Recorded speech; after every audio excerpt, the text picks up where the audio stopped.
turn around, I feel the breeze over me.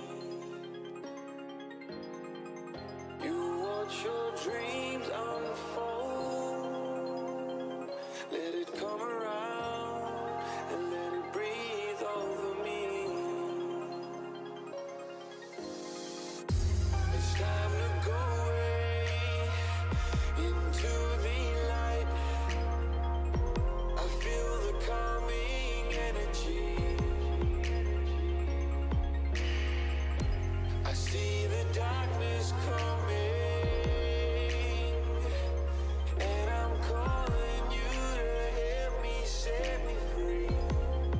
I'm calling for you.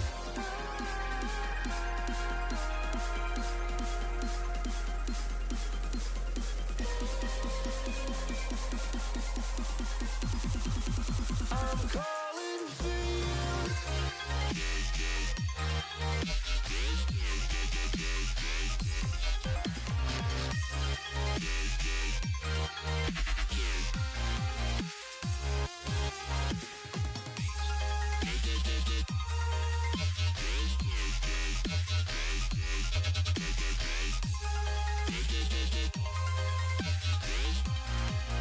I'm calling for you.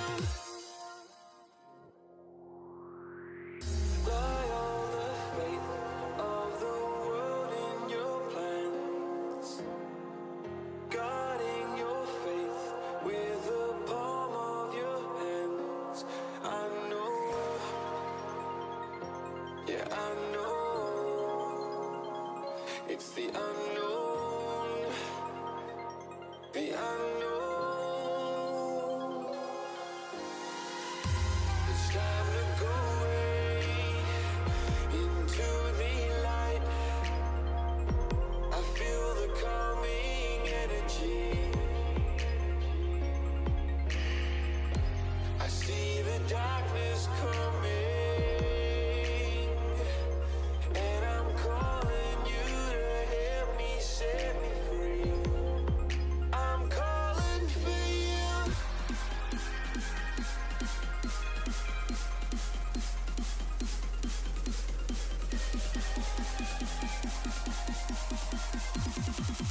I'm calling for you.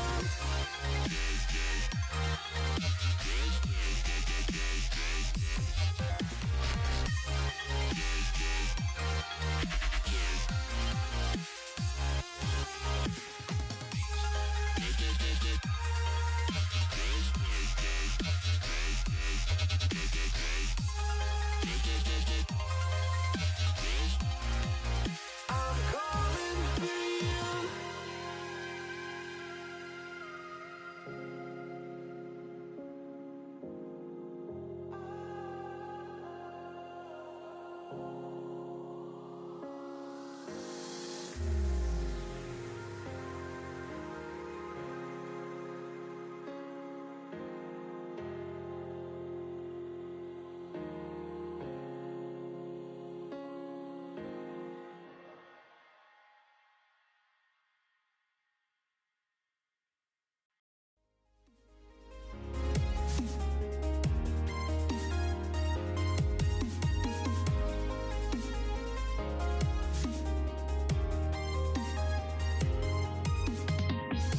You're paranoid.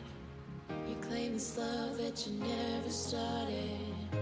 You once destroyed a broken heart that was already shattered. Holding on to what we have and take us to the edge and back. Holding on to what we have and take us to the edge and back. Yeah.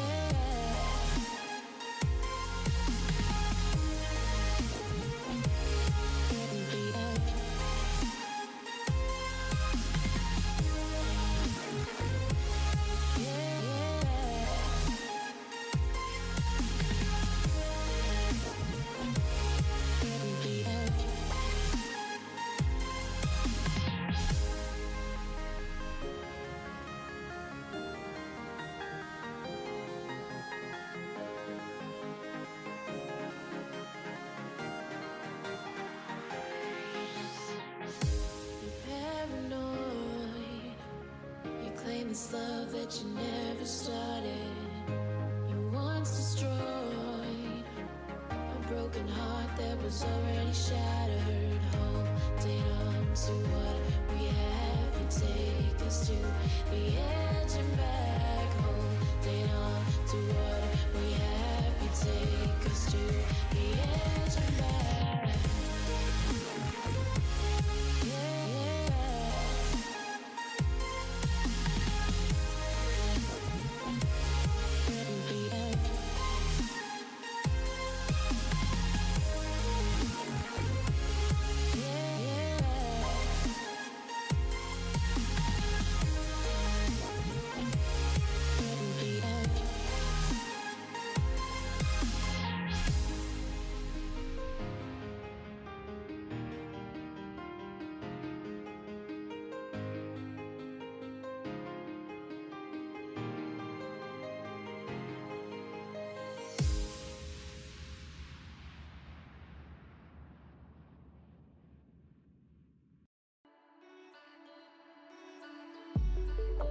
Just stay one more night.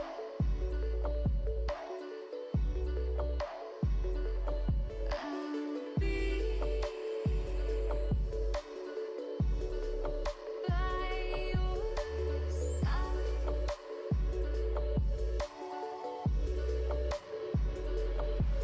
We'll live for a new day. We live life the hard way, but not today. Just stay. Just stay.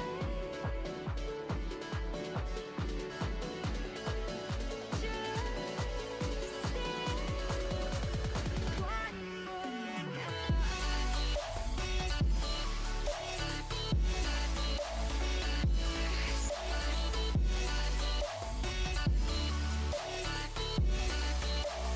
One more night.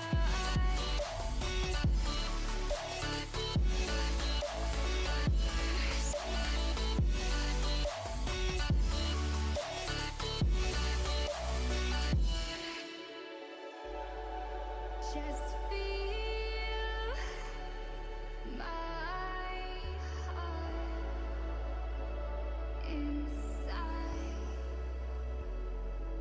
Our love can grow so bright.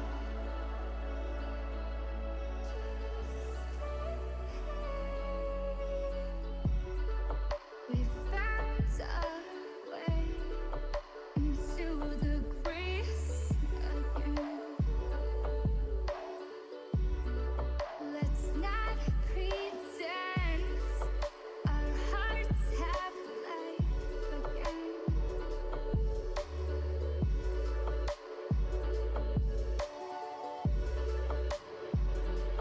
Just stay one more night.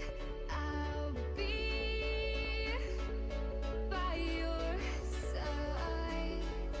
Just stay. Just stay.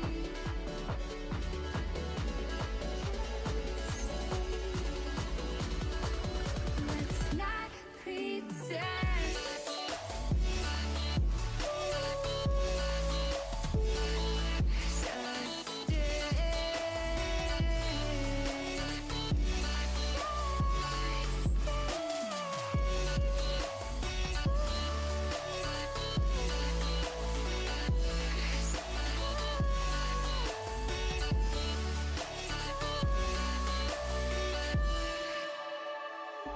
We found our way again.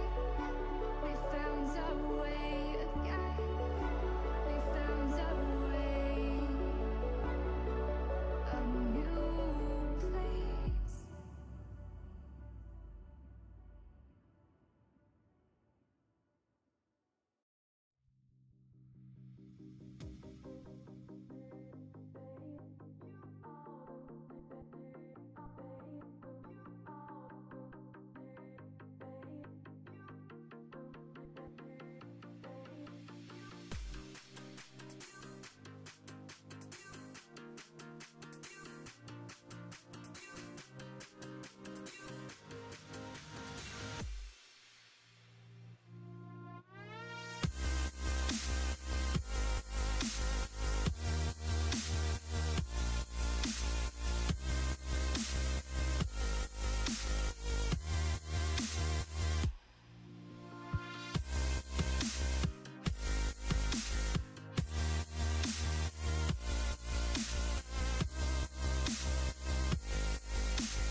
Take me away from home. Show me all the places I've never known. And we'll chase the night. Erase all of these broken dreams in flight. And we'll fly.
Up here,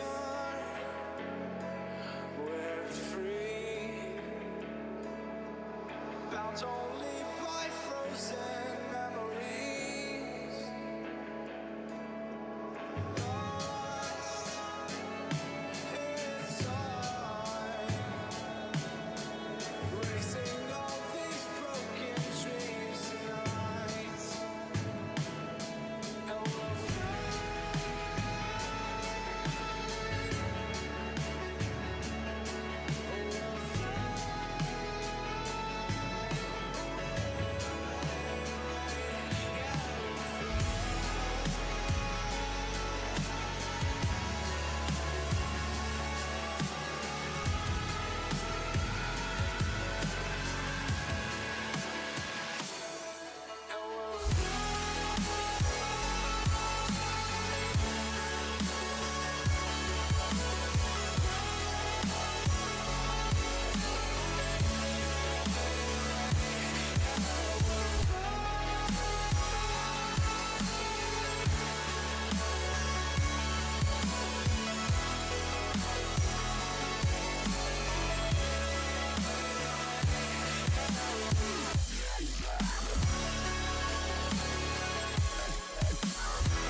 How to keep a straight face when I'm burning like fire and you walk all the sides. I'm drawn in desire and you have to think twice.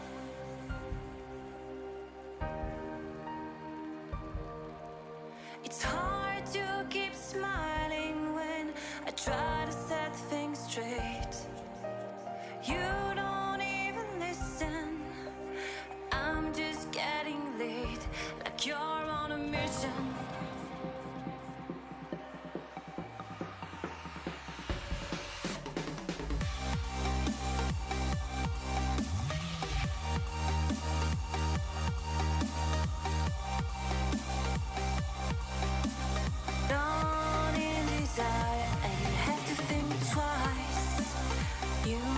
make me weak.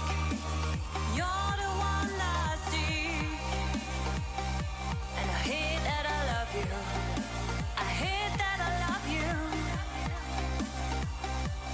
If I could, and I would, carve out your heart, carve out your heart, and I recast it, and I recast it. It's hard to keep smiling when you're closing every door. I'm trying to open. I tell you love you more, and you say it's broken.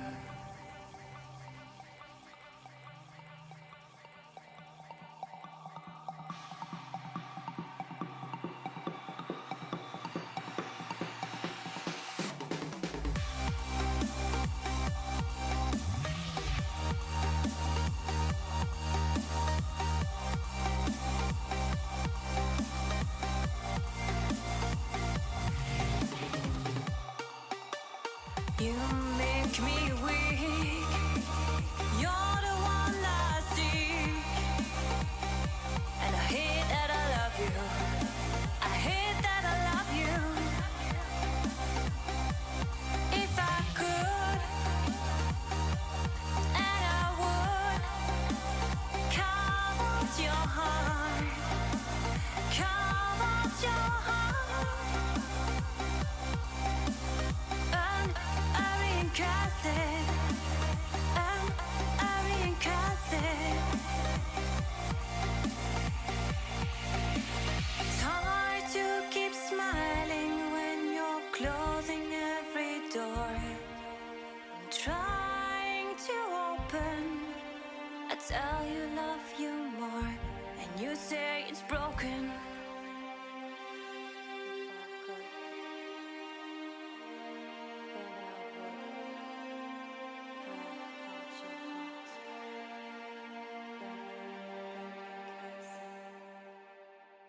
But it wouldn't mend mine.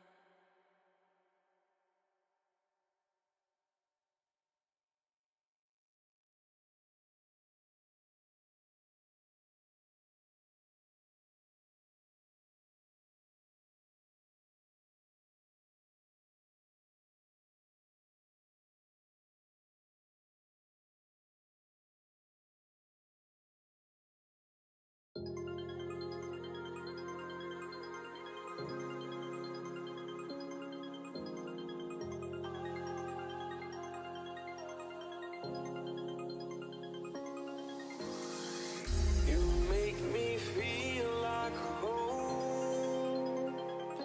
You turn around, I feel the breeze over me. You watch your dreams unfold. Let it come around and let it breathe over me. It's time to go away into the light. I feel the calming energy. I see the darkness coming, and I'm calling you to help me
I'm calling for you.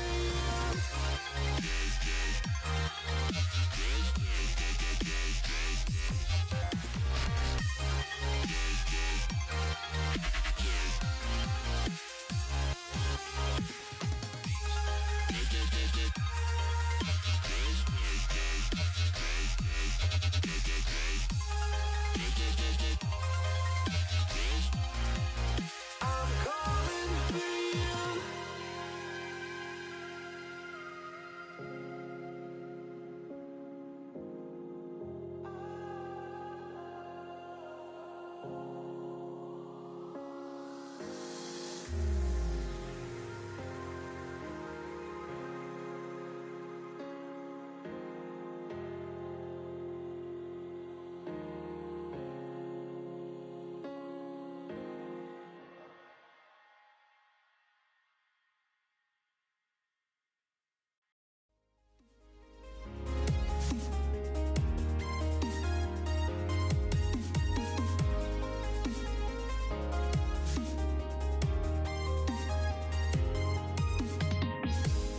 Paranoid, you claim this love that you never started.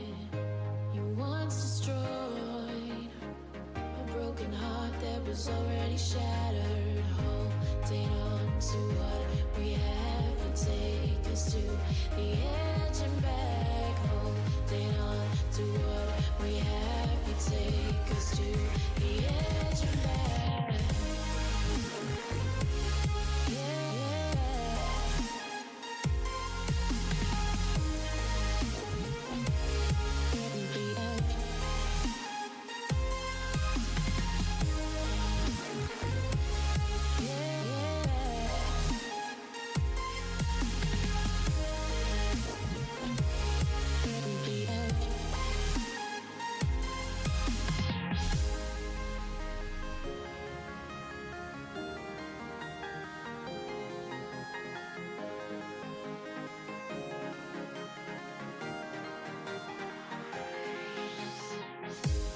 Paranoid, you claim this love that you never started.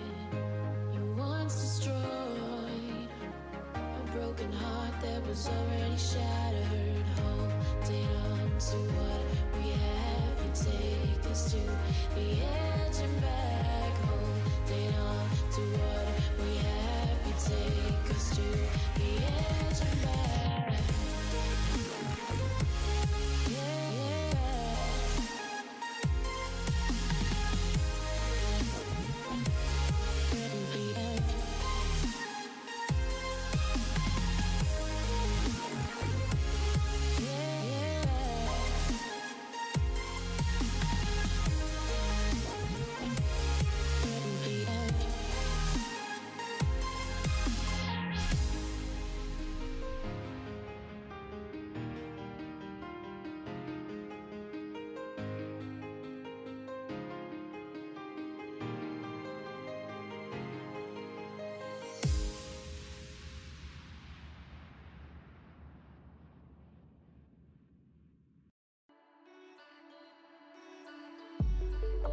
Just stay one more night.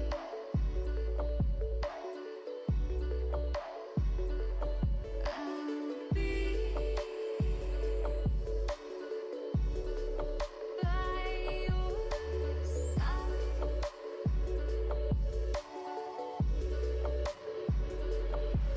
We'll live for a new day. We live life the hard way, but not today. Just stay. Just stay. Just stay. One more night.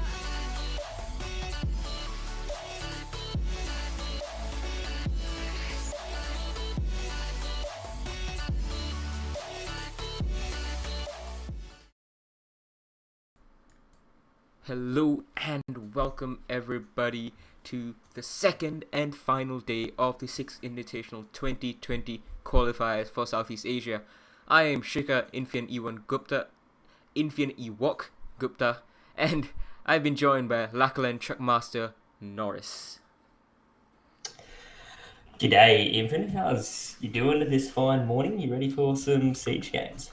Indeed, it is looking to be a very, very exciting day, and we're going to be starting off with a repeat of yesterday's match between Q Confirm and Script Esports. So this repeat match yesterday, it was 2-1 in favor of Q Confirm, where it went to 3 maps, but it was a fairly comfortable victory for Q Confirm. They won Border 7-4, then lost Cafe 5-7, and then they won Clubhouse 7-2. So the reason Q Confirm find themselves here is because of Xavier Esports, who defeated them 2-1 after a very close first map, but very dominant second and third map wins from Xavier. So Script here because of Q Confirm's hand, and Q Confirm here because of Xavier's hand. And Xavier Esports, you can see they are waiting for the winner of this first matchup in the grand final. So the way the system will work is if Xavier Esports loses that first grand final, they will face the same team in a repeat of that grand final matchup again, because this is, after all, a double elimination bracket. So Xavier Esports, to be knocked out of the tournament, needs to lose twice, and right now they've lost 0 times. Yeah, definitely looks like Xavier are going to be the strongest one in the grand final, most likely in the higher hopes to take out this whole tournament. So wouldn't really put it past them, being such a dominant force yesterday all the way through the brackets, and now confirming them a spot in the grand finals. It's looking quite good for them. Indeed. Now the thing is, you would have expected Q Confirm to be the one in the upper final, in the grand final actually, winning the upper final, and you would have expected Xavier Esports right now to be facing Script, a matchup that hasn't happened yet in this form. But, we didn't see the fact that Q Confirm would have had to play with a substitute. Hajime, he was having his university finals yesterday, and therefore they had to play with both Funlex and Parky together. So 2 new players coming in, perhaps one of them at a very short notice, probably didn't give them enough chemistry as they wanted, and they fell down to the lower bracket. Now, if they are to make it to Sydney to play in the qualifier LAN, they're going to have to defeat Xavier Esports twice. It's not impossible, but it's definitely going to be a tall order. Yeah, especially playing for 2 best of 3s, it's always going to put a little bit of strain on any player. So if they could do it, it's going to be a trouble. But it seems like APAC, the whole area is just going through so many roster changes at the moment. Every team pretty much has a new lineup and bringing new players in. So I feel like we're getting a new region at this point.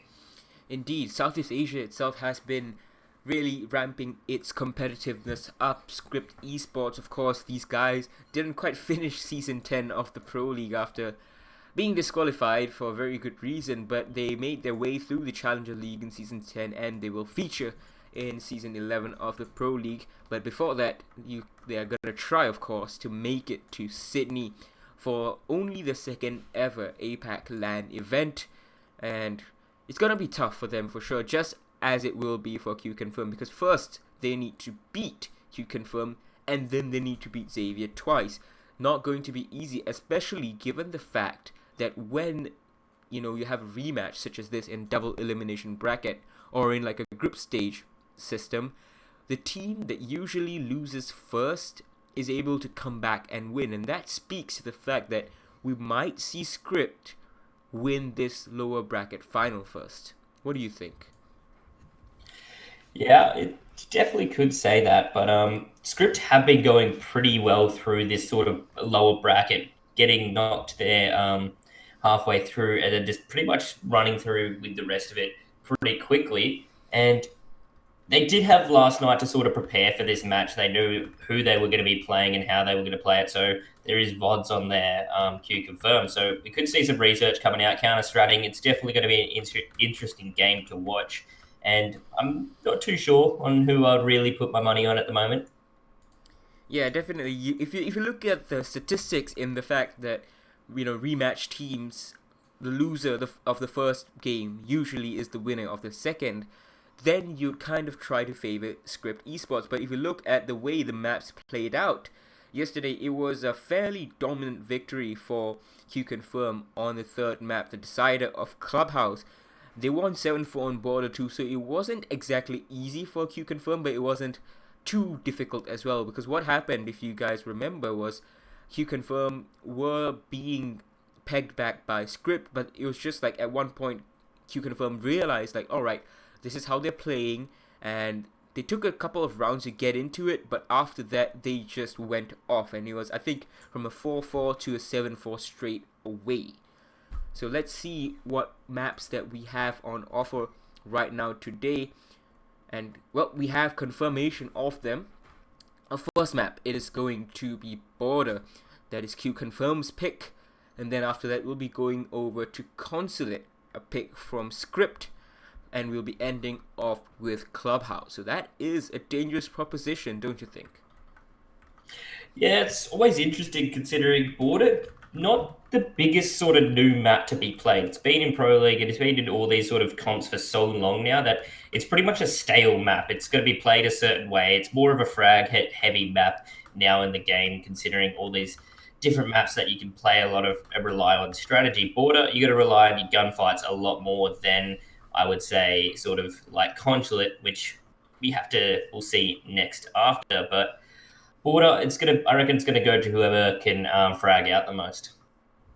Yeah, I think you're right. And yesterday it was a 7-4 victory for Q Confirm, while Clubhouse is a 7-2 victory for Q Confirm. So risky business right now from Script taking Q Confirm to two of the maps where they lost on. Clubhouse was very decisive, Border not so much.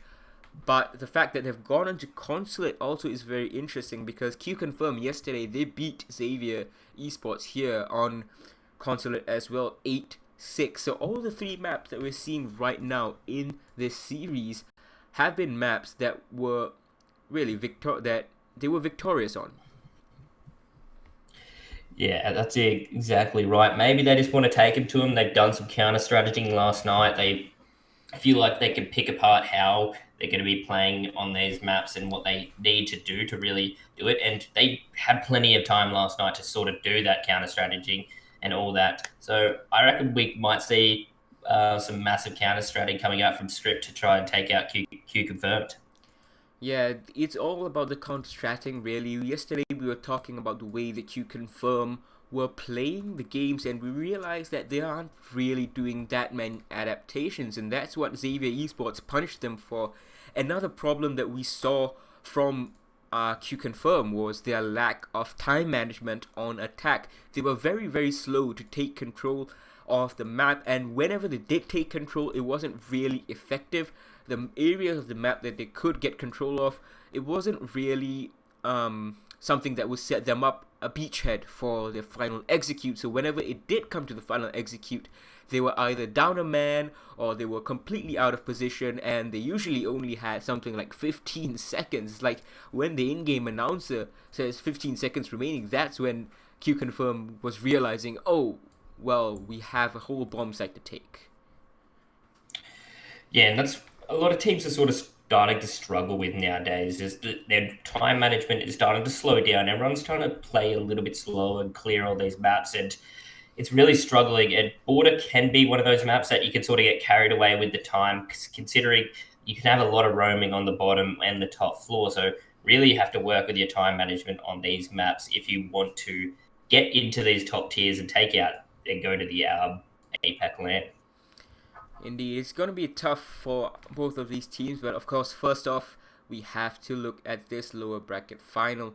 And both teams, these guys have been playing each other for a long time now. Script Esports been in the Pro League for a very long time, I think since season 7, and both of these teams actually came into the Pro League together. Well, not quite together, they came onto the scene together in the season 7 Pro League qualifiers. Script were the ones who were dominant until in midway through the qualifiers, Q Confirm, or back then as they were known, Xavier Esports, they suddenly burst onto the scene and defeated everyone, including Script Esports. And unfortunately, Season 7 didn't see Q Confirm make it to the Pro League because they just didn't play enough matches. But this rivalry has been going on since Season 7, and this is really probably one of the most important matches they're going to play against each other, trying to make it to that LAN, as you said. Yeah, and that's exactly right. Everyone wants that position, trying to get to the APAC LAN and then make a spot for the whole 6 invitationals. And pretty sure Xavier or Q Confirm now haven't really made it, had that chance to get there. They did fight for it, I believe, last season when we had it originally, and just missed out. So I'm sure they want to try and get their shot at it once again and get in there. But they have a long day of gaming if they want to try and get that position. Indeed, and Script Esports, as you said, no pushovers. They almost made it in Season 9, and guess who they almost beat to make it in Season 9? It was Airwolf, this season's APAC champions, the team that beat Giants Gaming at the Tokonami Pro League Finals. That's who they almost beat to the punch. It was, I think, by 1 point only that they missed out on the final playday. Script only had to secure 1 point, and they would have made it through. But, things happen, and the pressure likely got to them. Whatever happened doesn't change the fact that Script is a very, very strong team. If you give them a very disparate defense or a very slow attack, they are going to punish you, and they're going to look to do exactly that later on against Q Confirm. Yeah, any team that makes it to this point really are going to be one of the best teams in the region, fighting for these big positions, these big LAN opportunities. So, none of these teams are going to be unprepared for these situations. We're going to see some exciting games coming down. Some very close games will be coming up here. But Border, what do you reckon some of the bans we could see coming out for operators, and how you reckon they're going to use the map that way? So we saw a bit of interesting bans yesterday. Q confirmed they were banning IQ and Pulse a lot, and I think that was the ban on Border as well. And it's a fair set of bans. IQ to prevent their Valkyrie cameras or yokai drones from being found out if they exist, of course, as well as goo mines, and the Pulse to deny that vertical C4 when they go on to the attack. It's really a fair ban, especially if you realize you don't play Pulse that much and you don't want to deal with that vertical C4 outside of the Valkyrie, of course. And then you're like, alright, fair enough, we are going to stick with this ban. So decent bans, but we also saw from Script side, I think, a Capital ban, and it's a very common ban to see here on Border. Places like Half Wall, they're absolutely impossible to play if you have a Capital on board. The Firebolt will burn you out, and there's nothing to stop the Firebolt just yet. Wamai, he's not allowed into the Pro League into competitive until 3 months after.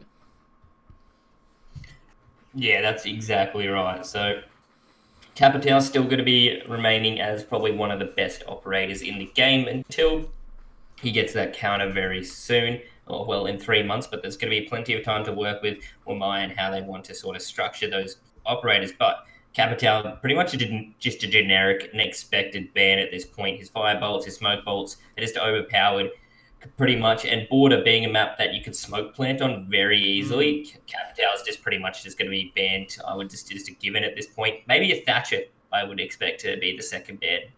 Yeah, Thatcher would be definitely interesting. Is not something we see often from either of these two teams. In fact, in Southeast Asia, the only team that consistently bans Thatcher is Airwolf, and they are definitely right now on a much higher level, but they'll be watching this game with a very keen eye to suss out what they have to expect for Season 11 of the Pro League, no doubt.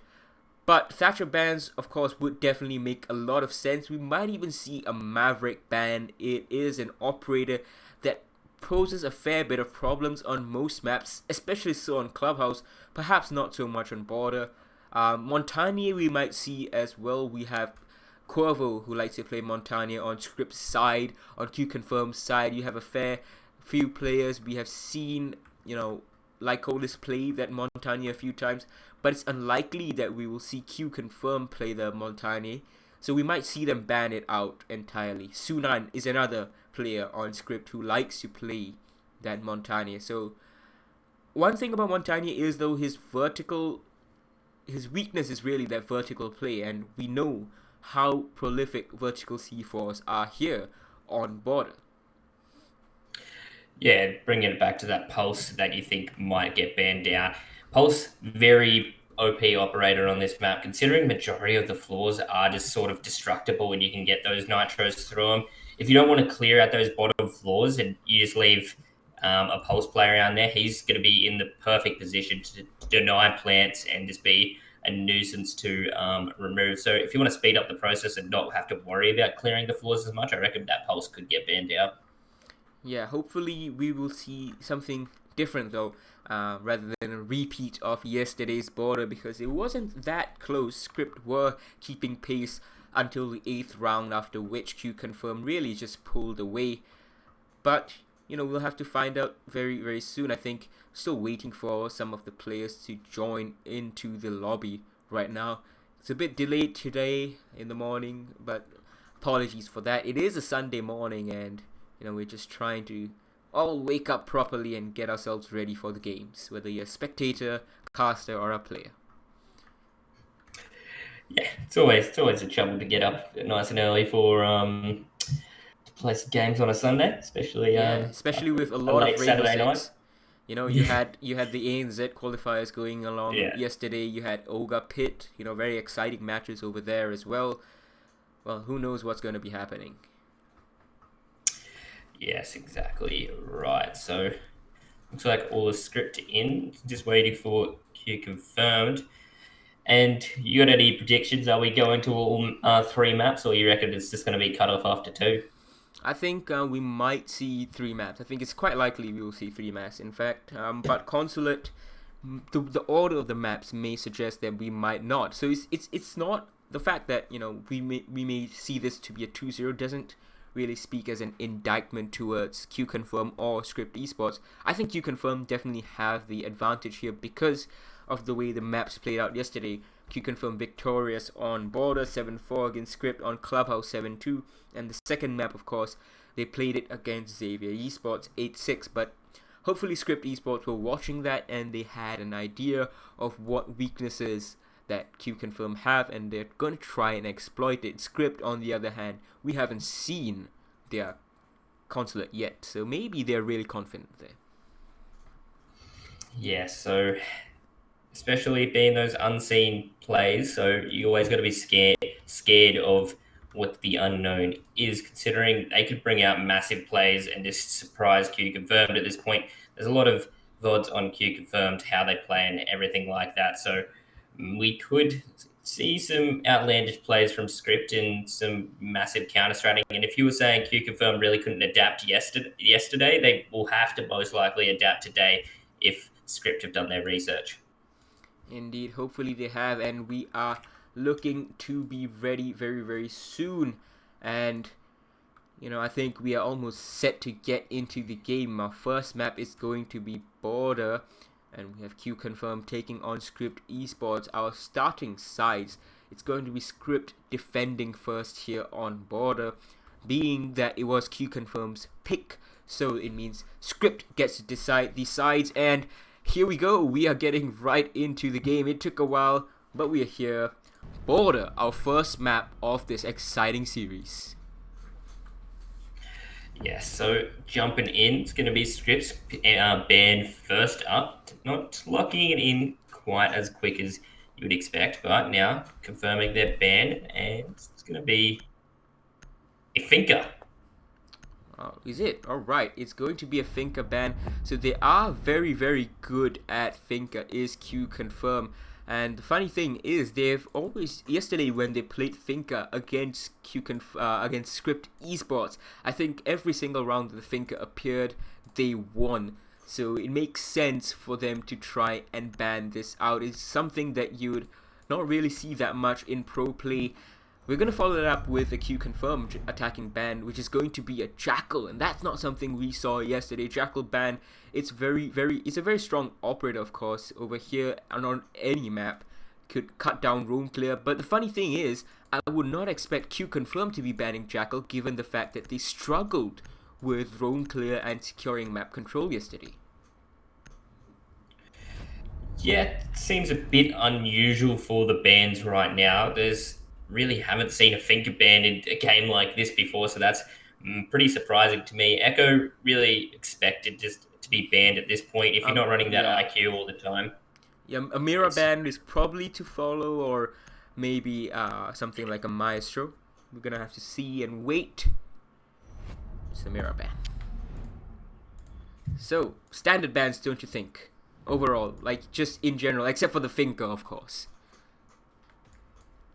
Yeah, pretty much. You would expect that Jackal being taken out and sort of Echo and Mirror. So nothing really outlandish there whatsoever. But going to this Armory Lockers first, and definitely an interesting operator lineup right now. They got Alibi and Maestro. So having both of the Italian ops is usually unseen, but Alibi having a pretty powerful gun. Yeah, it's a good gun. We have seen a lot of Alibi from Southeast Asia. Most notably, we have seen it a lot from Lunar Metal on Airwolf, and he's been using Alibi as really just a pure fragger. The Prismas just to be a nuisance for anyone trying to pre-fire angles, especially, you know, when you have people hiding behind stuff like the bomb, and then you just place a Prisma just somewhere in the way that it is going to catch some of the bullets, and you get free information on attackers as they're pushing the bomb site. And then you have impact grenades, of almost recoilless gun, 3-speed secondary weapon that can make holes together with the Maestro's secondary weapon, the same one as, of course. And you have a very strong package. It's not the best utility, but as far as it goes with fragging, it is a pretty good idea. And we saw a lot of Alibi from Sunan yesterday as well. Yeah, so jumping in, looking like a more of a default over an aggressive Maestro play, having one of his cameras positioned down that long corridor, be able to get a lot of information without sort of over accessing himself. Ray has a nice cam outside, catching anyone out, might go for a run out if he spots anyone through this smoke, but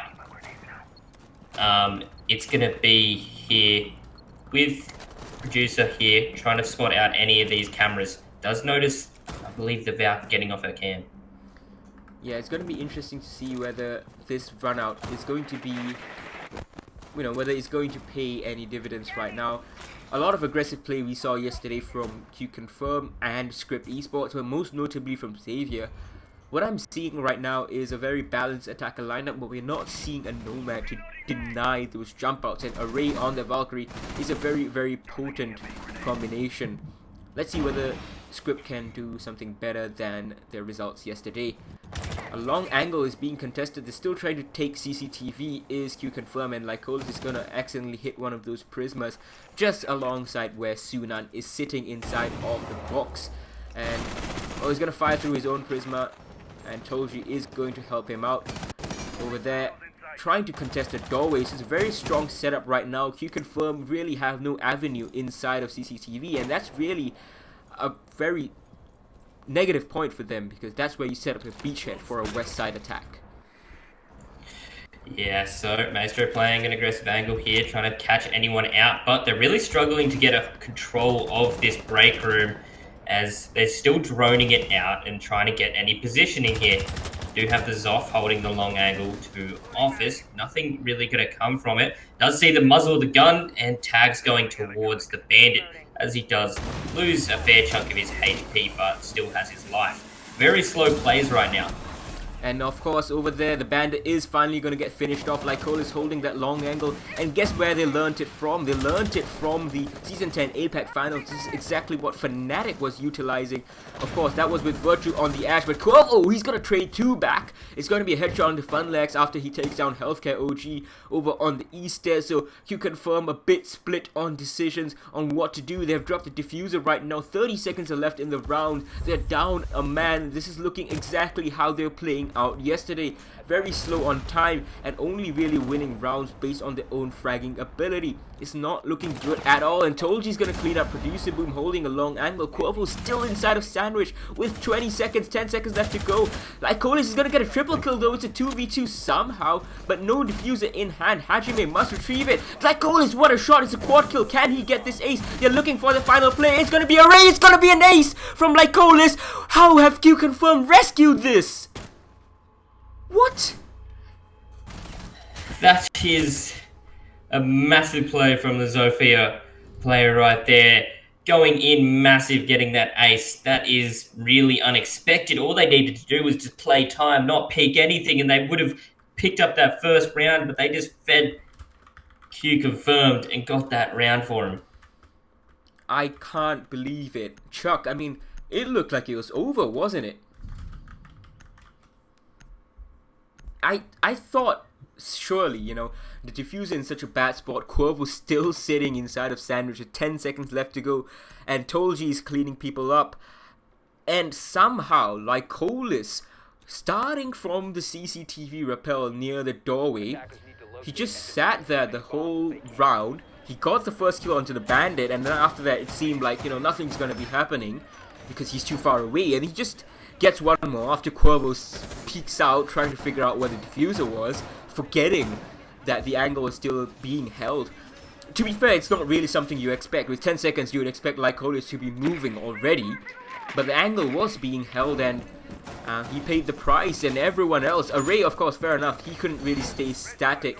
He got the kill onto Hajime, couldn't quite hold off the charging Lycolis. Surely Lycolis has to be in the contention for one of the best players in Southeast Asia.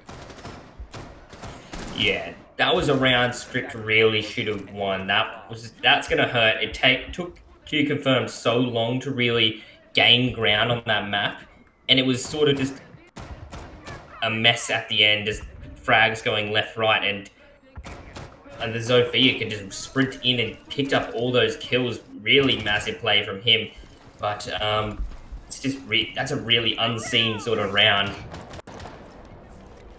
Really disappointing for Script Esports, and these are the kind of mistakes we saw from Script yesterday as well.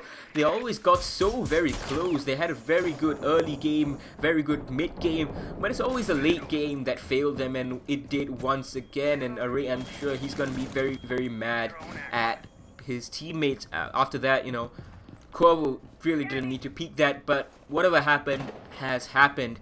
It's a new round. They're going to try and defend this bomb site yet again. Tactically, they had won it.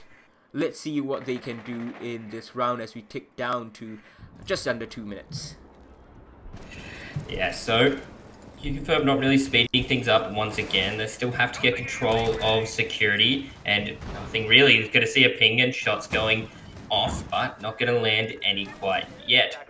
But still just holding these angles. Drones trying to get into security. Frag grenade going to go out and not going to quite pick up anything. Oh, the ADS.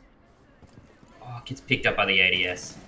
Come on, that should be cleared way earlier. Lycolis is gonna start the fragging, but no, he only downs Tolji. Quavo cleans it up. He takes so much damage. Lycolis almost winning that second gunfight as well, but kicked on the dock. He has been brought specifically to counter all this damage being done. And oh, Hajime, he almost gets one, but Producer Boom, he cleans up just as Array finishes off Hajime. Fundex gets one as well, but he's traded out by Suna. It's a 2v3.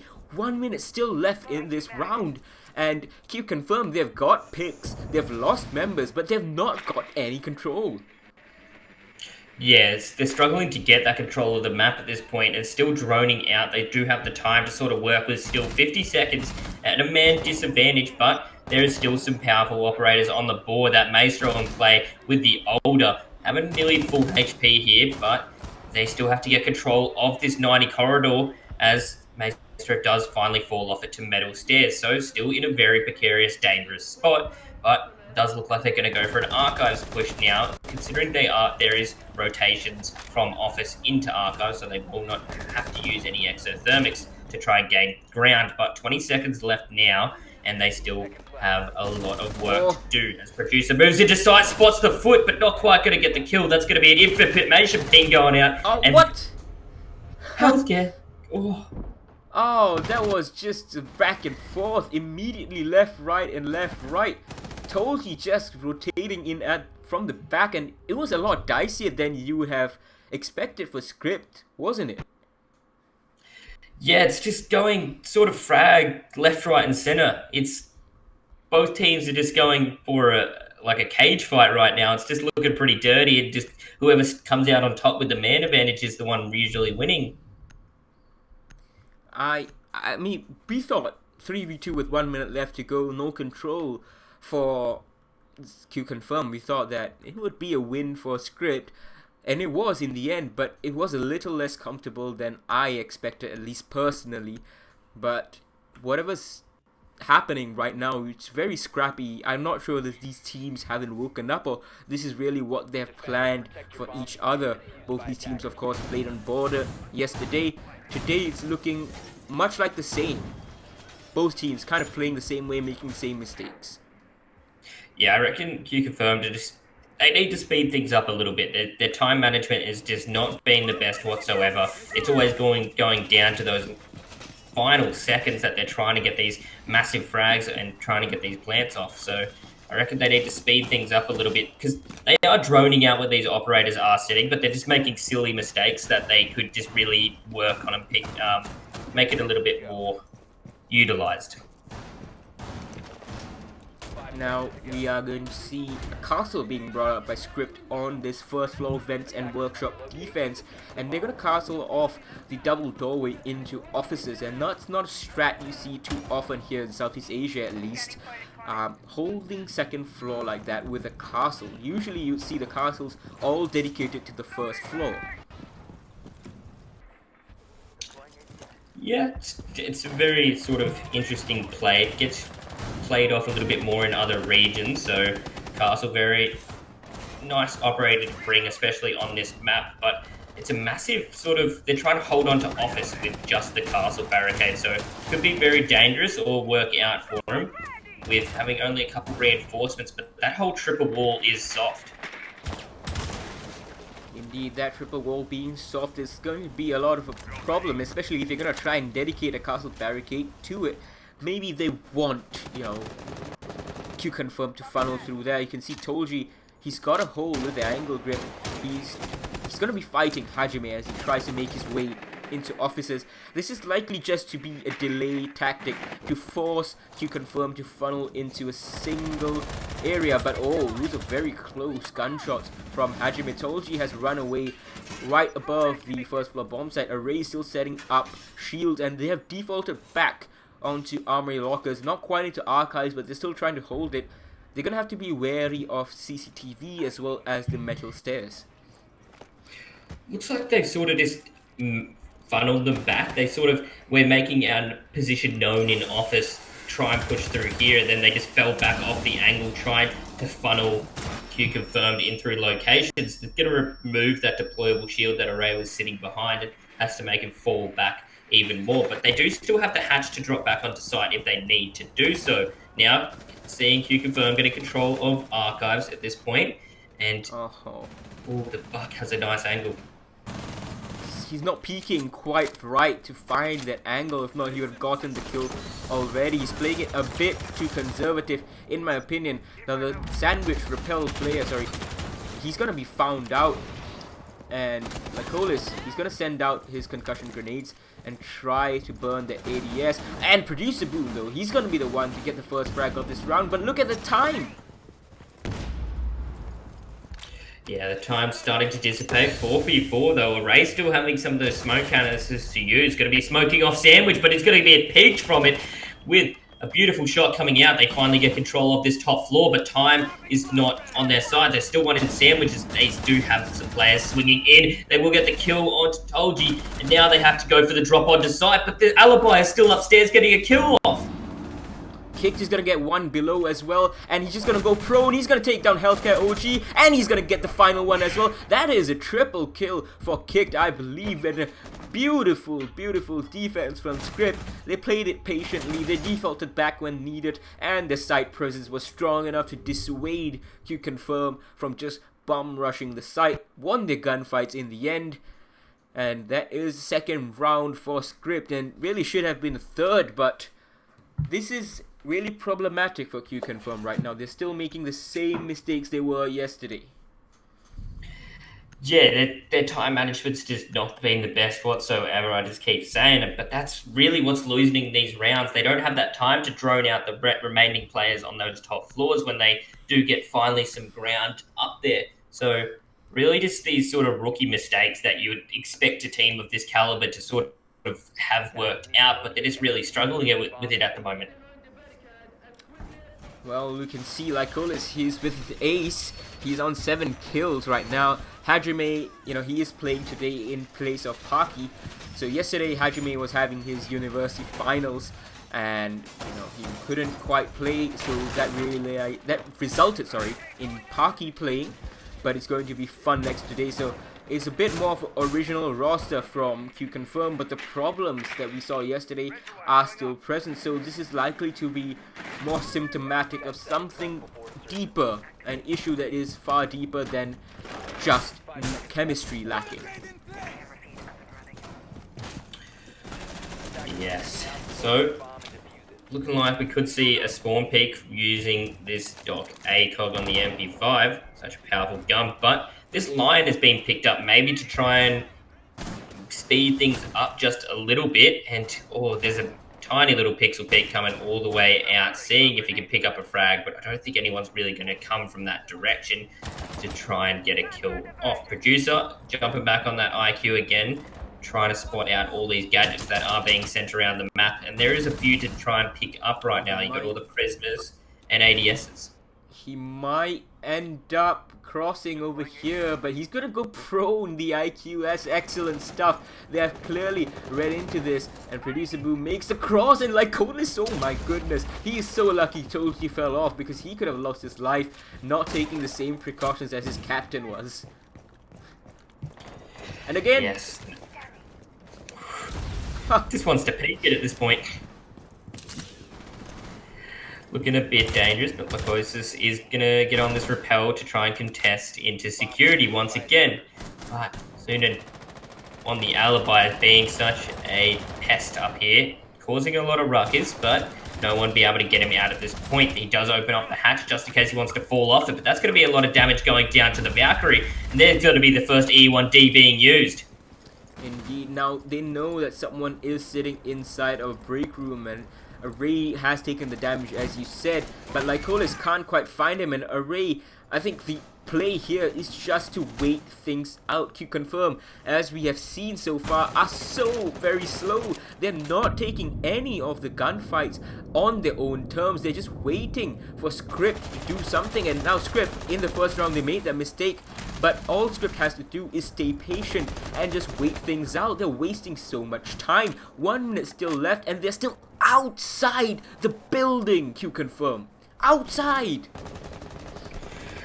What I'd like to point out is they're using this utility and not pushing with it. Yes. They're using the lifeline, they're using the E1Ds to try and concuss Array out. But if you're not pushing on once you use that utility, it's just a waste of utility. He's used all of his lifeline charges just to try and remove Array, and Array's still sitting there wasting time. 30 seconds left on the clock, and this is the dream Roma moment. You don't even need to kill. If you waste 2 minutes and 50 seconds, you've done your job.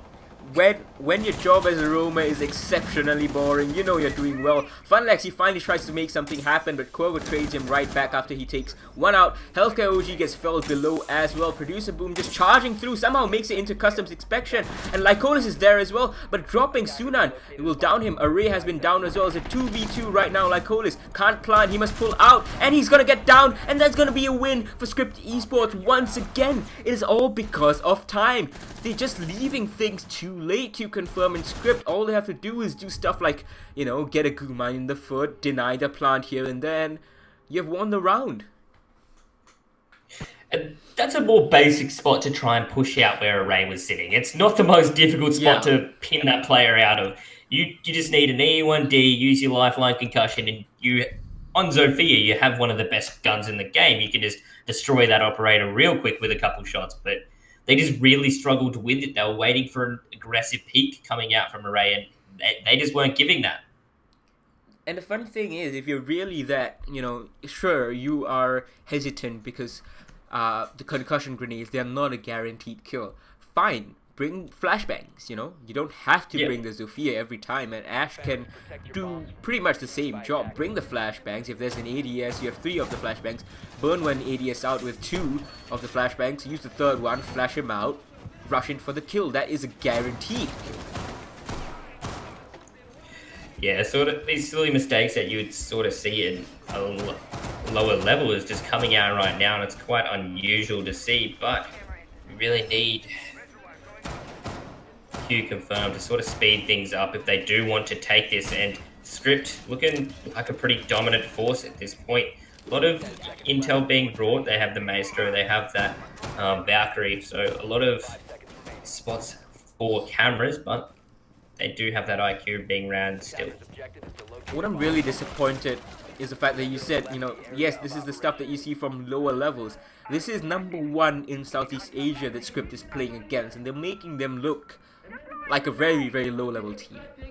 Number 1 in Southeast Asia since Season 8. Season 8, 9, and 10. They're beating Airwolf to number 1 every single time. They have not lost a single game in the Pro League outside of Airwolf in Season 10. And Script right now just making them look ridiculous. Yeah, they do need to change something up right now if they do want to bring this one back. And this is their map pick at this point, and it's not looking very good for them whatsoever. Maybe we're going to see a change up once we get on defense, but they do need to pick up some rounds on attack if they do want to get a couple more lenient rounds on defense. Just working out, trying to remove all these cameras, still not taking much ground, and a minute has been diminished. Still, haven't really got control of security, and that's usually the pinnacle point of this map. You need to get control of security, and they're struggling to grab it. Now Hajime over here, he's going to rotate all the way to the east side, and it's going to be an east take once again from Q confirmed.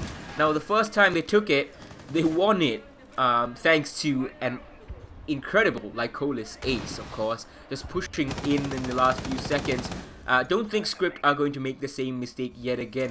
What happened last time, it was 30 seconds and Script was just waiting things out, but they just peaked too many times. But Qualifier, look at that, once again onto East Stairs. He's going to get Funlex and Healthcare OG, the exact same 2 operators and the exact same 2 players. Once again, he loses his life, but it's a 4v3 in favor of his team. Yeah, so it's going to be at least one exothermic charge did get off before he went down, but they're still trying to get this office push going out. And there's going to be Holgi playing there with the older, such a dangerous operator to be face up against in those positions. So going to be droning out security and all of this area in office. And it does look clear. So whether or not they push with it or they're going to slow down on time is only time will tell. Indeed, and talking about time, we are ticking down to just over 30 seconds. Lycolis now, he's made his way onto West Balcony.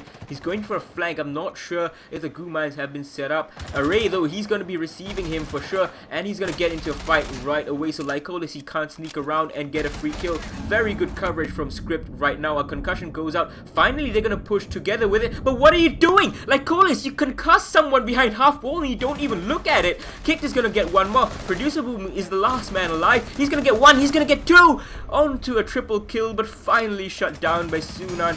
And Script with a successful defense of Armory Lockers and Archives over here. Very nearly throwing it away. Look at that. 3 people almost lining up for the IQ. I'm really unsure what Q Confirmed are doing right now. There's just these silly mistakes, like Hollis gets the concussion over half wall and doesn't peek it whatsoever. Sure, they're concussed, but they can still shoot at you. I mean, if the concussion detonates immediately, that means someone is there. Come on, guys. Even a silver player knows this. And like all these concusses, here's the thing go off and it's like, yep, no one's there. And consistent gunshots were coming out from Array as well. He was fighting him the whole way, from the entry to the doorway, all the way until where Lycolis died. The Valkyrie is pumping shots left, right. And Lycolis just didn't react. Defenders, protect your bombs from being defeated by Yes, it's. I'm really unsure what's going on right now. Maybe the headsets aren't on at the moment, I'm guessing. So Just going to be going for the same setup once again. Reinforcements getting placed in detention. They don't want that easy entry into the site. But their roams on the top floor right now has just been tremendous and great for how they're playing. They're funneling Q confirmed exactly how they want them to do. And if it plays out like it did previously on this site, Script are just going to run away with this with a 5-1 scoreline, I reckon, for half. Yeah, I think that's definitely possible. I really can't believe that this is same teams that we saw yesterday. Yesterday, Q confirms was the team with the swagger, the ones who were making fewer mistakes. But as you know, Playbox, as he noted yesterday, it was really a game of who made the fewer mistakes. And Script, I would say, definitely made more mistakes. But overall, I thought Script held a lot of promise. And I think that's what they've been working on the whole of yesterday and whatever time they had today, focusing on not making the mistakes that lost them this map yesterday, not giving Q confirm the picks that you wanted. Yeah, I think that's exactly what they've done. They said, you confirm aren't really playing too aggressive on attack. They're waiting for those sort of aggressive pushes and plays that are we're just peeking them, and that's how they're getting killed. So if they don't peek them, Q confirmed are really just struggling to do anything. It's very weird to see this hesitation, not only from the fact that this is not only because of the fact that this is the number one in Southeast Asia, and not only because the Thai teams like Q confirm have historically been known for increased aggression and incredible amount of aggression that we have seen historically from them at APAC finals as well. You know, having been to the Season 8, Season 9, and Season 10 APAC finals, we have seen so much aggression from them, but also it's just any team at this level in general. You'd expect them to be following up on utility, expect them to take control of areas a lot faster, drone it out, get a player to follow the drone in and take control as the drone calls it out. It is clear. Yeah, and this region's known for unmoderated aggression, and not seeing that is kind of unusual. They're using these EU1Ds, but he's just sitting in detention waiting for it to peak, and no one's peeking him. He's just going to be sitting there holding this angle for nearly a minute at this point, used an EO1D and just didn't get aggressive on it. So they're just going to leave him there if he's not going to peak. Yeah, you're right, Southeast Asia, particularly Airwolf, you remember the game against Giants on Coastline. They were just trades back and forth. It was like within 30 seconds, it was a 1v1 or 2v2, something like that. Pretty much everyone was dead because of the trades coming out so fast and furious. That's the aggression you expect from this region. And from the number one team in this region, we are not seeing that at all. Yes, they have made one roster change. Funlex is playing here. But I don't think it really is.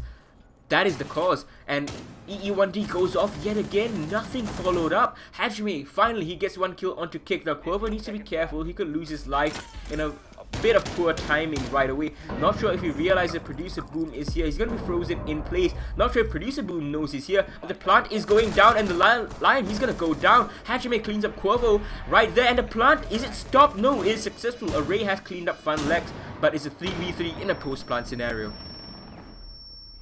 Yes, and Healthcare does manage to pick up a kill at that point, but Healthcare very low on the HP. Anything will pretty much kill him at this point, including a Goo Mine. And Sunan goes out and peaks aggressive and gets a beautiful kill onto Hajime, and now in a 1v2, makes that a 1v1 as he gets a beautiful shot off, and then he's going to have to drop the hatch, or peek the hatch at least, to try and cancel this defuse, but will be above, and now position will get known, and is he going to try and stick it? No, he can't. He can't really stick it at this point. Run out of time. That was very dicey yet again from Q Confirm. Not something that fills me with confidence. It's just the fact that they have really good gunfighting ability. And Hajime, we didn't quite get to see it. It's not really a problem. It's just, just the way that Siege works. You can't always see every single kill if you're not at land. But whatever happened over on site where Hajime was pushing, it worked. He got the kills that were needed, cleared out, got the plant for his team, and they had upstairs control, which we didn't see Script hold too much this time around, and that was exactly why they lost this round, even though the fact they were holding so hard onto customs and security, where they were putting 2 members to fight 2 of Q Confirm. But it just seems like perhaps they would have been better served by a second floor defense, stronger second floor defense, to gain sightlines onto the first floor and deny the plant in the first place. Used by attackers. Yes, and now that the new season is out, Goyo can finally get played, and that's an interesting operator to be brought out. Still don't really see his full potential at this point. This just could be my brain and being bad at this game, but I'm sure these players are going to show us something exciting with Goyo, but I'm still a bit hesitant on how he's going to get used to his full level. So, Lycolis played a lot of Goyo yesterday, pretty much on every single map. But what I think Goyo is really good at is you look at the fact that he's a 2-speed, and then you look at the fact he's got that TCSG, which is basically a shotgun DMR with an ACOG. So it deals the damage of a shotgun, has the range of a DMR. Give it an ACOG, put it on a 2-speed, and you have a very good operator on its own. Then after that, you have a very good pistol. You have 3 Vulcan shields that are essentially quasi-smoke grenades. You know, if you detonate them, they will deal explosive damage first, and then the splash damage for about 10 seconds. You have 3 of them, and then of course you have, you know, impact grenades or C4s, and that is really quick from Script right now. It's quick trades from both ends. Lycolis is gonna finish off Array after Hajime is lost, but this is something that we didn't see from Q Confirm on attack, and there we go, another kill from Script. They are clearing out CCTV so very quickly, 45 seconds, and they've already forced the players out. They've gotten 2 picks, only lost 1, and they're gonna be feeling very happy about this. Yeah, when they're controlling the pace right now, it's sped up quite a bit, already picking up 2 kills, taking out Goyo and the Jaeger that were playing in there, that forcing the dock out of security as well. All those Vulcan shields being set up really aren't going to go to use. They're set up in different locations that aren't really going to be able to be detonated at this point.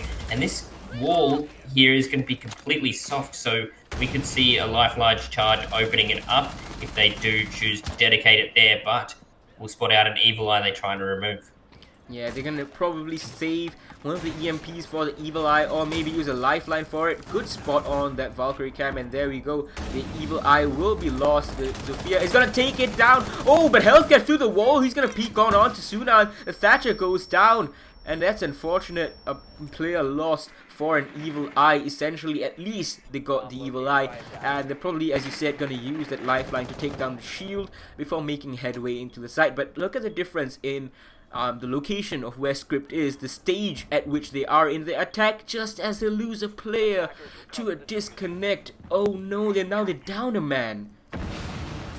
Yeah, it's very unfortunate right now, so we'll have to play in a 2v3. They did have the man advantage out at one point, but now, unfortunately, they have lost it. But it looks like a lot of Q Confirms members have been positioned towards this armory wall now, but are they going to go for it? It does look like they're still dedicated towards this armory wall as we go for the plant now. That ball is bangable, and he's going to be spraying through it, making a hole, and this plant will go off, it looks like. And that's going to be a beautiful shot right now. But Healthcare gets the trade back. So 1v2 once again for Script. Kick is full HP, and the problem for him is there's a dock and 2 ACOGs that he needs to fight with more than full HP. And preeking out, he's gonna get one with a bearing, he's gonna get a second, and despite the disconnect, despite being down on a man count, they are still gonna win out this round. And let me tell you why that has happened as we head into the rehost, waiting for Cuervo to reconnect. That happened because of where they were in terms of their stages of attack. When there was a minute left, yes, it was a 3v3, or, you know, it became a 3v2 later, they were ready for the absolute final execute. They were ready. The utility had been burnt, some utility had been used to clear out the roamers, and the defensive utility on the site had been burned. They were getting rid of the Evil Eyes, and they were getting ready for their final push in. They had the information on the defenders, they had corralled them into static positions, and then they're like, right, time to make it happen, and they did. Yeah, and you know, when you get in those final situations, you have two players up against one. Usually, you don't both aggressively. You know he's going to be in security. You maybe chuck one to start defusing and one watch the angle. But both of them pretty much just lined up at the end and just sort of let the Habana just get a double kill. So a little bit of a misplay right there, and not sure why they sort of went for that. But Scripted is playing insanely well right now, good at controlling the pace and all that. I mean, it's shocking. It's absolutely shocking from Q Confirm right now. As you said, who does a retake like that, especially when you have more than full HP? You have two really strong guns, especially the older. You can go for Yeah. an hour long pre-fire with that, and there was a soft wall right there, and they should have expected. That's usually where attackers go. Either you go onto the balcony outside, or you'll be hiding inside of CCTV. Chose CCTV. They could have pre-fired for ages at head level, crouch level, whatever level you want, and then they are more than full HP, so they can take some bullets, and immediately upon realizing the final exact position, both of them could converge on him. They just both went for the balcony, and it just leaves me baffled.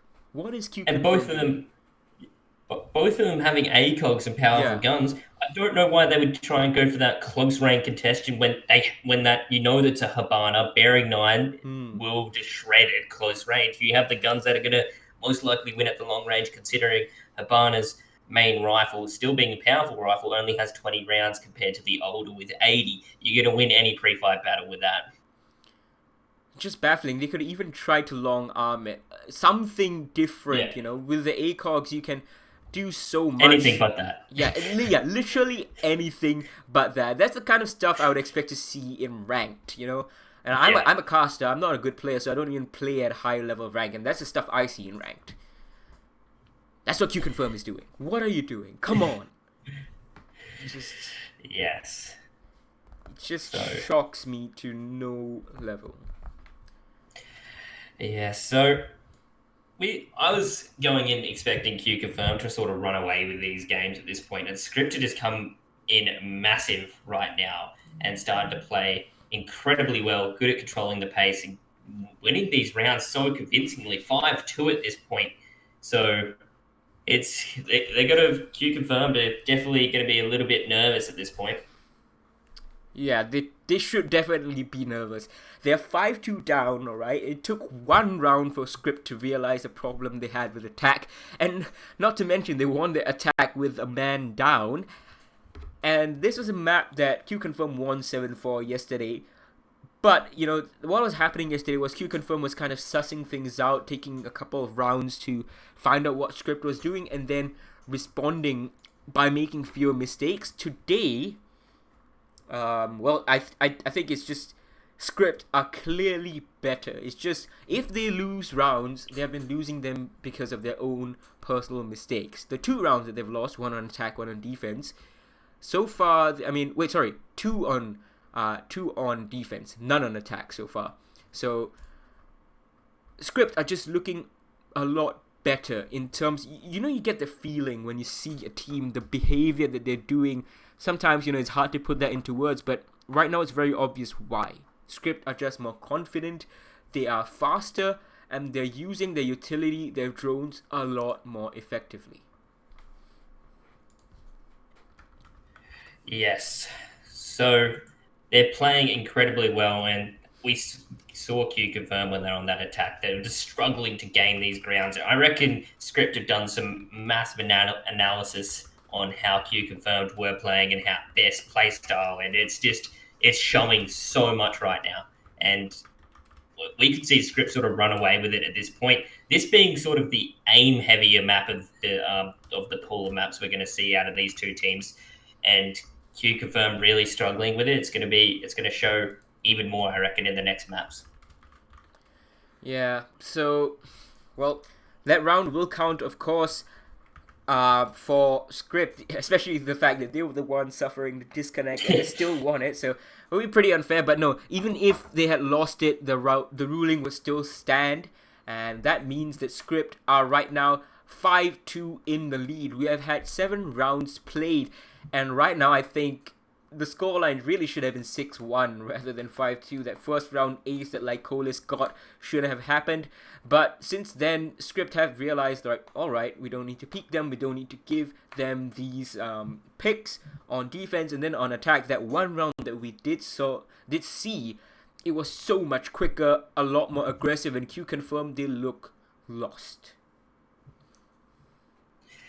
Yeah, so shortly jumping back in the game, do you think there's anything Q confirmed can do right now to sort of bring this back and stop the mighty force of Script that they are being right now? Right now, they just have to play, at least on defense right now, which is all the rounds remaining unless they get to overtime. They have to play a bit more aggressive, in my opinion, and they're very proficient at playing that kind of aggression, playing with and playing against that aggression. It's something they've always been historically known for. The fact that we're not seeing it here, it's just baffling to me. It's a hallmark of Script, in my opinion. Not seeing it here, I don't know whether there's some internal team issues going along right now, or just that a conscious decision to play a bit more turtle. Whatever it is, it's not working out. They need to meet fire with fire, and Script are certainly bringing that fire. Look at how quickly they were onto the players inside of CCTV. 50 seconds and they had cleared out CCTV, only lost one member to Q confirms 2. Yeah, it was a great play right there. So jumping in, that was their speed and momentum is just being pretty powerful at this point, and it's the scoreline is really showing how Script is being so powerful. Like you were saying, they should be pretty much on match point right now, 6-1 scoreline, but that unfortunate round at the start, like Colas did come back in clutch. But I believe we are about to jump back into it after the rehost, and it should be a very interesting rest of the game. Yeah, indeed.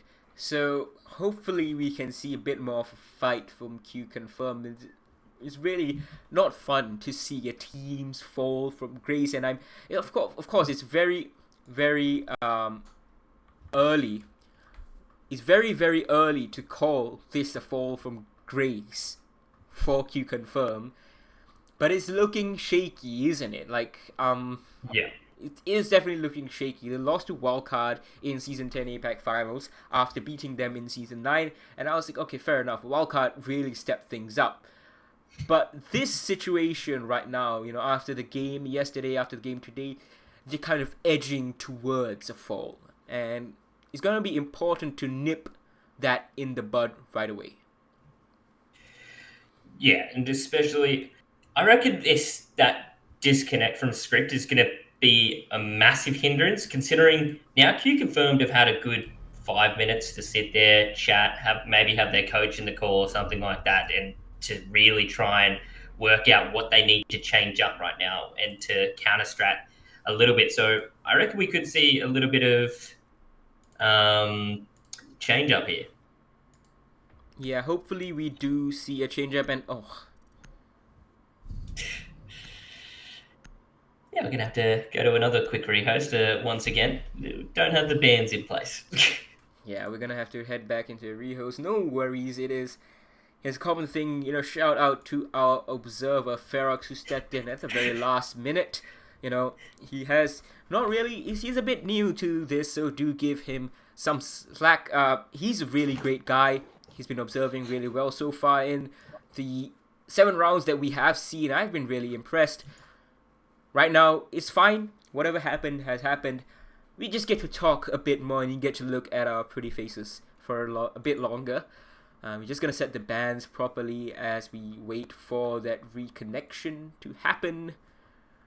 Well, it's not a big deal. Well, let's talk a bit more about what Q Confirm need to do, Chuck. I've been talking about what I think they need to do. What do you think Q Confirm needs to do to pull things back? With not so much play a bit more aggressively, I reckon if they hold a few more angles or play a little bit more fallen back closer to sight, we could see them that Script will have to push into them and sort of push into these angles. And that's what they was trying to do on attack, waiting for Script to push into angles. But now that they're on defense, that's something that's viable. The attackers are always going to have to push into you, and you're always going to be able to have that sort of a little bit of advantage. So I reckon if they maybe hold back on the aggression on defense and sort of just wait for Script to push into them, they will have a little bit more of an advantage. Yeah, hopefully. I mean, it's hard to say because when a team start performing this badly, especially when you have such a big negative delta, you don't really, you can't really identify a singular point of failure. Not at least from the outside. Perhaps there is a singular point of failure from the inside. Could just be team comps. We are just speculating on that though. But there are always set of mistakes or set of issues that start piling up. And we have seen, teams consistently be unable to fight that series of mistakes piling up, and often it culminates in a roster change that teams think will fix the issue, but it doesn't always work out. Right now, we have a very, very obvious fall for grace in the global scene, that is G2 Esports. Let's talk a bit about them and kind of what a mirror it can be in Southeast Asia. So G2 Esports obviously dominant in all of Rainbow Six throughout year 2 and then throughout year 3 as well. Just coming into the start of year 4 and this started faltering really, really hard. And I don't know what the issue is. I'm not a G2 player, I'm not a G2 coach. But they have tried roster changes and it's not quite worked out. They've been knocked out in the quarterfinals of the Oga Minor. And it's definitely a series of issues that exist in G2 because they've changed so many different things and still the results really haven't seen an upturn. So maybe similar things happening for Q Confirm. Pretty sure. I think every major team in any region has a massive roster change going on right now. So it's very interesting to see Siege with all these different teams having new players, and I'm not too sure why some of these teams actually have gone for the roster changes. Maybe the players just want to retire or something like that. But as you were saying, G2 are a great team at how they were running before, and sort of just now with the roster change struggling again. Yeah, hopefully they are able to fix their issues. They have had a really long time to talk about it right now. Q Confirm. It's really like a free technical / tactical pause for them. And Script 2, they'll be just, they'll be quietly confident. On their side, they're probably talking about, well, we have been doing well so far. Just don't be foolish. Don't make mistakes. Q Confirm aren't looking that hot, and we can definitely take them. Yes. So now, finally getting back into the game, Q Confirmed going to take things back to Armory Lockers once again with the same operator lineup that they played previously. So you were saying they were very sort of, they don't have too many different strategies to bring. They are very sort of generic with how they have that strat. They stick to it. They don't really change and veer off too much. And I think after you sort of lose, it was pretty close to them winning, but that was because of some unfortunate events coming out from Script. But if they're going to try and run that exact same strategy, I don't think it's really going to work for them. Yeah, that's going to be a problem for them if they try the same thing again. Producer Boom, he thought about a 6th pick, but, he just goes from a Valkyrie to a Valkyrie. And, well, fair enough, Valkyrie is a strong operator, but as I said, I think they need to be a bit stronger on the road, perhaps be a bit more dynamic. You have a CCTV hold, for example. They put, I think, the Goyo back then, and Funlex was lurking around. There was someone else, I believe it was Hajime, who lost his life first up in that engagement. So those 2 or almost 3 players holding CCTV, but they're all in very static positions, and SAP, they punished them for it. They droned them out, found the locations, and very quickly blew that soft wall, blew the windows, pinched them in a crossfire, and just took their members out without losing too many of their own. So So maybe what Q Confirm has to do is put some pressure on from the east side, perhaps put some pressure on from below, maybe a C4 waiting. Yeah, you don't really want to waste a C4 early on, but if you're losing CCTV that easily on a second floor defense, I think maybe it's time to think about it. Yes, but they don't want to be losing this round right now because that will put Script onto a match point.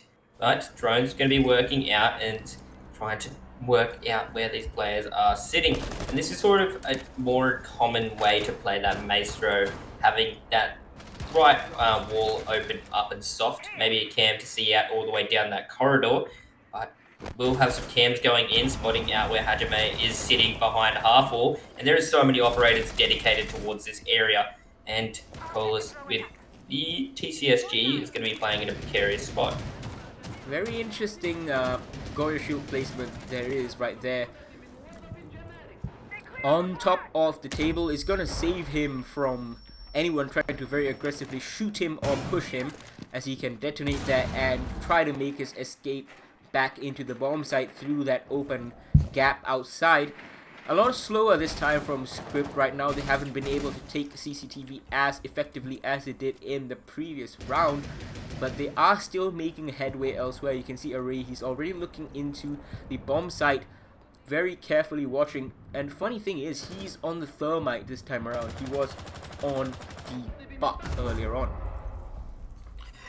Yeah, so the Goyo player will be tagged up just a little bit right there as Sunan is trying to hold this long angle.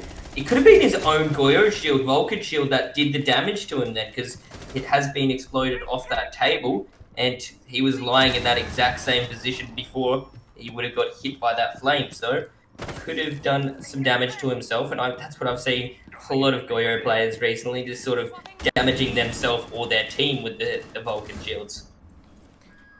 Yeah, right you are. And Funlex now, he's going to be playing very aggressively right here, trying to still stave off a push in from CCTV doorway.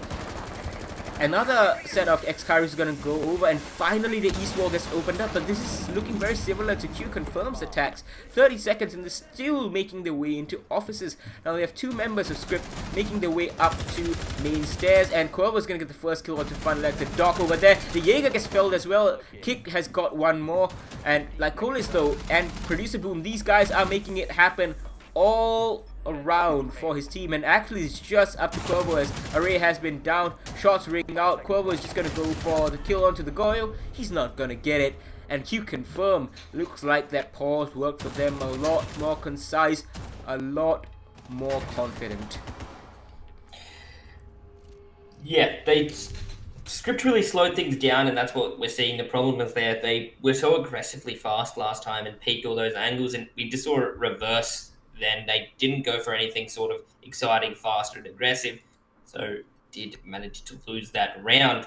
But now we'll have to attack one of the bottom floor sites, and it's going to be Workshop with sort of just the generic operators you would usually bring, with the castle being brought out once again. Are we going to see an aggressive play at above, as we saw Script do it when they were on defense? Well, Funlex is going to swap over from the Legion to the smoke right now, and we're seeing an Ash for the first time this series come out on the side of Array. Now we saw Array try an Ash yesterday against Q Confirm, and that was on Cafe, but that was a very short-lived experience because he got spawn peeked right off the map. So hopefully same thing doesn't happen today. Funlex is on the smoke. I wouldn't expect him to be going for a spawn peek, but at the same time, Array, let's see what he can do with the Ash. It's a very comfort pick type of operator for most players in the context of today's meta, but still has a place. 10 seconds to insertion. Yeah, especially being Border, where it's more of that frag-orientated map. You can always bring one of those fraggers, and Ash being the most notable fragger in the game, you know, it's always going to be a very close operator to everyone's heart, and going to be seeing Array sort of droning out this player on the run out of East. So the comms will be coming out, and he's going to get easily taken down. Didn't notice that drone, and that's going to be a massive pick right off the bat, removing that Jaeger. Now, Kick is going to go down into passport, start pushing it in. Very, very good start, I would say, as per usual from script that we have come to expect from this map so far. Sunan is going to take control over here of these stairs after he cleared out, after the Hajime was cleared out. Probably going to be east side push. Quavo powers it on. Producer Boom goes down. The Valkyrie's off the board. One C4 is gone. One is left. That is Lycolis, the one with it. And yesterday, Q confirmed how they won border was by virtue of holding on to second floor really, really strongly and making sure that they had enough sightlines into the bomber site to deny the plant or retake it at the end. So that's exactly what they're trying to do again, I think. But oh, that's a free kill. Good information. Kick just caught on his cam, and it's Producer Boom on his cam likely to give that information, pulling it back a bit more into the favor of Q Confirm. Yeah, that was a big play for them to get off right there. Removing that Habana from play right now is good. Now they have to go for this push down below, realizing these castle barricades are in place. Still having the thermite in play and not having a castle barricade towards bathroom means they probably can get this bathroom wall opened up. Having 3 walls soft, most likely to rotate in through bathroom in place with a castle barricade towards it. But Array above, just going to be walking around, seeing if he can catch anyone out. And that's going to be the smoke just running around getting taken out. Quavo, he gets 2 below. It's all up to Lycolis, who's upstairs. He's going to clear up Sunan. Sorry, he's come downstairs, I believe, but he can't do anything more. And Script Esports, these guys are looking so very confident. They have the swagger with them. They have the information. Look at the flick from Tolji. They are pumped. They are ready. They're communicating well. And I think they're going to be taking this map for sure. Yeah, they're looking so dominant right now. A little bit iffy on the last round, but that one was so much more confidently played out. Now, we're going to see Q confirmed going back to the same site. And if it plays out anyone like that, we could see Script taking this map out since they are on match point here. Now, it's going to be a tough battle for them. But Q Confirm has been able to do it in the past. They almost pulled off a comeback against Xavier Esports yesterday. I think they were 6-2 down or something, and they made it all the way back to 6-5 before losing. But very interesting, and I know you've noticed that, Chuck. Nook.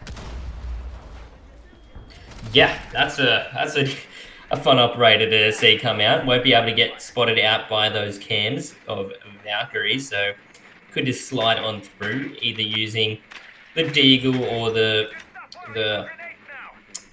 FMG9. Yeah, indeed. Some people have been arguing that the FMG9 is too weak a weapon for Nook.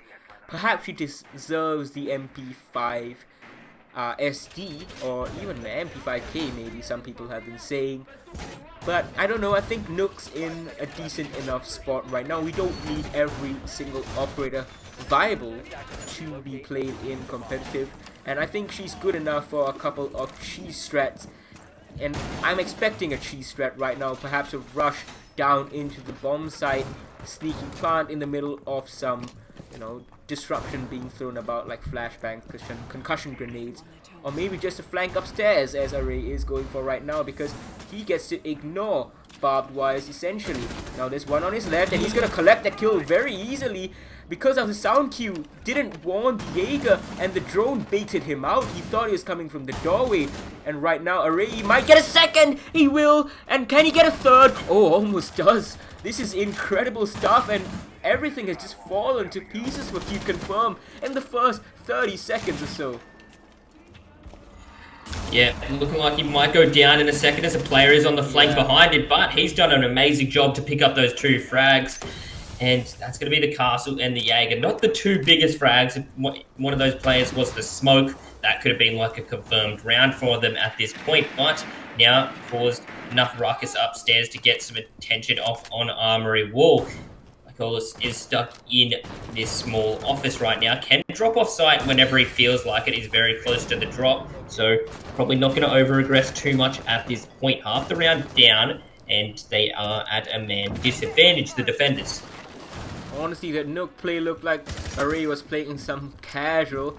Corvo now, he's on top of the metal stairs, gonna place a claymore down and piece on out of there. Sunan, now he's left to contest this one player inside of Archives. It's gonna be fun, Lex. He's gonna have a bit of a tough time contesting the long range angle, so it's best if he stays prone, but no, that's going to limit his mobility. And Tolji, double kill upstairs, pre-fires there, and this is looking like the end of the map already, with 1 minute left to go, and Pretty Saboom can't even secure that one kill that he needs. Tolji with the triple kill, and Script absolutely demolish Q Confirm here on border after having lost this 7-5 yesterday. Yes, beautiful plays coming out from Script. Definitely done their homework, done their research, now coming out on top today against Q Confirmed. It looked like a completely different game today. That was just amazing play from Script. They've definitely done something. They had a good night's sleep last night and got ready for some good playing of Siege today. Yeah, indeed. And not only did they get ready, I'm sure they were having a hearty breakfast. Mental game as well is very important. It's very important to not feel the pressure, or feel the pressure and utilize it to your own advantage. And they must have certainly counter-stratted them, because going to border, a map they lost 7-5 on yesterday, and then coming up with such an incredible performance certainly speaks to how well Script have been strategizing. And these guys, they were third in the Pro League in Season 9. They didn't finish the Season 10 Pro League, but third in the Pro League, almost made it to the APAC Finals. I think they are good value from doing it again, and I think they might even make it to Sydney if they win this game and then beat Xavier Esports twice, though that is going to be tough on its own.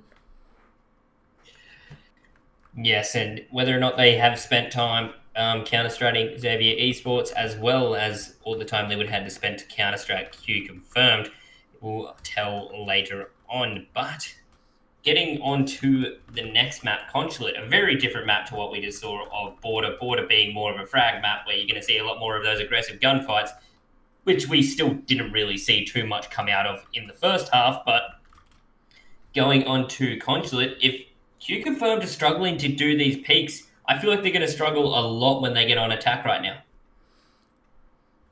Yeah, I think Q Confirm's attack is really, really problematic, and this being Script's map means that Q Confirm does get to choose the side, and they have gone on to the defense first.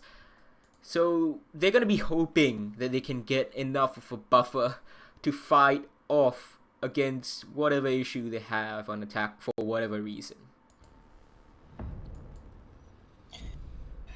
Yes, so jumping into this next game, the bands Q Confirm, starting off with the bands and defense this time. I'm guessing maybe like a Blackbeard's very common for this map to get banned, so could see him get taken out, but it's going to be an IQ being removed, and I believe Script, it was more Q Confirm running the IQ. Yeah, it was yesterday. It was more Q Confirm running the IQ. Well, just now. But yesterday it was Q Confirm banning out the IQ quite often, and they did so on Consulate against Xavier Esports. So not entirely surprising that they've done it again. IQ is a very strong operator, can take down Valkyrie cameras, can take down yokai drones, find out the utility like mute jammers through the floor, or Jaeger ADSs, or goo mines. A lot of stuff that IQ can do, and she's 3-speed, great gun. Makes sense that she's gone. Think a ban once again from Script. They don't want the comfort pick for Q Confirm available. Yeah, so that's going to leave Blackbeard in play, which is a very annoying operator, especially on this map when you can get on that east rappel and west rappel, and just sort of cause a lot of havoc with, and not having to worry about your head as much as a normal operator. Yeah, funny thing is though, Q Confirm don't really like playing Blackbeard, but they did have a Blackbeard played against them yesterday. It was Red Sun on Xavier Esports, and there we go, Q Confirm with the Pulse ban. I predicted it for Border, but we're going to see it here for Consulate. Interesting choice, don't you think? A Pulse ban on Consulate. I thought it would have fit Border a bit better? Or this map, you can get it gain not just for the nitro through the floor. I reckon you can.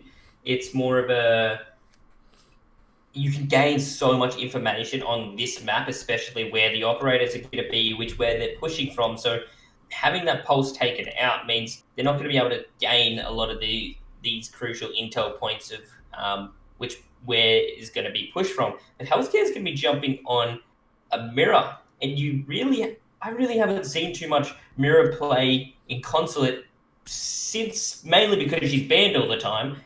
But there's some OG strategies with mirror on this side. Yeah, Defenders, protect your bombs I wouldn't from expect being Mira by to be attackers. greatly played, but as you said, OG strategies, and we saw some of them yesterday. I think it was from Q Confirm itself, or was it from JV Esports? I can't quite remember, but it's a standard Mira window inside where healthcare is going inside of break room. He just sets it up, watches the entrance in from admin, and that essentially it forces the attackers to either deal with break room from the window on the north side, or you have to pivot to a balcony or a B-bomb side attack over from the yellow and west side. So this is a very easy and a very strong hold over here onto admin, but the problem is they've not brought a mute or a bandit, which means that kicked, he's going to be able to deal with that mirror window, or if Array can get his Twitch thrown up. Yes, but something else, usually with this strategy, you need that castle barricade on the side window to sort of prevent any pressure from there. So not having castle in play means it can be dealt with from that sort of north window very easily and taken out. So a lot of counters to this mirror is being brought out right now. So I feel like it's just going to be a quick time waster, and that's about it. Yeah, I think you're right. I think Script are going to be able to deal with this, especially having watched the games, and if they have counter-stratted Consulate to even half the degree that they did for Border, they're probably going to have a very, very good time. Now, Cuervo, he is going to go over to the yellow stairs side. Producer Boom might be ready to receive. Yesterday, Producer Boom was playing here as well, and he pushed into this on one of the rounds. He just pushed into this yellow hold after the ADS had been burnt, and he just got killed by a grenade that followed up the ADS being burnt by Xavier Esports. Hopefully he doesn't make the mistake again. Not sure if there is an ADS to support him. I didn't see one, but let's see what Script have to do. A few people on this west rappel trying to see if anyone will over aggress from yellow. We've got Sunan here holding that angle, see if Producer will over aggress. A little bit of damage done in his direction, but he's pretty much locked into this yellow stairs position now. Really can't remove out since there is someone above him and two people on this window. Looks like the Maestro player is going to try and peek towards these west windows, and no one really aggressing for him. X-Cards will get shot out. Now Producer Boom, he's sitting pretty at the top of these yellow stairs. Q Confirm is looking pretty solid here so far. Consulate, as you said, is one of those maps where you can get away with not having too extensive a roam, and they're just going to rappel in into the window. And how is this not being punished? Right now, Funlex, there we go. He does take out both Sunan and Array as they come in. He takes down Kicked as well as a triple kill right now, and they know that someone's on the window. A shotgun blast goes out. It doesn't quite hit. Quell was very low in HP. Lycolis is cleaned up totally, and this smoke raid might just do the trick and is looking to jump out from the bathroom window. Quell is waiting for it, but this round is effectively lost. Yeah, at this point, he's just staying with the KD, going to sit up on the roof and sort of talk with his team to try and gain what they need to do next time for most likely a garage push. A little unsure what he's trying to do. The jump out does come out from Producer, and He gets the kill. yeah. I can't believe it. He went for the run out. He knew it was safe. It's very confident, and oh, that's a very nice tracking from him. Yeah, beautiful shot there. So that's going to be Q Confirmed picking up first round on defense. Now going to lobby next, and Amaru being in play now. Or maybe we might see a 6 pick. but Capital is also can be played as well. Capital is definitely interesting. It's a strong operator, but it's made even stronger by the fact, I would say, that these guys are defending the first floor lobby and press room. Now, we don't see lobby and press room too much now because of the fourth bomb site that was added, last season into Consulate, the split bomb site inside of tellers as well inside of servers. That is what usually is the preferred tertiary bomb site, but right now we are seeing lobby and press room as the outright secondary bomb site, and I'm not sure if Q Confirm are going to be able to repel this script attack, but the fuse being brought out, Array, what damage might he do if they are able to successfully take the second floor? Yeah, maybe thinking that they were going to go garage next, bringing out that fuse, but still can use it pretty viably here from above. So gonna be able to send some cluster charges below if he gets into the right position, but it's going to be a bit harder to clear this top floor. Gonna have Mozzie being played and have all those pests set around the map. Now, Array is a very, very vocal player, and him deciding to go on fuse is certainly something that he must have thought about for a good amount of time, and we have seen a bit of fuse in other regions. Chuck, you were casting ANZ yesterday, correct? And I'm pretty sure there was a Mentalist fuse, and he even got a kill, but that was in Clubhouse. Yeah, I wasn't casting that Pacific game, but yeah, so missed out on seeing that. I was a little bit busy, but that sounds exciting. That works. He just gets the kill onto the Goyo. With a pistol through that little slit through the window, he just gets it broken for him, and he's just gonna eat that C4. It only takes about 30-40 HP worth of damage actually, and he's taking a kill. How did that happen? That PM pistol is a very powerful pistol, and picks up a cheeky kill with it. Fuse shield, and it's my favorite shield.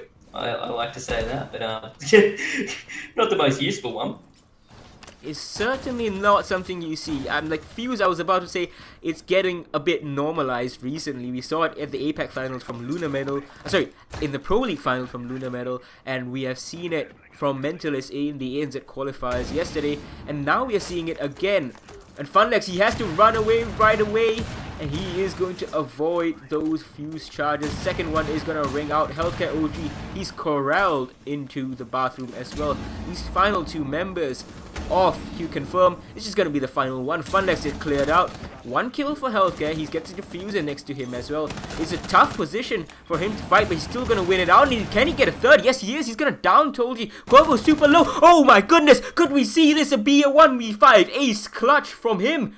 Tolji on the floor. Kick. He is creeping over. Does he know the position? Can he land the shots? He lands some. He's going to go for the pickup on Tolji. If he does so, it might be a very, very fatal error right now. But Tolji, can he get picked up? He is stuck in the corner. And sees the gun. Sees the head. Can't land the shots. And he's just going to back on off. 30 seconds left to go. It's a pistol battle kicked. You should really just use your primary weapon. The recall. This pistol! How does Kick do it? What on earth? Script? What? Kicked? They nearly threw that round. Oh my god. That was nearly a full throw. Healthcare coming in with a massive play, nearly getting that ace clutch. That would have been insane, but no, it will only be a failed attempt. Oh goodness. Script. Well, let's try to replay that from the beginning, right? So Fuse goes upstairs. He gets one kill somehow into the Goyo. Producer Boom wastes C4. The rest of his team, starts getting kills. The Nomad starting, of course. And then after that, it's a 5v1. And it's looking like it's all over. Healthcare, he just gets 2 free from the hatch. Just sitting inside of the main lobby. And just cleans up everyone except for the final player. Just playing it a bit too cautiously. I think if he had taken the gunfight a bit more aggressively a lot earlier, might have made it work. But Kicked, I was criticizing him for not using his main weapon, a gun that can actually fire multiple bullets, but he just waits. He uses the extra zoom, the extra magnification of that pistol, just one taps him to the face, and I think that is one of the most exciting rounds we have had in Southeast Asia for quite a long time. Seconds remaining. Yes, exactly right. But so reinforcements are going to go down in Visa to try and stop that push from that area. Array going to be jumping on that fuse once again. Fuse ballistic shield. Got to have that PM in hand with those cluster charges that can be oh so very dangerous, especially on this site where it's not the safest spot to be able to run away from those cluster charges, considering once that wall's open and you send some cluster charges in, there's got to be some attackers looking through the breaches. Now told you he's gonna get this wall open very, very shortly. There might be a mute jammer that he's waiting. Yeah, there we go. Sunan is just gonna... Oh well, there is no mute jammer, but Sunan's just gonna dedicate an EMP nonetheless. Maybe he are going for the evil eye, and they might have actually got it. I'm not too sure if the range of the EMP was wide enough. Yes, so both exothermics getting used at this point, and the remaining kick's going off again. Again with the pistol! He's going off with the pistol right now. He doesn't even need the AK at this point. He just needs that, but firing back, Lacolis gets a kill onto Array. There's the fuse going down. That terror operator of the cluster charges will not be able to be used. Really, you don't really use the cluster charges for the kills, though. You use them to clear utility, and that is going to be a bit more problematic now. That barbed wire that you can see, mute jammers, deployable shields, whatever else that is left on site, so Fuse is not going to be able to do it. Good counter strategizing from Q Confirm to expect the Fuse to be brought out again. And oh, Healthcare, he's getting so punchy right now. And Quavo, very low on HP.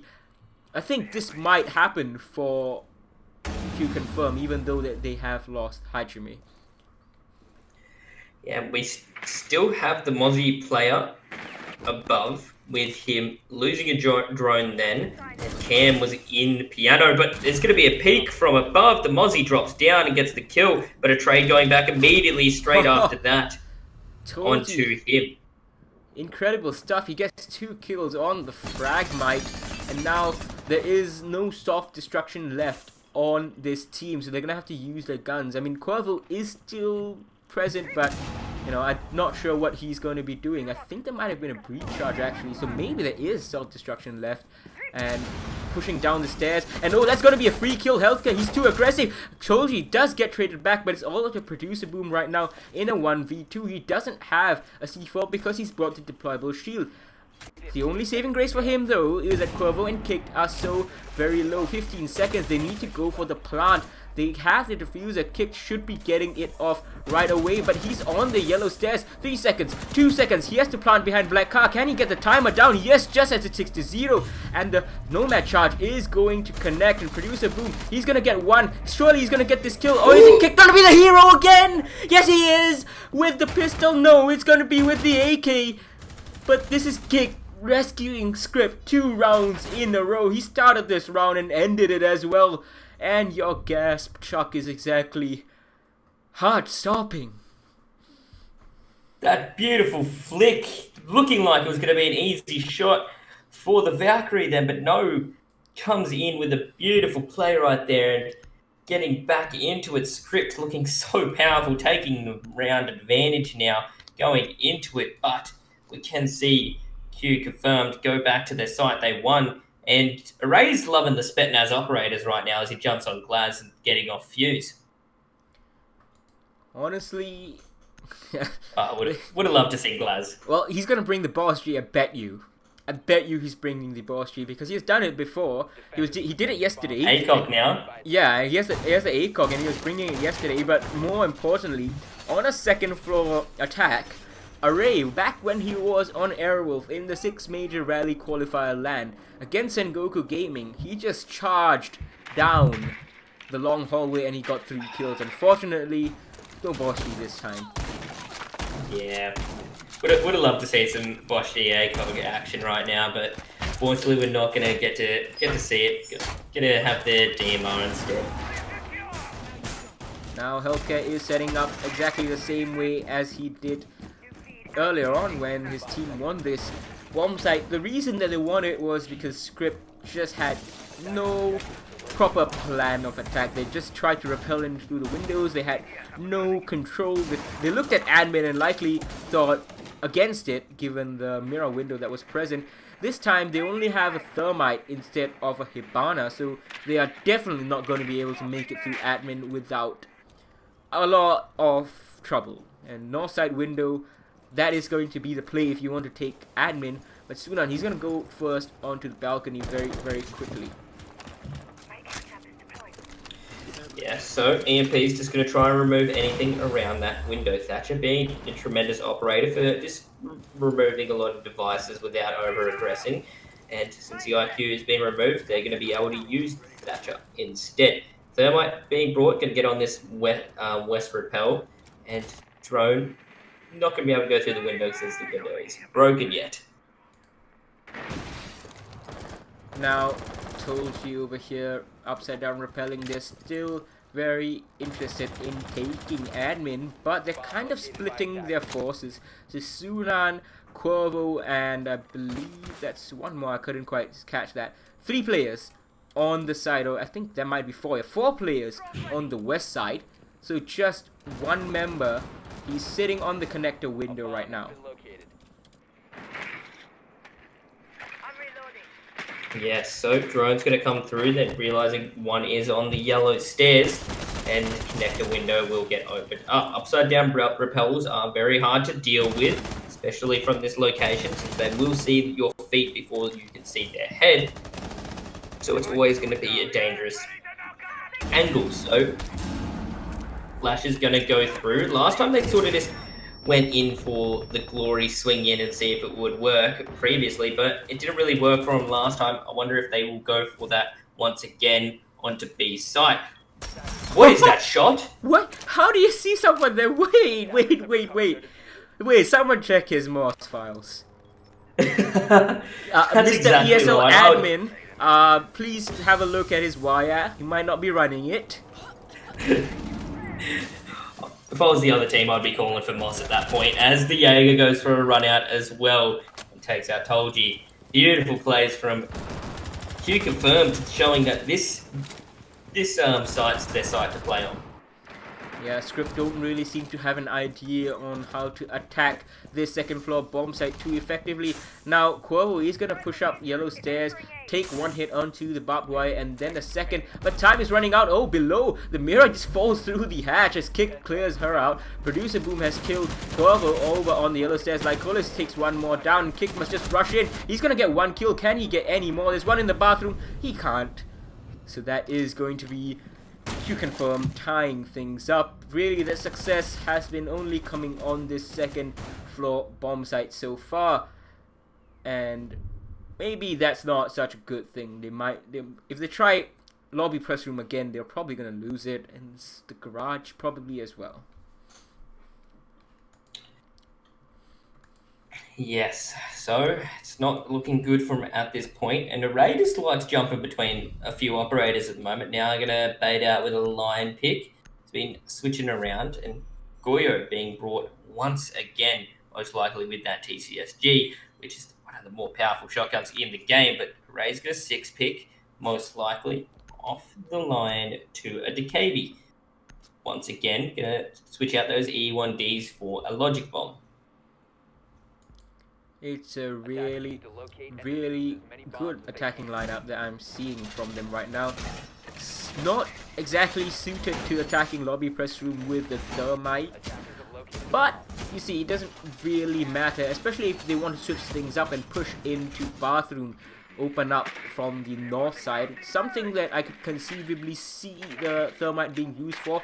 But the previous time they attacked this, it was really a tactical victory, front, left, and center, because, well, it was a 5v1 before Healthcare nearly pulled off this incredible 1v4 rescue job.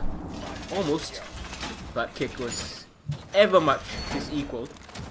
So let's see whether Q Confirm have made the necessary adaptations and what Script are going to do with this new lineup. No fuse shield over here.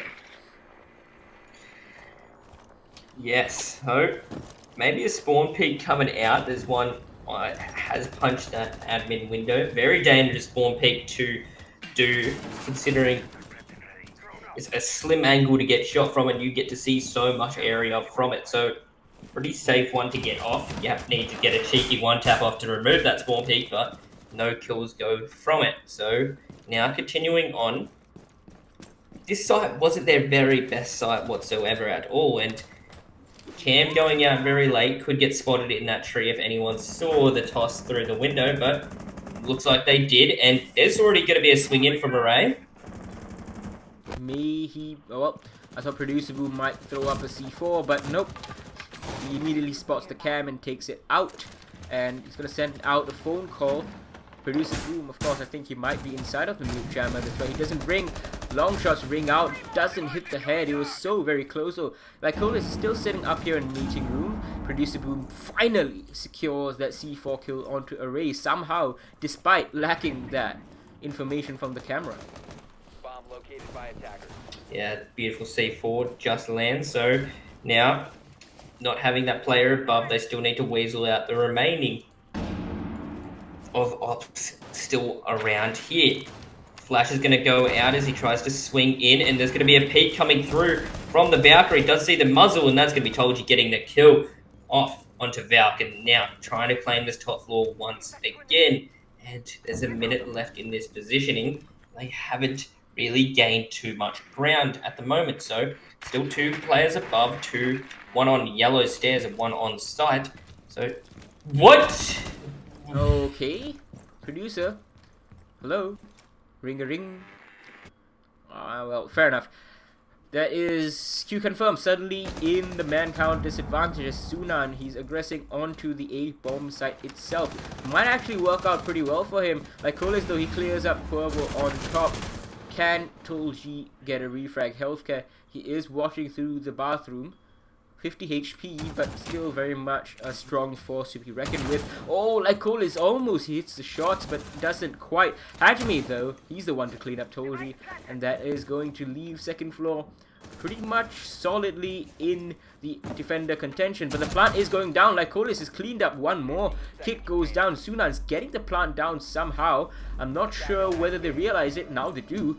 And it's a post-plant 2v1 retake now. We've seen some good retake defenses from the attackers from Script. What can they show us this time? Defenders have located the diffuser.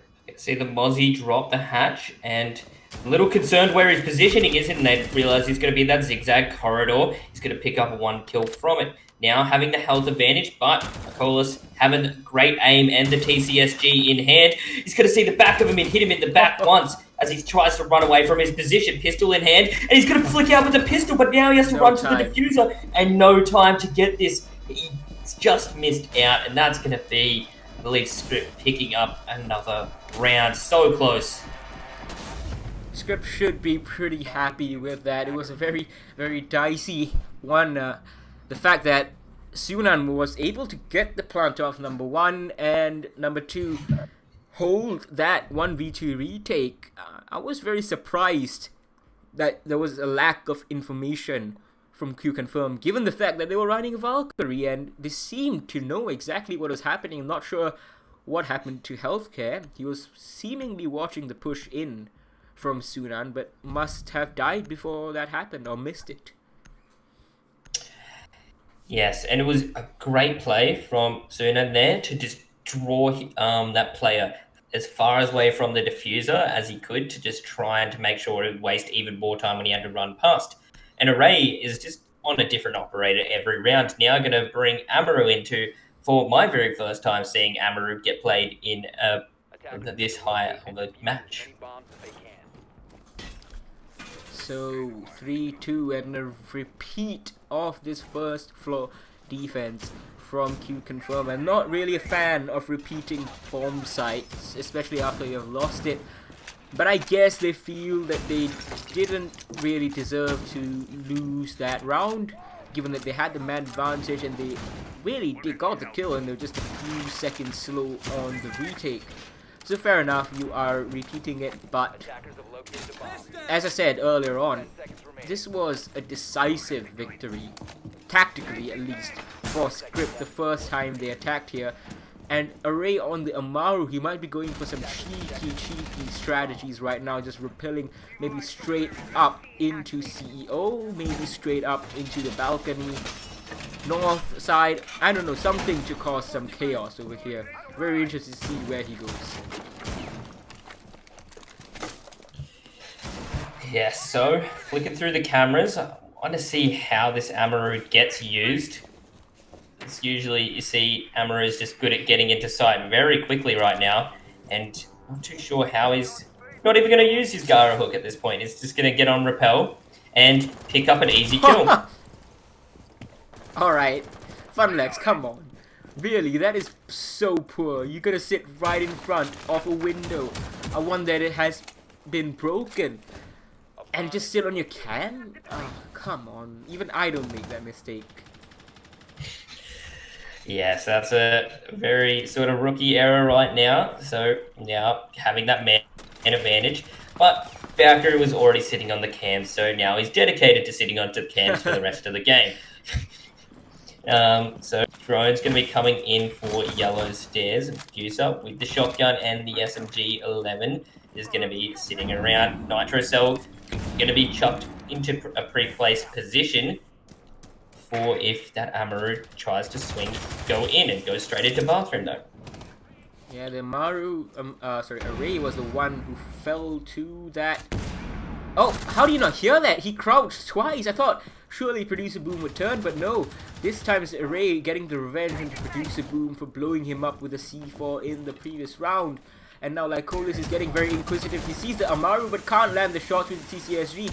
Maybe he would have been hoping for that Vector, and Corvo is taken down healthcare as well. And they're starting to default back down into the basement is Lycolis. And Array very low on HP, but he has control of the first floor showers, and the plant should be going down shortly. No, Sunan, he's taking a lot of damage. Lycolis finally falls, and Script with a flawless round. And as I said, bad idea for them to try and defend this bomb site for the third time.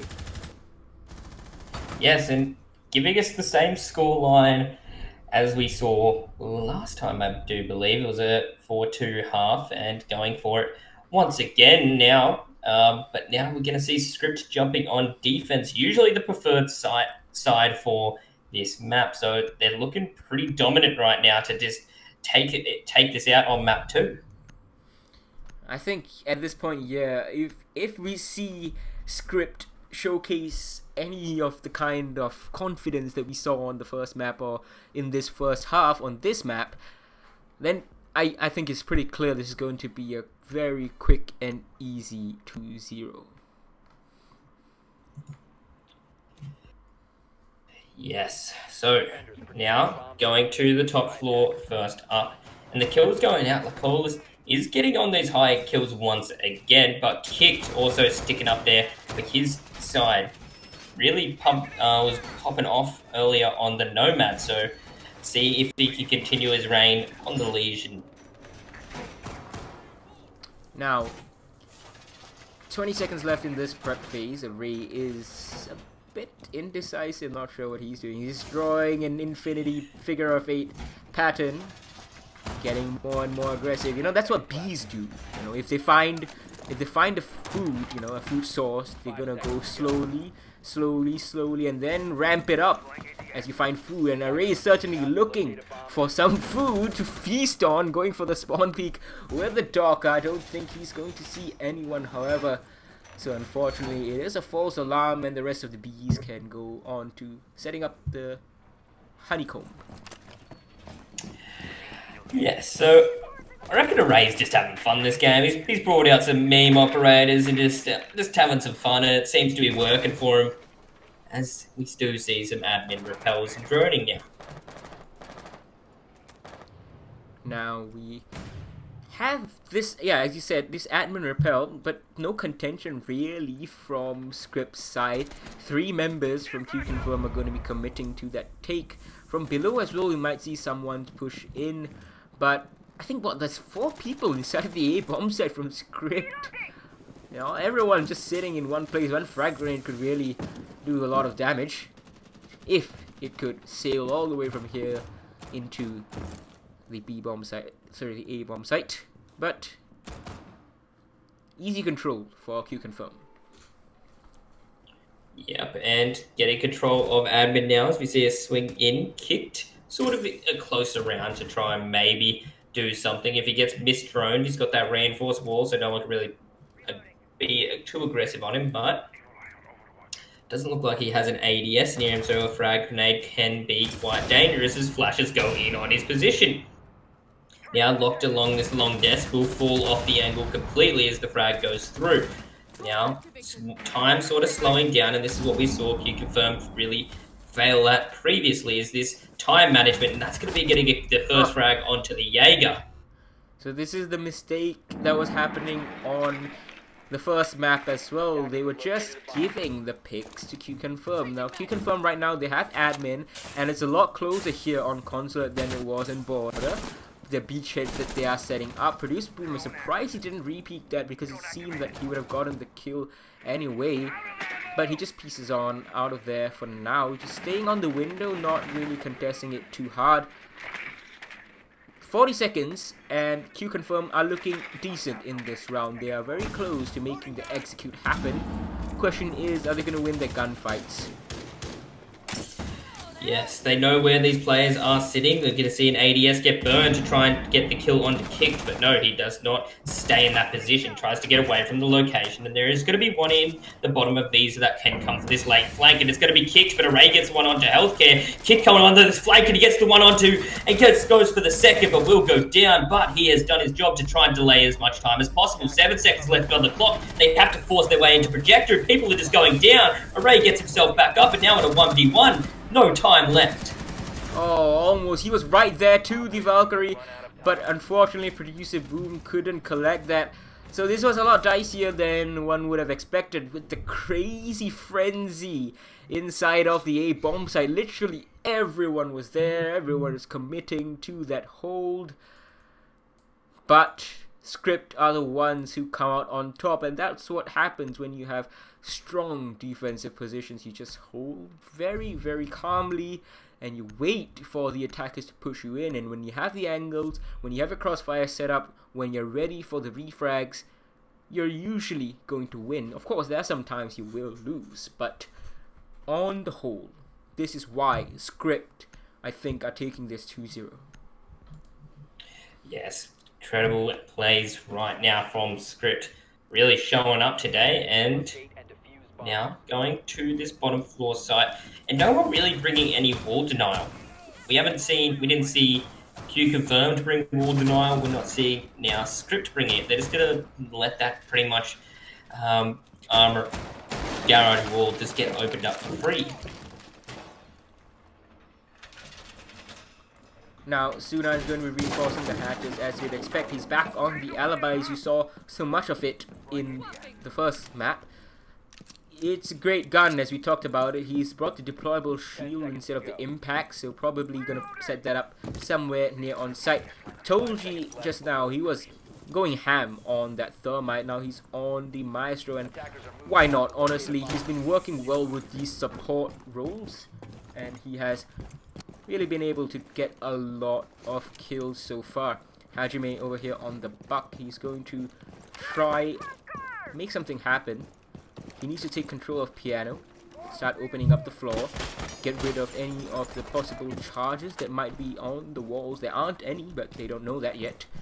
So maybe mute charges or bandit charges. Open up the floor, flush out the strong defensive positions such as behind white van or behind the black car. Yeah, so Valkyrie in play, and Cam's going to be outside, and a lot of heavy roaming coming out from Script right now. 2 players on this top floor can have Subdue Mine set out, but Producer starts off with getting a kill onto Sunan. as that's going to be that alibi remove. But Producer very low HP, but another one going out. That's going to be the Jaeger remove. Kicked, finally ringing back and taking out their Zofia player. And starting to make it a little bit more winnable for the defenders right now. If anyone can do it, it is Kicked. He has been absolutely on fire today in this series. And if he throws an impact right now, he might be able to catch Hajime off guard. But I think the person who peaks first is going to be the winner. And it's going to be Hajime. He's looking very, very good for it. A bit surprised to see that Legion standing there, but still the victor. Yes, Array still on this top floor though. Only one on site. You can see the Buck just sitting on his drone. He nearly gets off it in time, but no. Hajime does go down by Array, who's still roaming on this top floor. Do see Toju here on the Maestro. And Array, does he get the down? I believe he does get the down onto Producer there, so that's going to be... And Toju does get the kill onto Healthcare. Toju going off with the Elder and takes out both the players. Script coming back from that round. Really, it was a 3v5 at one point, and looked like you confirm were really finding the groove and moving into the map, taking control very easily. But it was just kick-starting that comeback. Array, of course, securing that easiest kill of his life onto that Buck, and Tolji, as I said earlier on when the setup was happening, been fragging out really well, and he did so on the Maestro as well. And 6-2. This is match point, series point, Q confirm. We could see them get knocked out right now. Yes, it's very believable right now for them to sort of get knocked out. Match point 6-2. It's not looking the best for them. They do have to go to lobby for the next site to hold. So not the best positioning here for the site, but if they lose this, they still have so many rounds to sort of play with.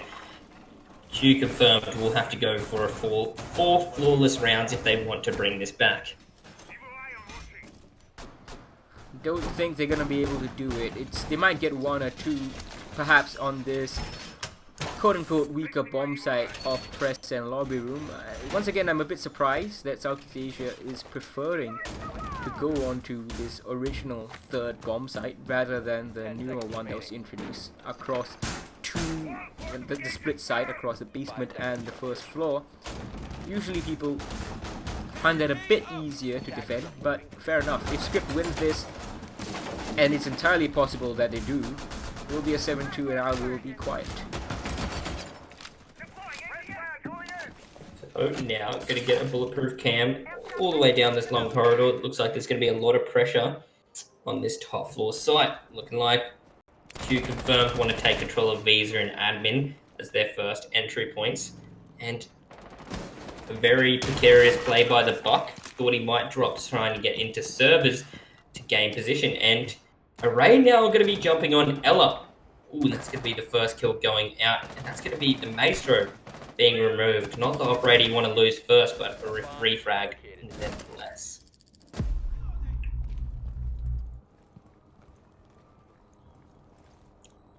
Now, it is a 4v4, 2 minutes left to go. Maestro being off the board, as you said, really big problem.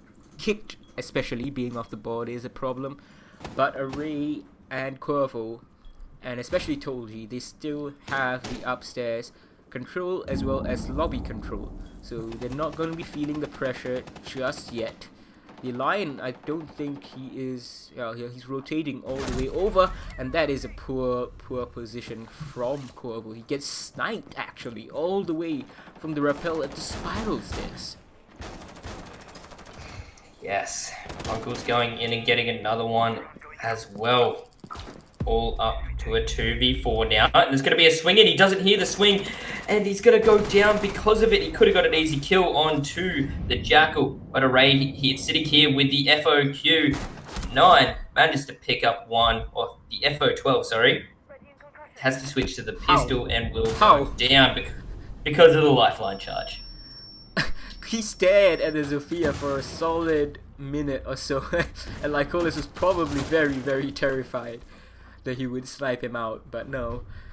Still wins that fight and keeps his team in it, Script Esports, so they lost that bomb site. It is a weak bomb site in general, and now they get to defend the second floor yet again.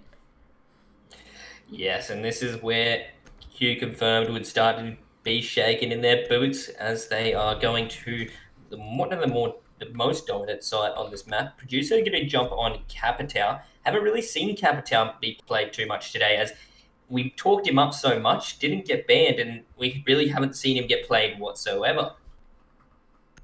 Yeah, honestly, I thought Capitao would feature a lot more. Producer Boom, the first time, as you said, we're seeing him in this series, especially on border. I was stunned not to see him, such a strong operator. Well, fair enough, we didn't see him, and Q Confirm were the ones really paying the price for it. Script had no problem. Q Confirm over here, they're gonna be a bit, as I said earlier on, they're gonna be a bit more relaxed with the fact that they don't have to take as much map control to get onto the stage just before the execute over here. If not, in maps such as border, when you need to do extensive roam clear, take your time getting from spawn all the way to the bomb site. That was a bit of a problem in terms of time. They're still having time problems, but they're fairly masked by the compactness of this map. Yes, so Cam's going to be sent out. Wonder if Array jumping on that dock is going for a spawn peek once again. A little unsure if he would be trying to challenge that, but would expect him to do it after what we've seen him do today. So yeah, Producer just trying to get rid of these cameras and claymoring out some of these runouts. A lot of players sitting around long desk can be a little bit dangerous considering that repel of you can get on Spiral. Told you was the one to fall first in the previous round, and the last time they defended this truck, it was absolutely insane. There was no head or tail to what was happening. Told he's going to take his time opening up a rotation from Array, and very lucky for them that Q Confirm takes the time to push into the site. Luckily they don't play like Script does on attack, because that would have really sunk both of them on the top of yellow stairs very quickly. Lycolis eats a goo mine as he repels in, goes prone inside of admin office. Kicked was very interested, but hearing Producer Boom on the repel, I think, has scared him off. Yeah, just getting out of that position nice and quick.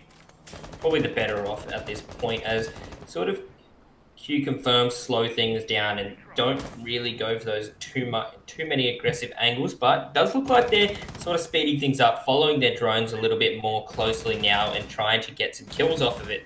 Gonna see Cuervo sitting here on Visa stairs, peeking out a little aggressive, but Valkyrie cams are getting spotted by Healthcare there. Now going to open up above Visa stairs to get this long line of sight all the way to Projector. Now Healthcare over there, he's gonna eat another goo mine as he exits. He's gonna go down all the way before pulling it out. Hajime though, he starts the fragging. Corvo goes down, and that is a good opening for them. They have a minute to play with, and they have the buck down on the first floor. That's gonna help out a lot in clearing out these positions. Reduce the freneticness of the push onto the bomb site itself. Clearing out long desk first is a very important area to clear out, especially with the ping. And now, oh, Hajime, he's gonna get down though. He's gonna lose that fight, and that buck has been just put to bed. Sunan winning that fight. C4 flies out. It is completely ineffectual. And concussion grenades and everything. So Lycolis needs to bring all his skill to bear. That ace from the first round of this series. What can he do right now?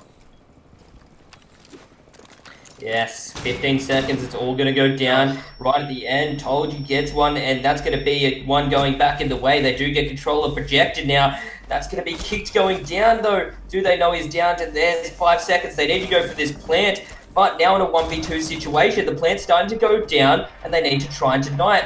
He can't go for it. He's got the older in hand. He's not going to be able to deny the plant. As the plant goes down, but he gets the kill off onto Healthcare. Now in a 1v1. He does have the older, but he misses his shot. And Q Confirm get that round off. Oh, Q Confirm. You left it so late, but you still made it happen. It was a good take all in all. A bit dicey, but certainly I think it is the fact that Consulate, such a small map, it's masking the time issues. They don't really have to spend too much time doing much else other than really going for the side itself. Hajime going down really could have turned the tide in Script's favor, but Script just couldn't hold on. It's a small map, and that reduces the number of locations you have to hide onto the site. Yes, now, still 2 rounds to play with. They can't. It's going to be a little bit dicey if they lose one more, but still got plenty of time before OT. Going back to this top floor once again. Same operator lineup. Really could have gone any way that time. Attackers need to Just the locate cam placement wasn't the best. They didn't have much info in projector once they took out that bout cam. Could we see this comeback happen from Q Confirm? Could we see this go to overtime? Could we see this go to map 3? Could we see Q Confirm win this series? What do you think? Not to sound bad, but I don't think we really can see a comeback at this point. There's still so... They've got to beat them on this site, then beat them on Garage, most likely, and it's going to be difficult for them to do that. Script to be playing so dominantly right now. There was just a little couple kick-ups in that last round, and I don't think they're going to really fall for that again.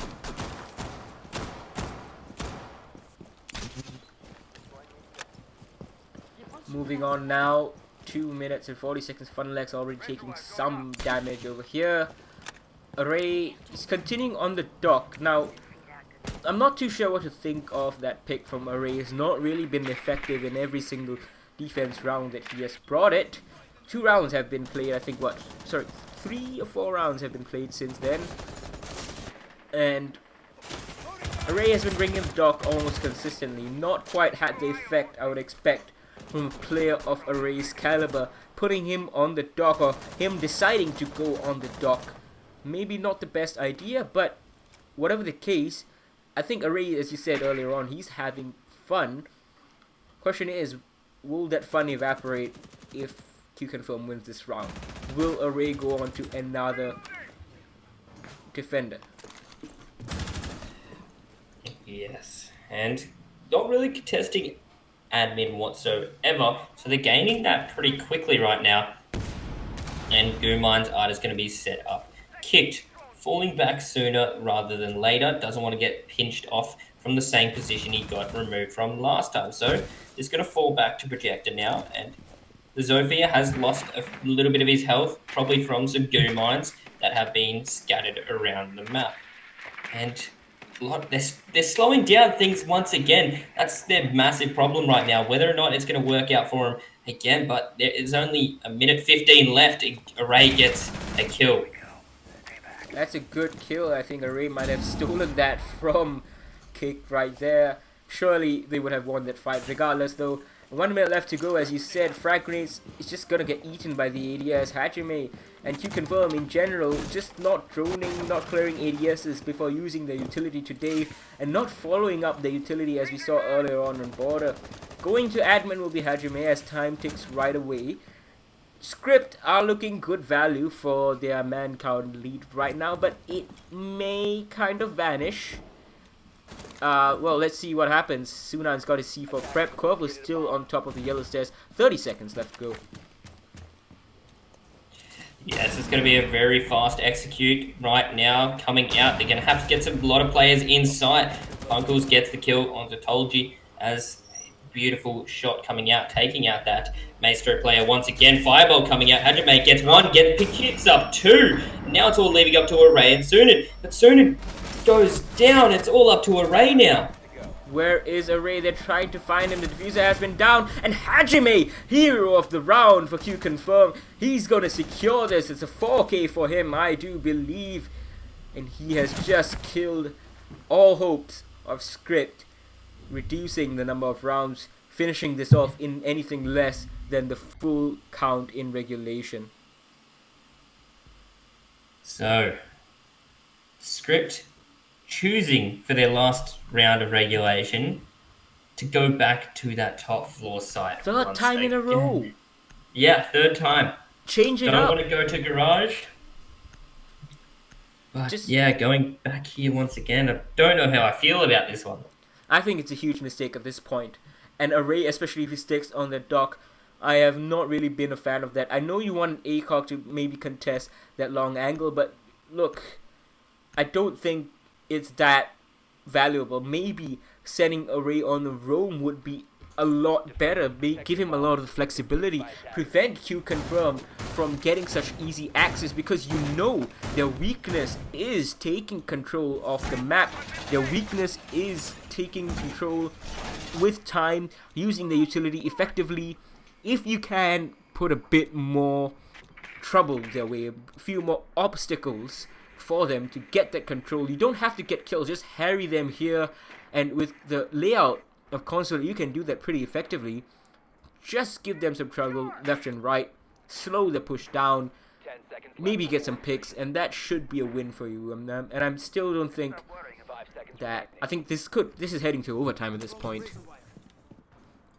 Attackers' objective is to locate a bomb and defuse it. Still a little unsure about the overtime. It could be. It's still looking like these rounds can go either or sometimes, but Array's in a good spawn peeking position. He does get the kill. Want to produce it. That's going to be the Capital removed, and that's going to be a good spawn peek. Array, you didn't like his dock pick, but his spawn peek has finally paid off. Finally, he almost got one onto Funlex in the previous round to the Nomad. Only did some damage. But right now, Capital off the board. Yes, it's a big loss, 100%. But kicked on the floor. This proning was there. But no, I think they're not going to be too worried about losing that Capital. They still can pull things back. Time really has been the problem, not losing members for Q Confirm. So, Lycolis can probably just frag this out, or Hajime can, as he did earlier on. And hopefully, for Q Confirm, they're able to pull this back. Push it to overtime, push it to the third map. Let's see what happens.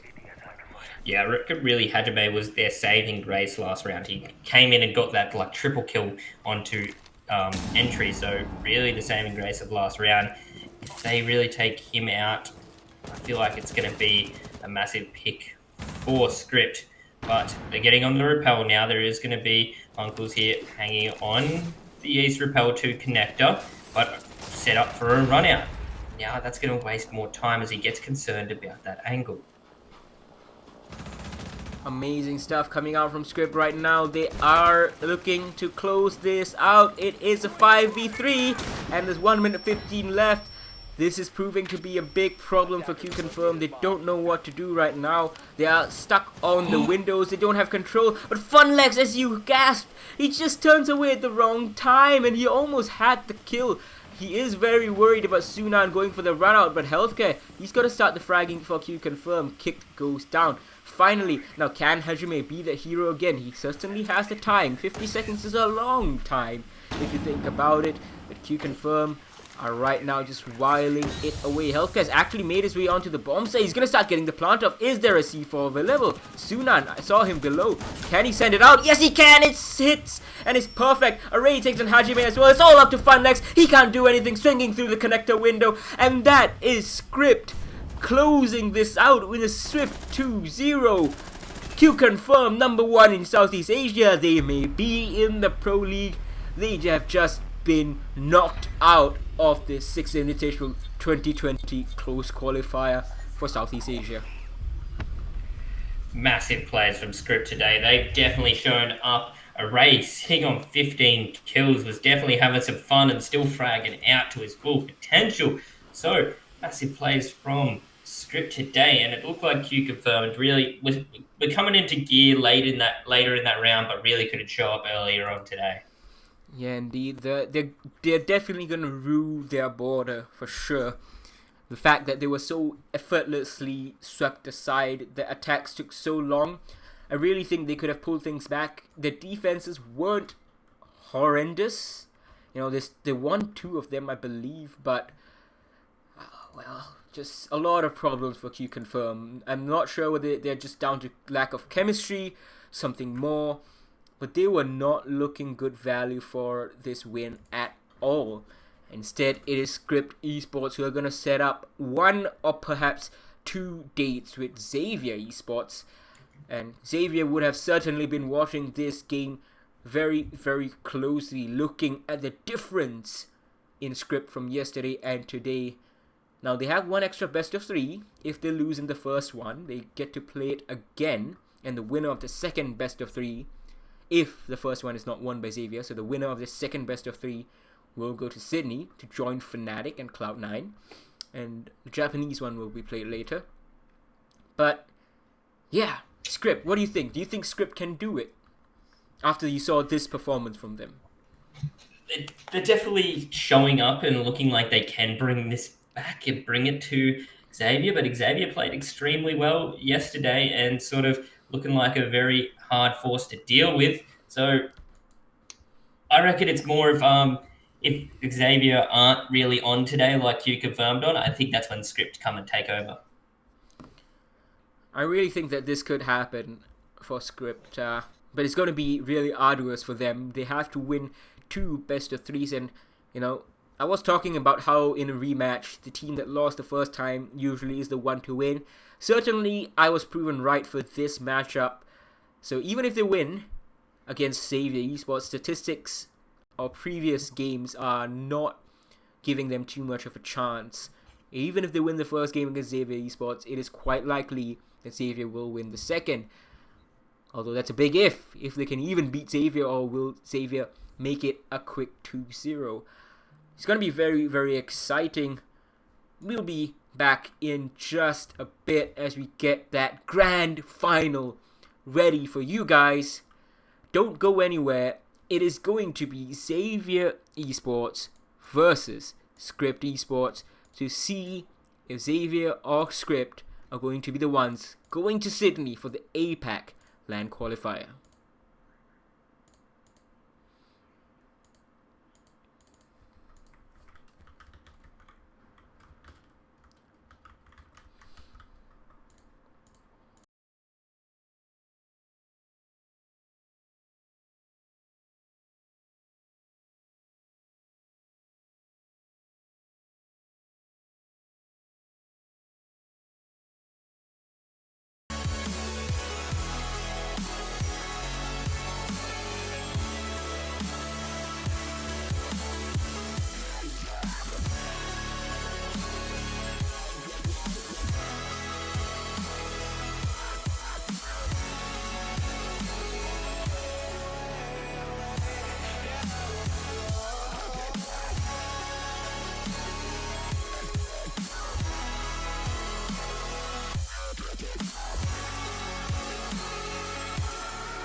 It's hard to keep smiling when I try to set things straight. You don't even listen. I'm just getting late, like you're on a mission.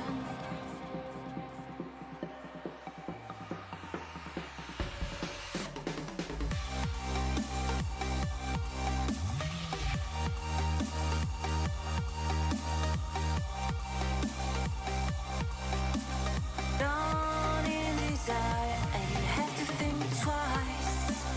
You make me weak.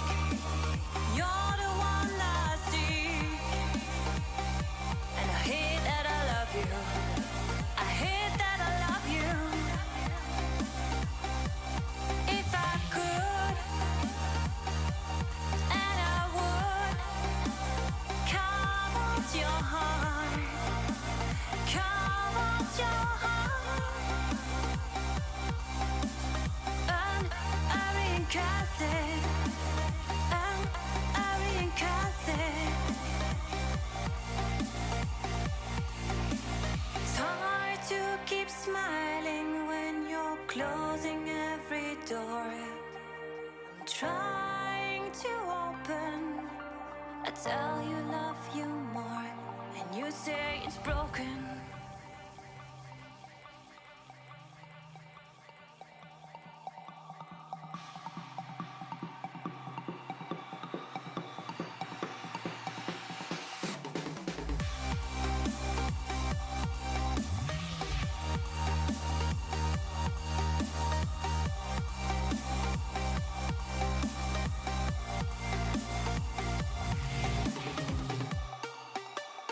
You make me weak. You're the one I see, and I hate that I love you. I hate that I love you. If I could, and I would, carve out your heart, carve out your heart, and I reincarnate it, and I reincarnate it. It's hard to keep smiling when you're closing every door. I'm trying to open. I tell you love you more, and you say it's broken.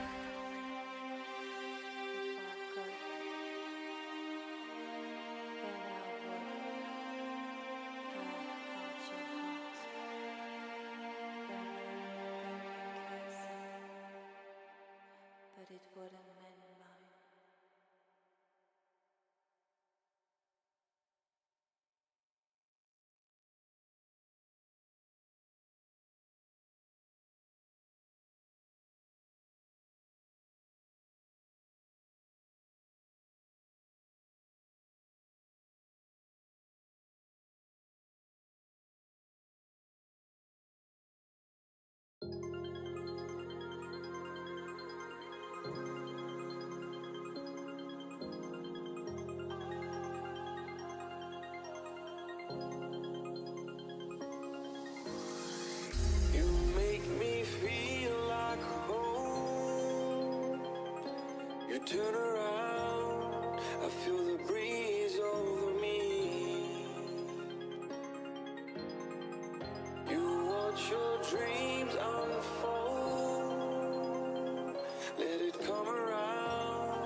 It's the unknown, the unknown.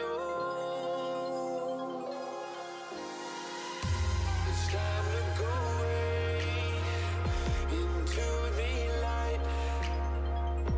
I feel the calming energy. I see the darkness coming, and I'm calling you to help me set me free. I'm calling for you.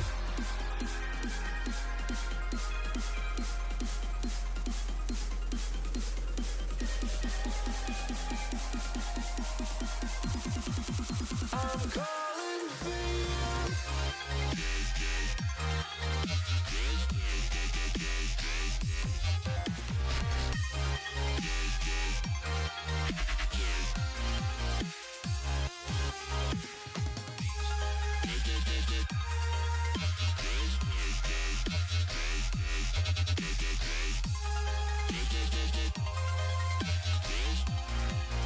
I'm calling for you.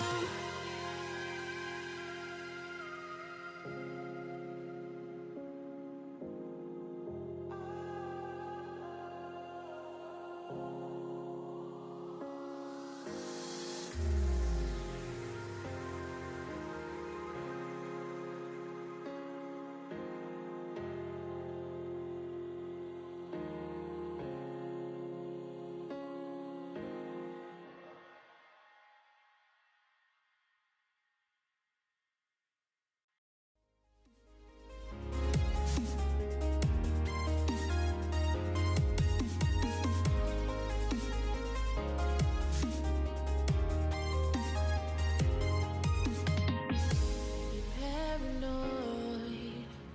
You claim this love that you never started.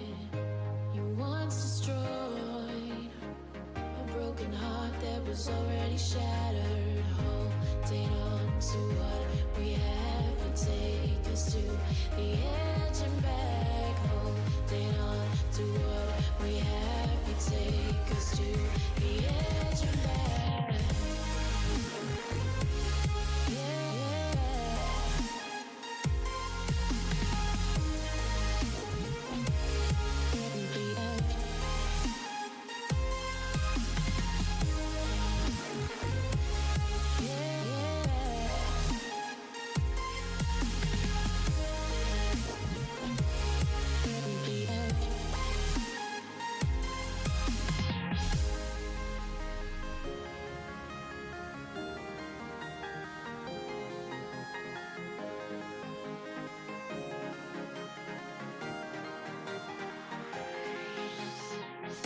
You're paranoid. You claim this love that you never started. You once destroyed a broken heart that was already shattered. Holding on to what we have and take us to the edge and back. Holding on to what we have and take us to the edge and back.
Hello and welcome back, everybody. It has been an excellent day so far. It was morning when we started. It is now afternoon. Hope you guys had your lunch. Hope you guys you've been rested because this next series is going to be excellent. I'm once again Shikara Infian Ewok Gupta, and I'm with Lackland Chuckmaster play Norris, and we are here to bring you the grand final of the 6th Invitational Southeast Asian Qualifier.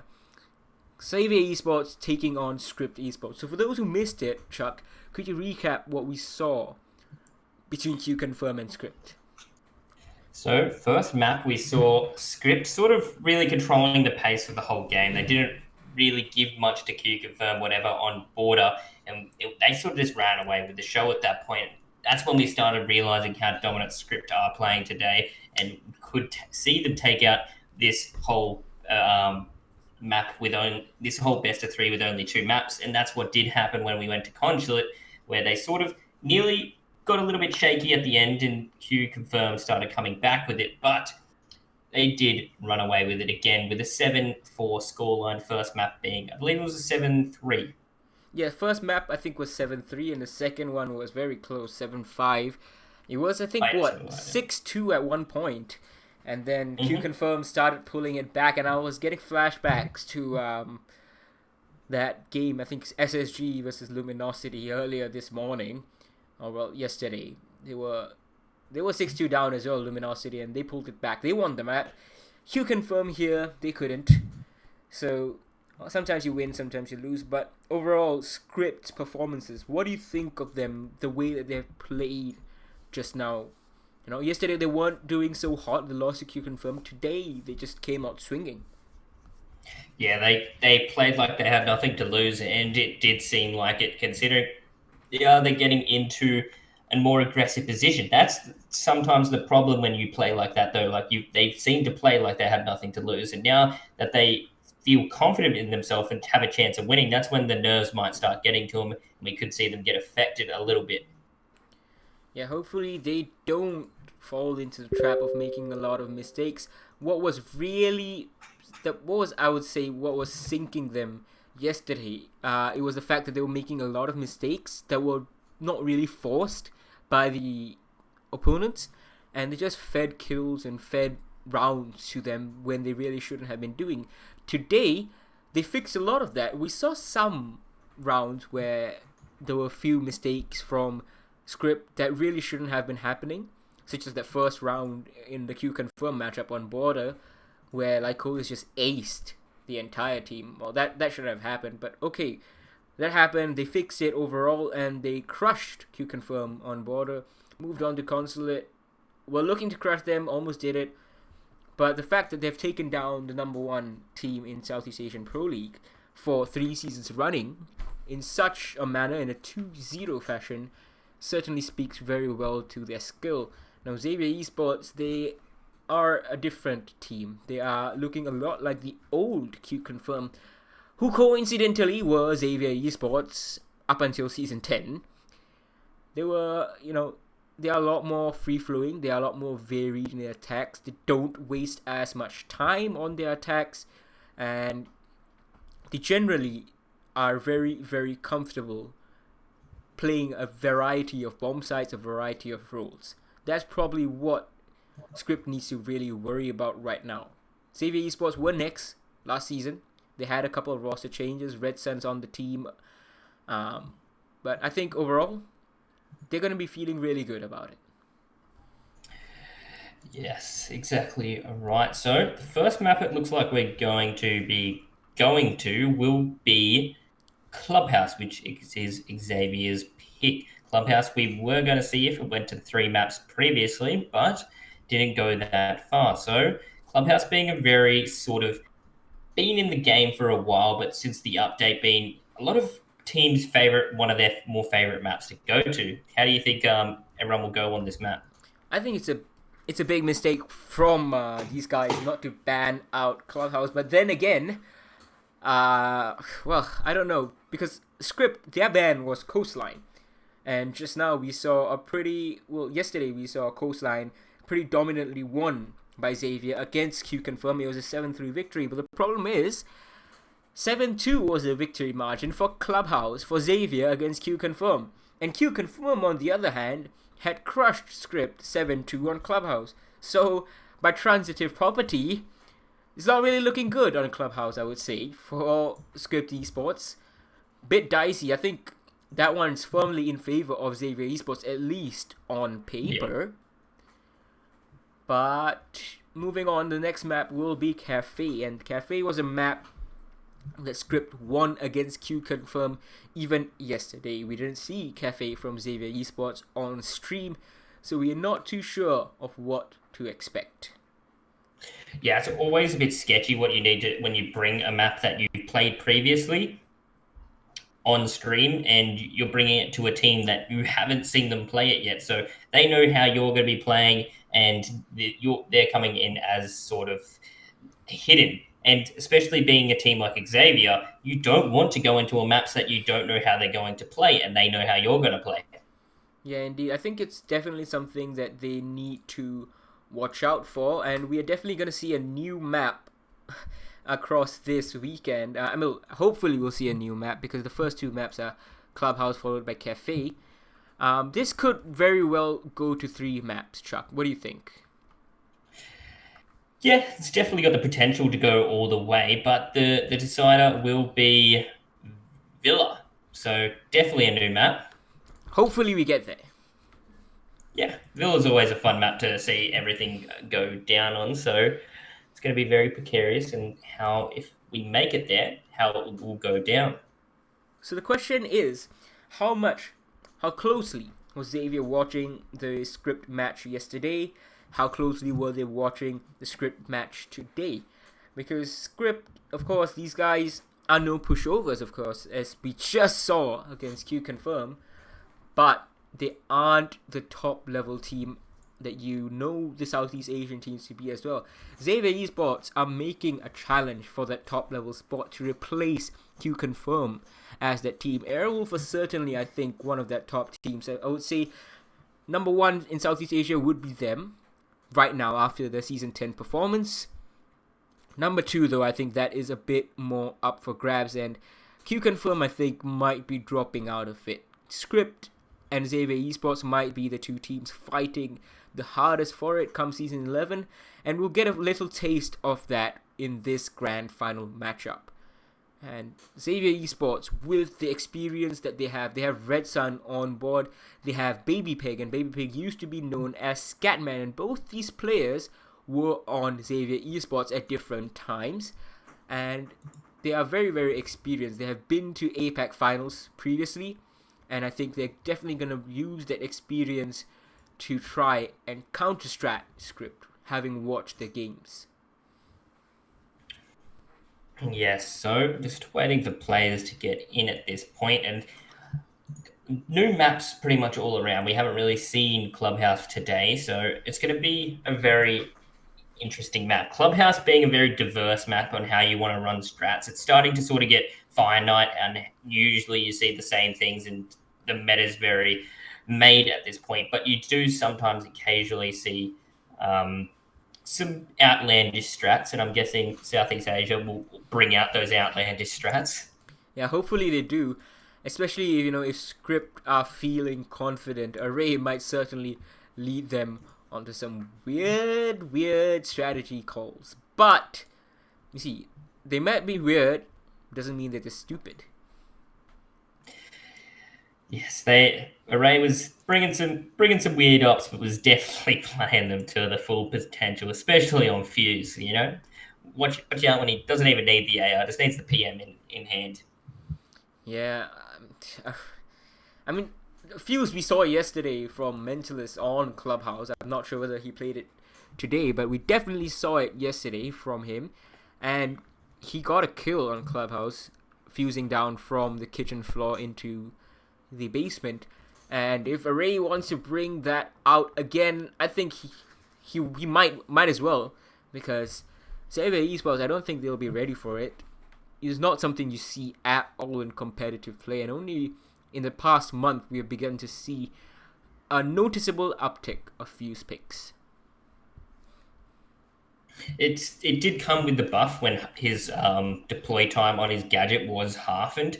So because before it used to take so long to put that thing down and so easy to pre-fire, made so much noise. So since he did get a little bit of a buff, it makes him a little bit more viable, especially for vertical gameplay where you can drop cluster charges from above and just destroy a lot of things. A year ago, you'd never really see a fuse get played too well, but they are good at burning ADSs. That they are, and that's, I think, the main use of Fuse that people are kind of starting to warm up to. The fact that he's going to clear a lot of utility on the site. He will, on with one Fuse charge, if there are multiple ADSs, he can clear out 2.5. So that is very, very useful. He can clear any goo mines, any barbed wire, any, mute jammers. Everything will just vanish when a Fuse charge is sent out. And that's very useful because if you want to make your entry into the bomb site as smooth as possible, you're just happy to use a fuse, clear them out, and maybe bring the AK-12 or the PMM with the shield and just tear through anyone trying to stop you from doing that. Yes, that's exactly right. So, and that today, I think the Spetnaz operators are actually coming back to their former glory, considering in the latest update, the Glaz got a pretty big buff. He got his line of sight or his sight to buff to the yellowness of it again, so it's back to its former glory. Still won't see through smokes very quickly, but it's still a little bit better than he once was, and might come back to being in the meta again.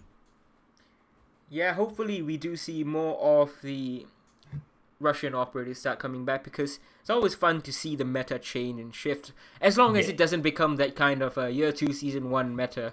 If you guys remember, that was just all Glass, Ying Glass, that whole year 2 thing. Ying Glass, Dokkaebi, Zofia, and just chaos everywhere. I think Glass had 3 smokes at that point, so if you bring 3 operators with smokes and Candelas, and Ying had smokes as well, and goodness gracious, that was horrendous to watch. But Glass has been buffed.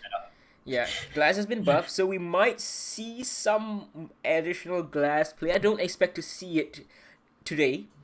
Don't expect to see it at the 6th Invitational Qualifier LAN as well, but slowly, maybe as players get more used to this new patch, this new Glass trying to return to his former glory, maybe we will see that kind of a resurgence. Or there's a chance that he just fades off with Carly now being the better sniper rifle operator. So won't see her in play for another 3 months, but that's always an interesting operator to see get developed. Honestly, I think Carly does have a place in this meta. She on places like Bank, you can just rappel up on parking outside, or you don't even have to rappel. You can just be at the parking garage and just lock down both banana as well as the long hallway all the way in, as long as you got someone to open the possible reinforced wall for you. And then when you need to come in for the execute, you have your CZ. Win-win. Yeah, exactly right. So it's good to see some new guns getting thrown into play, but Clubhouse, do you have any expected bans? Because I reckon either Thatch or Mav's definitely gone. I think we probably will see Maverick banned. Maybe we will see Capital banned, but I think it's overall unlikely, because both Script and Xavier yesterday, when they played against Q Confirm on Clubhouse, Capital was left unbanned, and the very odd part that I was, the very odd part for me was I didn't see much, if any, Capital picks, even though he was left unbanned. So that's probably what's going to happen today as well. So no Capital in the bans, but no Capital in the game as well. Thatcher ban, I know it's a very good ban, and I agree with you that we should be seeing a Thatcher ban, ideally, but just something about these teams that makes me hesitant about seeing a Thatcher ban. More likely to be seeing a Montagnier ban, because Red Sun is a very, very fearsome Montagnier, and the Montagnier over on Clubhouse he can do a lot of damage just by existing, such as you want to defend cache and CCTV. You just push up the garage stairs. You don't have to really worry about anyone playing on catwalk, and you just push all the way up into sight. You have smoke grenades, smoke off, and then hold the plant. Yes. So What do you think? You think it's going to be Maverick and Montani? Because that's what I think. It's very hard for me to predict. I haven't seen as much Southeast Asia games as you would, but Fair enough. if I was going off my region, I would definitely say that like Thatcher common ban at the moment. So that's what makes him come into my mind with a ban on this map. Yeah, hopefully we do see Thatcher bans because they really shake up the way that the map can play. Now, Script Esports, these guys are going to be defending here on Clubhouse, because this was Xavier Esports' pick.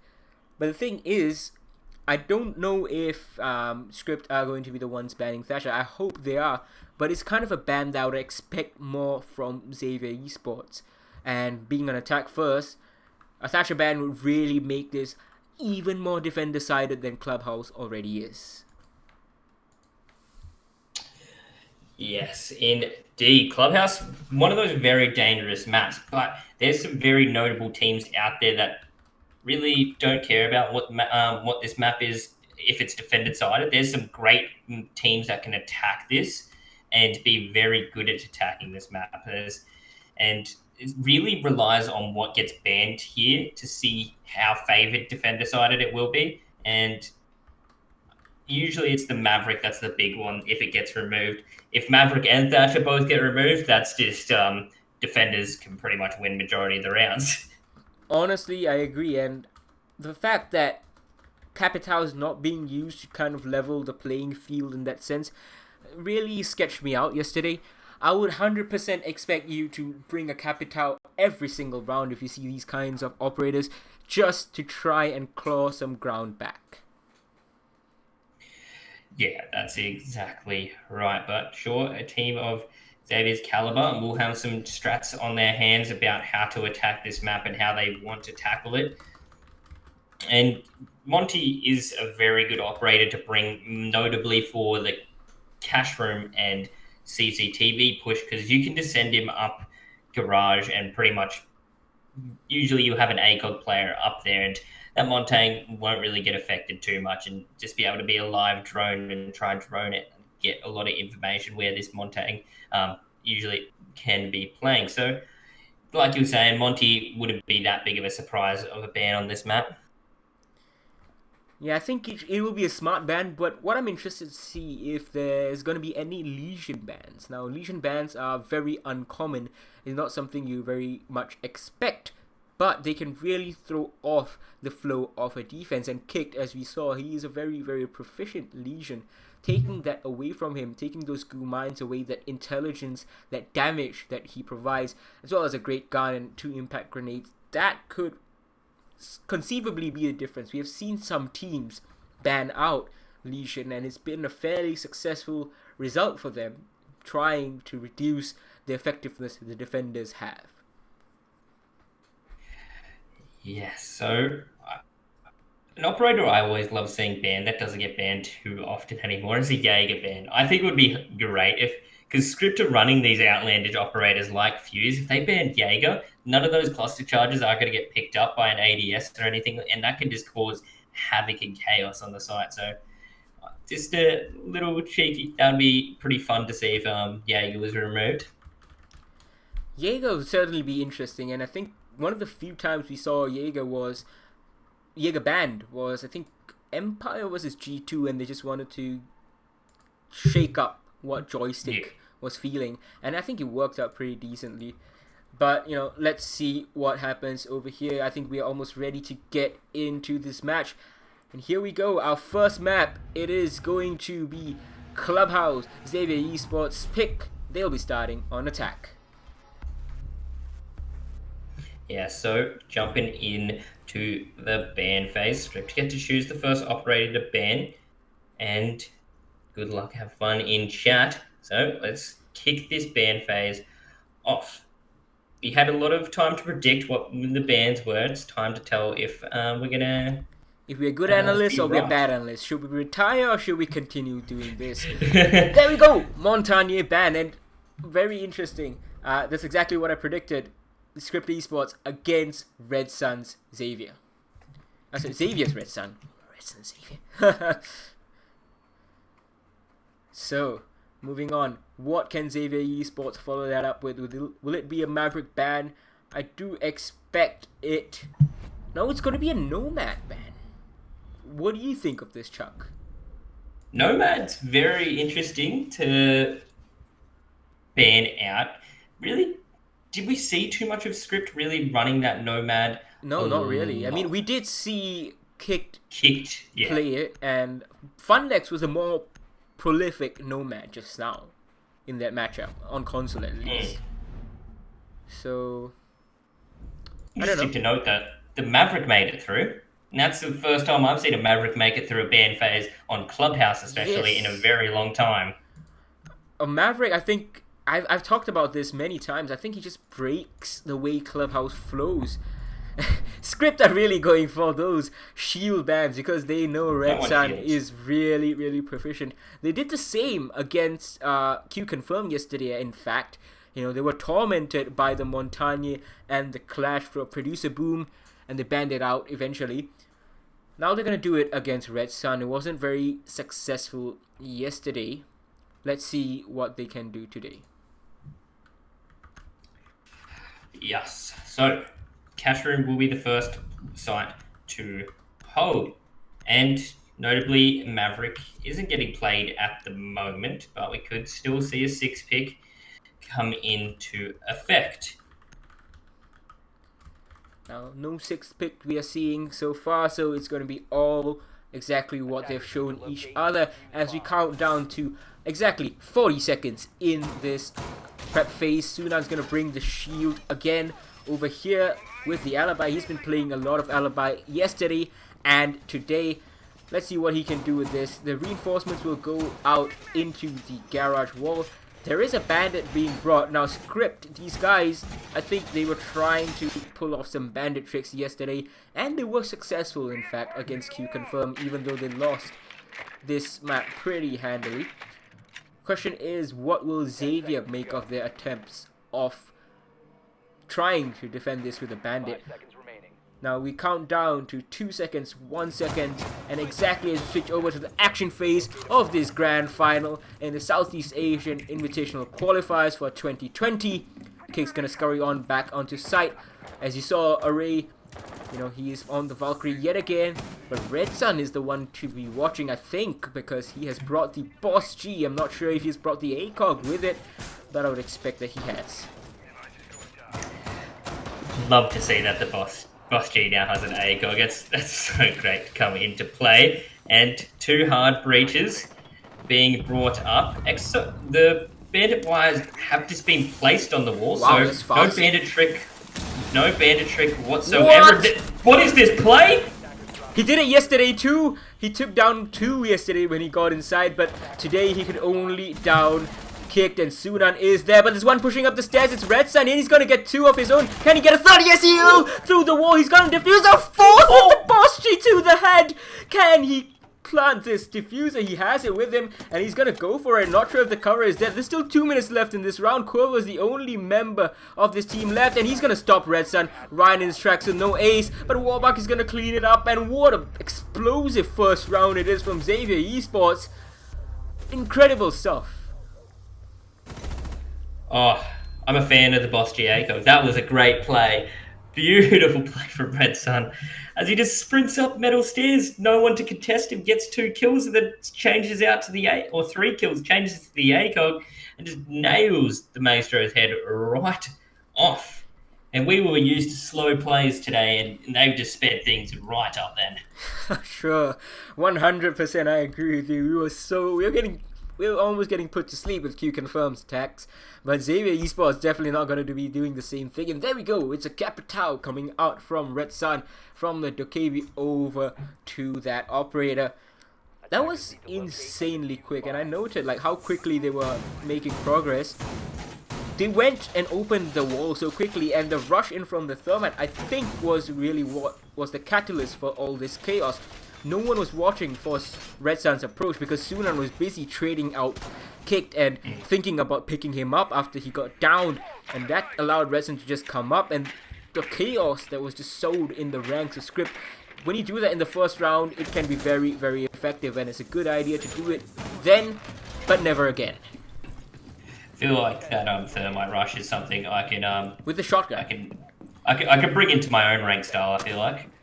I think it could definitely work because, you know, the coordination needs to be inch perfect to repel a rush. Now, most Pro League teams can do it. The times when you see a Pro League team win a rush against another Pro League team, it's when you're just not ready for it. If they're ready for it, they will stop it in its track, which is why Xavier are not looking to try it again. But they tried it once and it was successful. Just chaos for a while.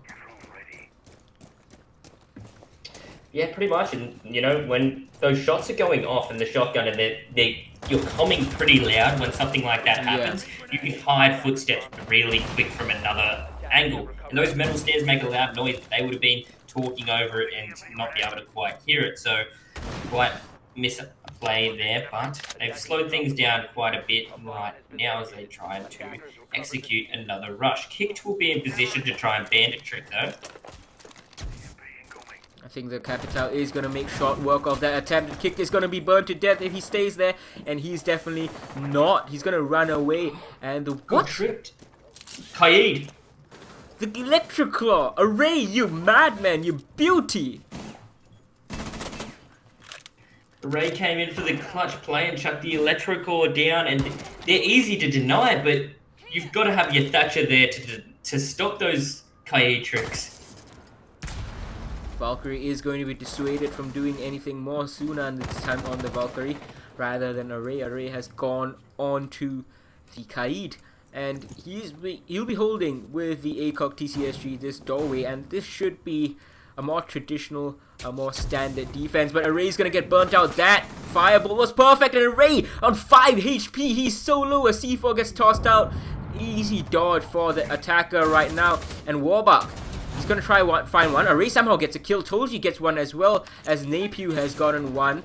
Zen will kill Sunan, and somehow Array survives on top of Catwalk. Zen though gets a double kill off his own. Quavo is going to stop that Red Sun Capital in his tracks, but somehow Zen gets a triple and everything's over. What is this pace? Oh, it's very hard to pick up on what's going down majority at this time. There is so many intricate parts from Xavier's push right now, and it's all working very well together. A little bit of a misplay on Array, not getting that kill on Array, and he did amazing work to stay up and keep getting kills there. But Scripture going back to the same site 3 times in a row. We saw that from them just now as well on console. It took 3 tries for them to stem the comeback flow for Q Confirm on the 2nd floor in CEO office. Could this 3rd time be the charm for them? I don't know. Right now, what I've seen from Xavier Esports has been pretty solid. They have really been enjoying their play, and who knows? Told you now, he's on the mute as an additional buffer perhaps to getting this wall open. I'm not too sure. Maybe on the garage, I think that's where he's going to be while the bandit deals with this. Not 100% sure. Array though, let's see what he can do with his Electric Claws and his DMR this time around.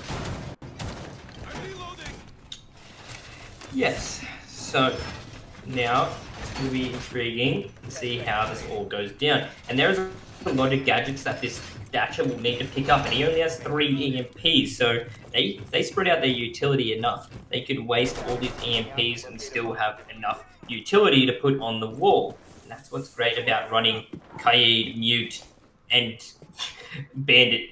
You need a lot of EMPs to remove all those gadgets, so spreading them out will work pretty well at removing all these EMPs. Now Sunan's going to be spotted out here on the drone. Warbuck is watching, waiting for the cam to be thrown out, and the Valkyrie does not see the drone. Finally, she does, but no follow-up from the attackers. Napew's just, I think, a touch too late. Yes, so Napier just going to be sitting here holding this angle, waiting for a flank. Maybe a bit unexpected to be in here or in construction so very quickly. No, these Oh, quick cool. plays are working, and Napier does get the kill onto Koji there. So Just no one on that camera. That would have given away his position if someone was on that cam. yeah, exactly. Script are making some rookie mistakes. Well, not quite rookie, not as bad as Q Confirm were making just now, but mistakes nonetheless. You need to be watching the cameras, and there goes the firebolt kick. This time he's not getting burnt somehow, and he's able to try and pull off. That firebolt, I think, is just meant for Array, and I'm not sure if they're all been burnt. Sunan cleans up Red Sun. Both those firebolts get used, won't get on the wall, so that Bandits will be able to sit in it. I believe he was trying to get it arcing through the window, but it caught the railing instead, so landed on top of rafters. So that wall won't get opened, and that's going to be a massive kill, taking out the Habana. Sunan going in, taking out Warpath. Big play, and Sunan going in as well to get out Baby Pig. This is their comeback. Third time's the charm for him at this point. Indeed it is, and Napier, he's the one who got the opening kill. His side has been quiet since then. What can he do? Can he pull things back? Kicked is getting very inquisitive. Is Napier just going to go for the leap inside? There is barbed wire waiting for him. It's going to be a bad time for him if he tries that. Kicked is going to go up onto the table. Array is helping him out. No one pushing in through garage. Zen is the one droning, and he's going to be pushing in through construction. Yes, looks like we're going to see both these operators pushing in through. ADS is going to catch one of the charges off the lifeline, and Impact's going to come from below. Shots going through as that wall is not being reinforced. And 20 seconds left on the clock. Things have slowed down tremendously here as they're trying to see for this pick. Zen just misses the shoulder of an operator as the jumping comes in, and Script are ready for it, and that's going to be finally them taking a round on the third defense off Cash. Finally, they figure out what needs to be done, and the answer was send Sunan on a more free-flowing role, and that's exactly what worked out for them. Of course, the fact that the Capital Red Sun, he missed his firebolts, didn't quite help, but Sunan really, he was making everything happen, causing chaos down on the first floor, and nothing could be done after that. They lost very important operators, and when the Hibana was lost, that was really the nail in the coffin for them. The wall is never getting opened up, and you don't open that wall up, you're likely not winning this round. Yes.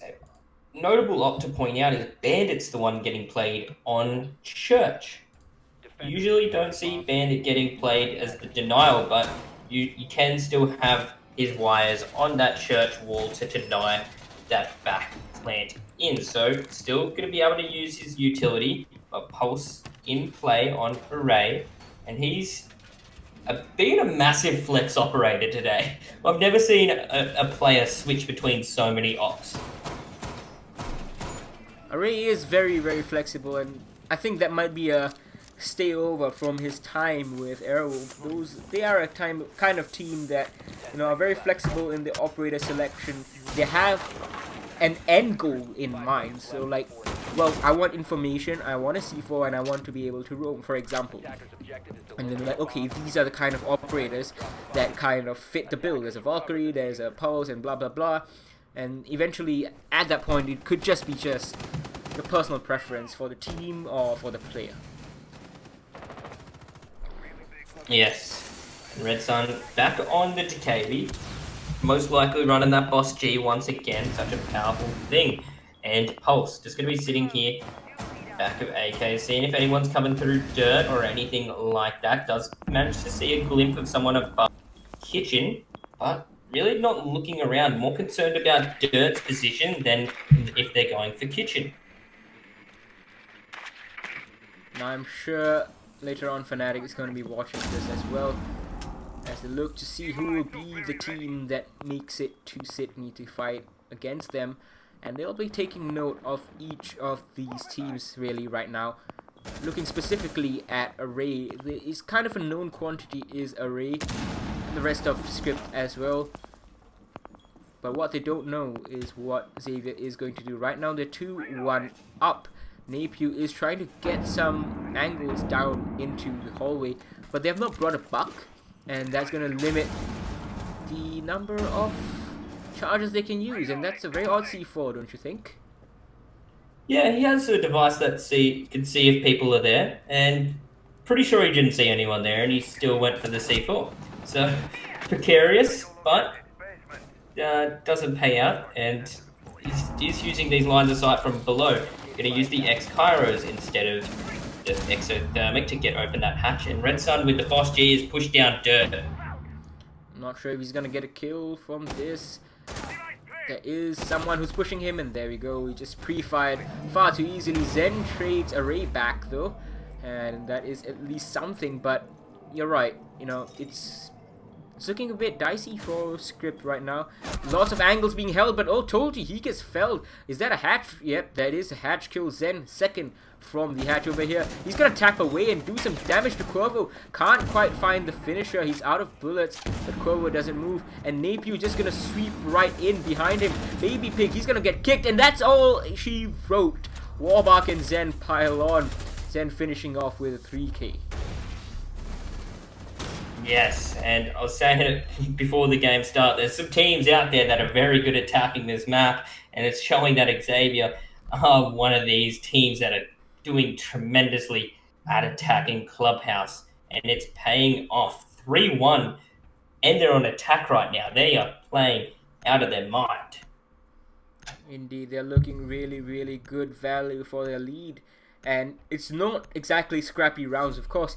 There were one or two moments where it seemed that, you know, they would have a very, very good time with Script, but Red Sun, he is really leading his team beautifully. And Baby Pig, if you guys don't remember who he is, well, the name is not familiar, but the player should be. He was known as Scatman, and he made it to the Season 10 APAC Finals, played with the old Xavier Esports there, now known as Q Confirm, and then he stuck with Xavier Esports, the organization, so that's why he's on this new Xavier Esports roster now. Not sure why he changed his name to Baby Pig, but he's certainly not to be trifled with. Yes, so moving through, and Array gonna jump on Ella. Not many people like it to play the new shotgun Ella since the nerf, and it was a very big nerf on her gun. So now Scorpion is the preferred gun out of her loadout, and still both Ella's guns have just been given massive amounts of recoil. Still, that shotgun is still one of the best, I would say, on defense, especially aside from the pump actions ones. Those are now really balanced towards being the same level. On places like Bank, you might still see Ella bring the shotgun, but Zen, he's happy to open up Dirt Tunnel once again, try to look out for someone trying to push out, but told you, look at where he is. He's all the way on the metal stairs, on the second floor. Yeah, I think they know that he's around there somewhere, considering they're trying to dig out his position. Red Sun showing you a little trick that you can still remove hatches with that shotgun. You just gotta do it in a pretty nice angle. Now, Quavo is also on the roam. Baby Pig might be the one receiving this. Warbuck is helping him drone. So this is some good droning and good attacking play coming out from Xavier Esports. Always important to have your roam clearers supported by a drone, and I'm not sure why you would ping that, probably to chase him away, I guess. Red Sun is trying to help, but both those players are going to scurry downstairs as kicked. He gets a C4 kill onto Zen, and the Vigil just rushing down the stairs. He's going to get traded out, but Array keeps the man count advantage in his team's favor as Napier goes down. Bark brings that back, gets through removing the Jaeger. There's both the roamers taken out, so only players on site are left. Red Sun going to be jumping onto KB, and one of her abilities is to hack these cameras. We'll be able to use the Valk cams if they're positioned around site, so the people that are dead can now comm information towards site, and that's going to be a massive play to KB, very underrated operator because of that ability. Now, going to open up Moto Hatch, just under a minute left now, and they're going to start going for this execute. Now, blue is definitely going to be a point of contention. It always really is. Yesterday, we didn't see contention coming out in blue from Q Confirm, and oh, you see the head! He misses it. Unfortunately, is not the Mark 14 where he can follow that up immediately. Array, he gets his second kill of the round. Another frag grenade is going to sail out. Warbuck is the one going down, but Array traded out by Baby Pig, so now it's the former Xavier members against Script Esports, and Baby Pig's gonna down one. Array is gonna shotgun one in the face. Sorry, Red Sun is, and Sunan has traded it. I don't think this. Oh well, now he knows. Now he knows the plant is going down. He's gonna wait though, as he falls off. And Baby Pig, you've made the mistake. You have to stick the plant, but he wins it. What? Peeks around the corner, somehow he wins it. I thought he made the mistake, but the Valkyrie just playing passive. That was the play, but she loses. How? The pre-fire straight on his position. That was beautiful. I thought the round was timed out, but no, he got that kill off, and it's now 4-1 going into the last round of the half. Absolutely incredible stuff right here. I mean, Baby Pig, the confidence that he had to fall off the plant. Of course, we wouldn't be calling it confidence had he failed that. But finally, we see a Maverick come out. Napier going from the IQ to that operator, correctly predicting the CCTV and cache hold. And this time they want to make things a lot easier for themselves, rather than have to deal with the bandit tricking. Just bypass it. Yeah, so now gonna have that Mav to make it pretty hard for Bandit to sort of get some tricks off at this point. And similar lineup to what we saw them play previously. Not much intel being brought out, they just have the Valkyrie as their extra cameras. So not choosing to bring Maestro or really any ACOGs besides Array on the TCSG, which will most likely be holding this top rafters. Now, Sunan has a rotation, goes back into CCTV and cache room. Torch's already out from Napier, a bit risky, but no, there we go. Just fires it up, gives it a test before he goes to work on that wall. 2 attempts were very, very successful for Xavier Esports. The third one, not quite so. There's a mute jammer that they have to deal with first. Tolji's one.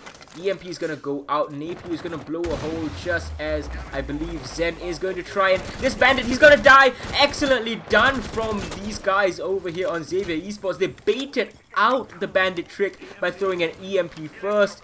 And Napier, he's the one to open it up, give Baby Pig that avenue in. The triple teamwork. The wall gets opened up despite Array's attempt at Electroclaw tricking it. And now he's in a tight spot. Yes, looking like he's trying to peek the breach with the TCSG. Or just fell off it just a little bit and would have met up with one of the operators. But doesn't look like he wants to over-aggress too much right now. Still precariously peeking the breach. The Havana's going to start opening up from below with the X-Kairos. And he's going to be taking that in once again. Napier is going into stop to try and get some position. Oh, and every Havana player, you hate to see it. That tiny little sliver. And I'm not sure if he got the cam, but I think he did. Array is still sitting up here pretty on catwalk. Rezan, what? Prone peeking, crawling his way in. Warbuck wins that fight. Array misses his shots. Well, not all of them, but enough to lose his life. And Sunan's down below an oil pit. Warbuck cleans it up too. Excellent stuff. It's a 4v2 right now. Quavo, he has seen someone make it into sight. Loses the gunfight as well. And Xavier Esports just clean things up. This is looking all too elementary for Xavier.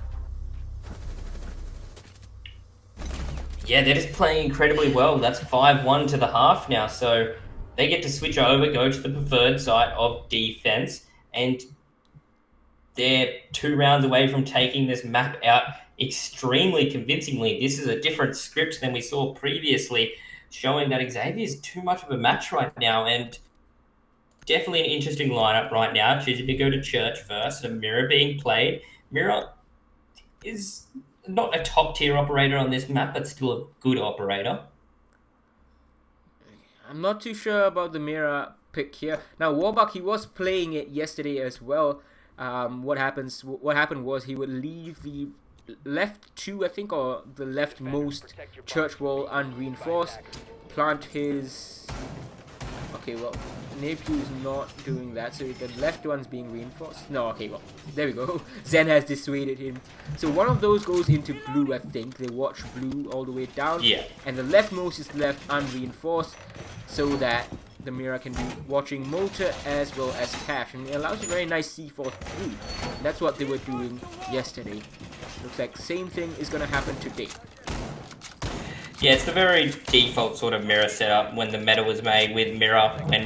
Before banning was a thing in this game and everyone used to run a Mirror, this is sort of the generic setup you would see every time. But Mirror sort of fell out of play when bans came out and people started designing their strats without her. And now that she's sort of coming back in and being played a little bit more, considering she's not banned all the time, start to come back into play.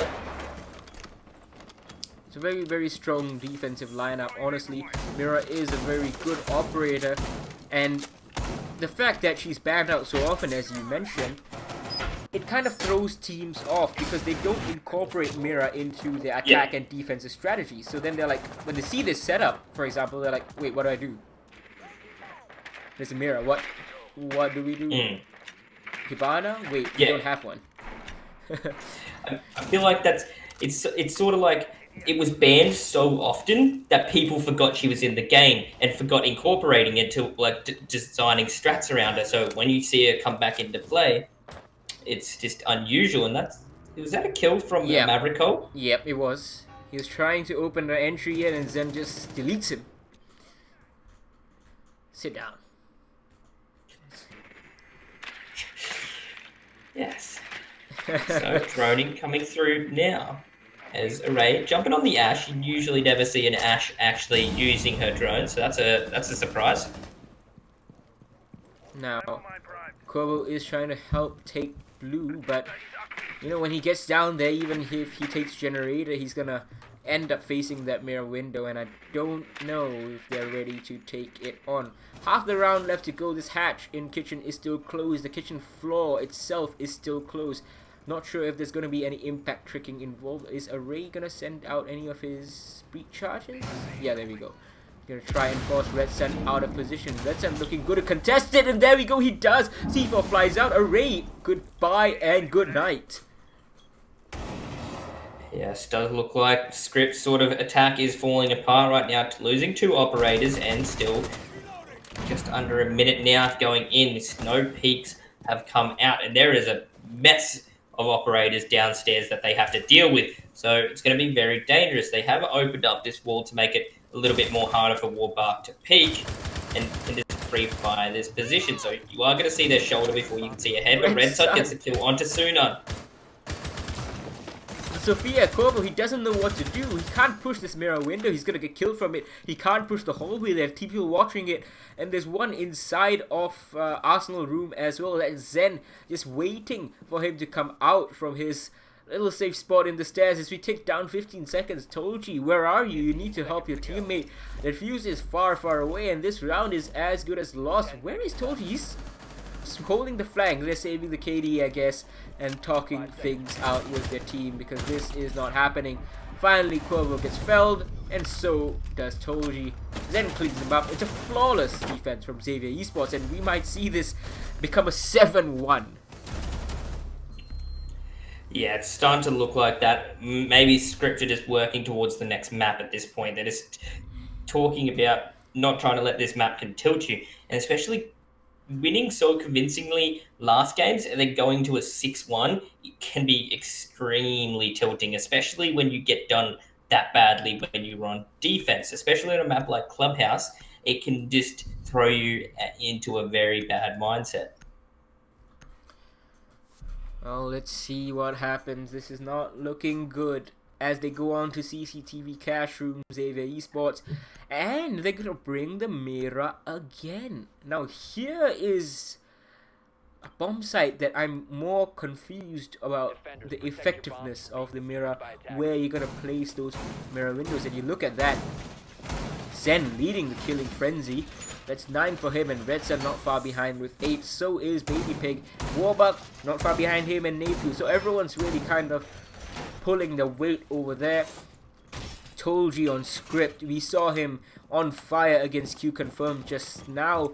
Unfortunately not able to bring that same fire in this match so far.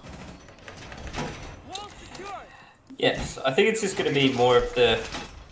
But usually the mirror uses his reinforcements where he's going to put the mirror, but it doesn't look like they're going for it. Maybe just the old meta strat where you'd have it here on the stairs facing towards construction and then the other one facing breach, but they haven't really set up for it whatsoever yet, so wonder how this mirror is actually going to get used. Now, Clubhouse is a defensive-sided map, and the fact that it was a 5-1 for Xavier, and now it's a 6-1 for them right now, they have 5 match points to try and rescue this on defense, or try and win this on defense.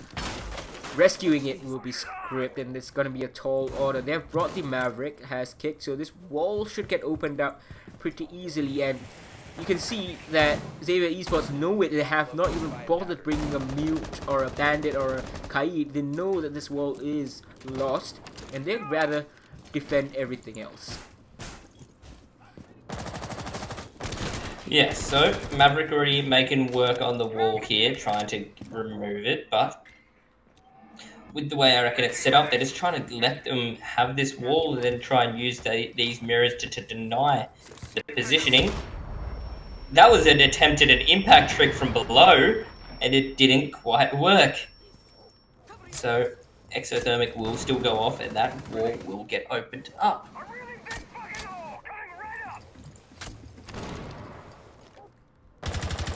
Now Cuervo, I think he saw C4 or something tossed out. I think I saw something too, but clearly we are both mistaken.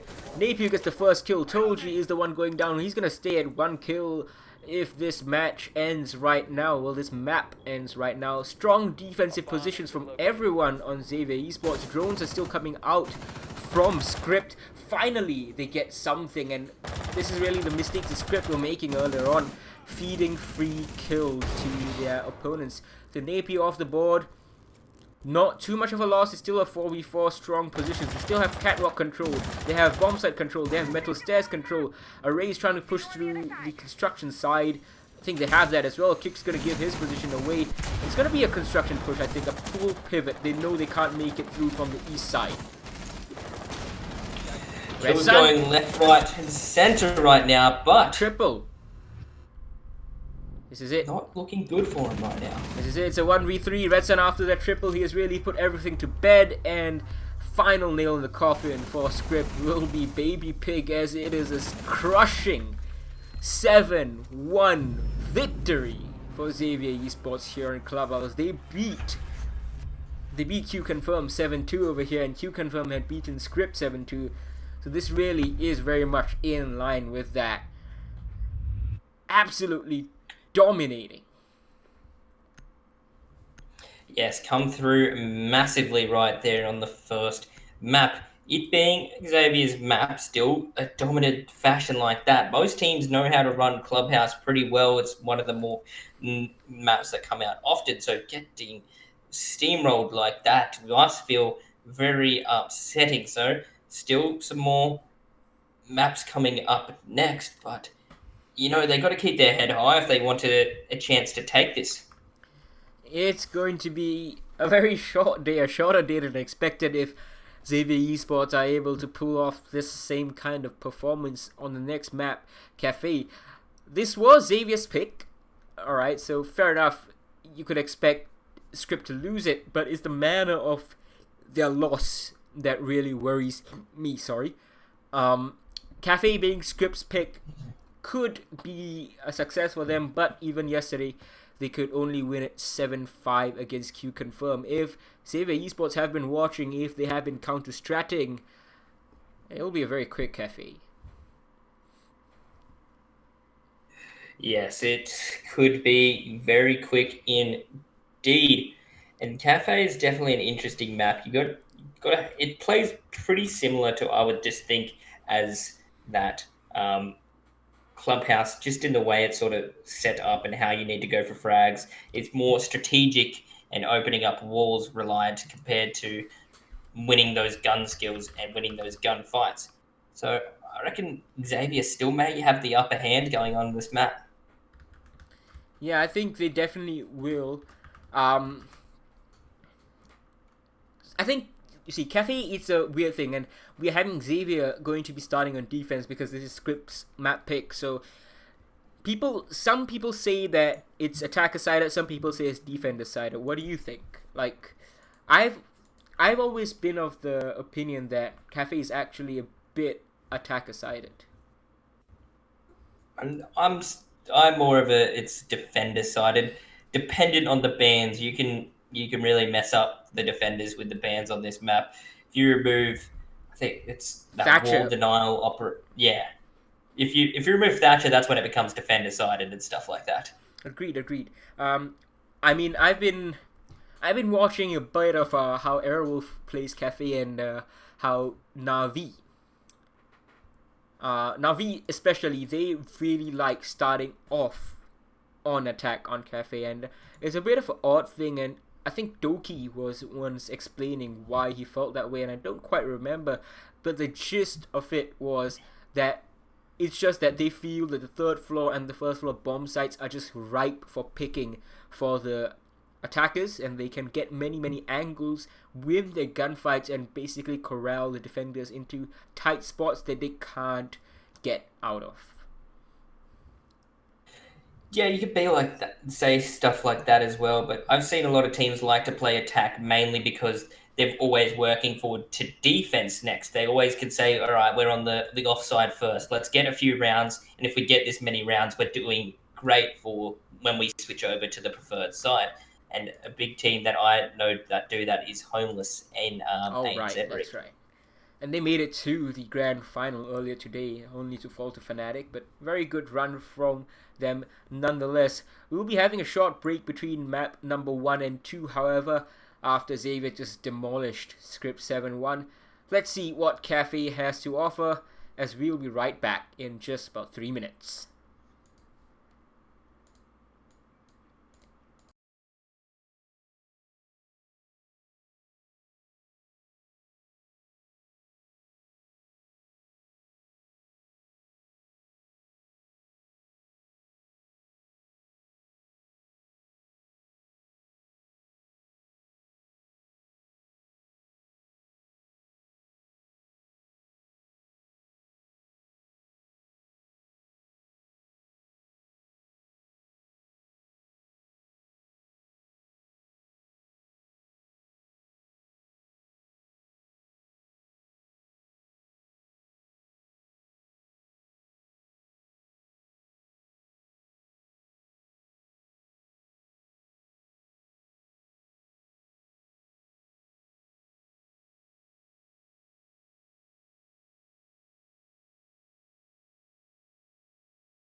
And we are back, ladies and gentlemen, ready and set to go into this second map of this grand final of the 6th Invitational Southeast Asian Qualifier.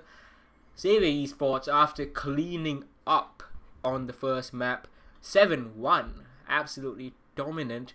Now they move on to Cafe. What can we expect, Chuck? Oh, it's definitely going to be an interesting one. I reckon a lot of this is going to rely on Script's band if they really want to take this one out. They just got pretty much rolled over on Clubhouse on Xavier's attack and defense. So only picking up one round in that whole lot. So it's not looking good for him right now. But we are jumping on Script's map pick here, so we could see them play a little bit better. But this is Clubhouse is a map they've been willing to go to a bit, so it's not one of their worst maps, and they got pretty ran over. Yeah, they got absolutely battered on Clubhouse, although that was kind of to be expected. I mean, you know, it was really dominant from Xavier Esports yesterday as well. Let's see whether they can offer anything of the same either over here, because if they do, it's going to be very, very quick. Nomad is going to be the first ban from Xavier again as they start off on defense yet again. Once again, Yes. Nomad. Nomad? Montagnier again. So it's looking so far it's been the same two attacker bans.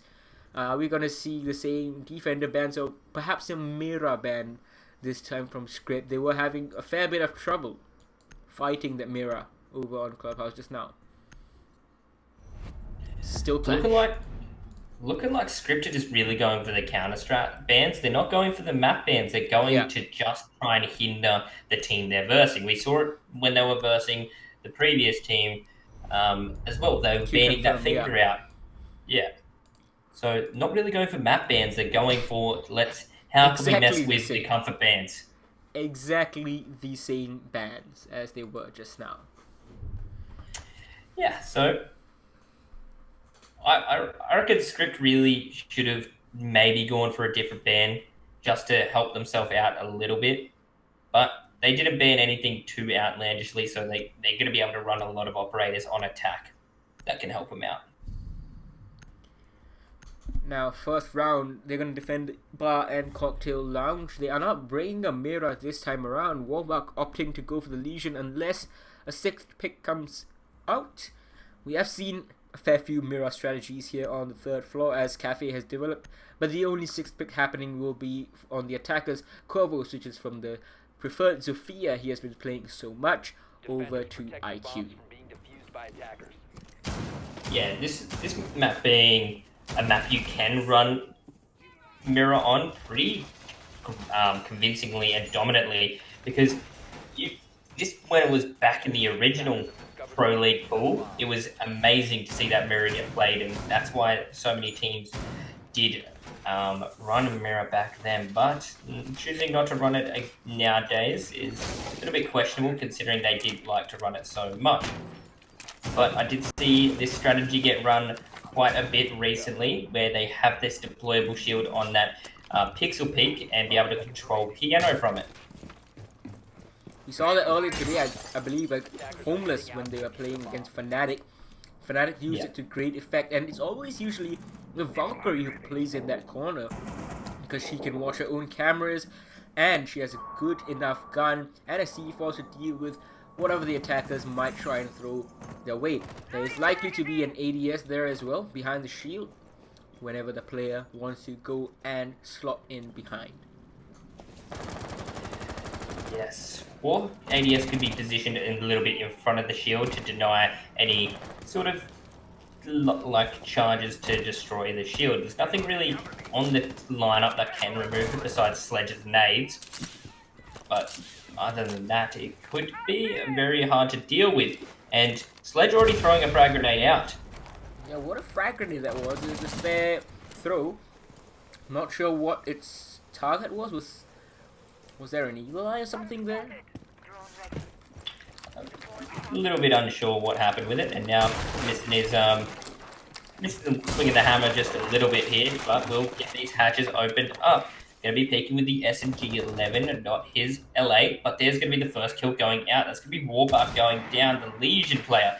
Legion, you don't want to lose that guy early on because the longer he's alive, the more good minds he has out on the field. But that's going to be Kicks losing his drone to a pest. Now, Baby Pig, he's gonna fight that drone and win that fight. BattleBot's right here. Yeah, running through and destroying all the utility, and it's gonna be a Red Sun gets a kill onto Array. Now he's back inside of beautiful Pixel. angle. Yeah, and you know he can deny stuff like the X-Kairos, the Mozzie, with the drone that he's captured. As Kick now goes down, let's twitch off the board.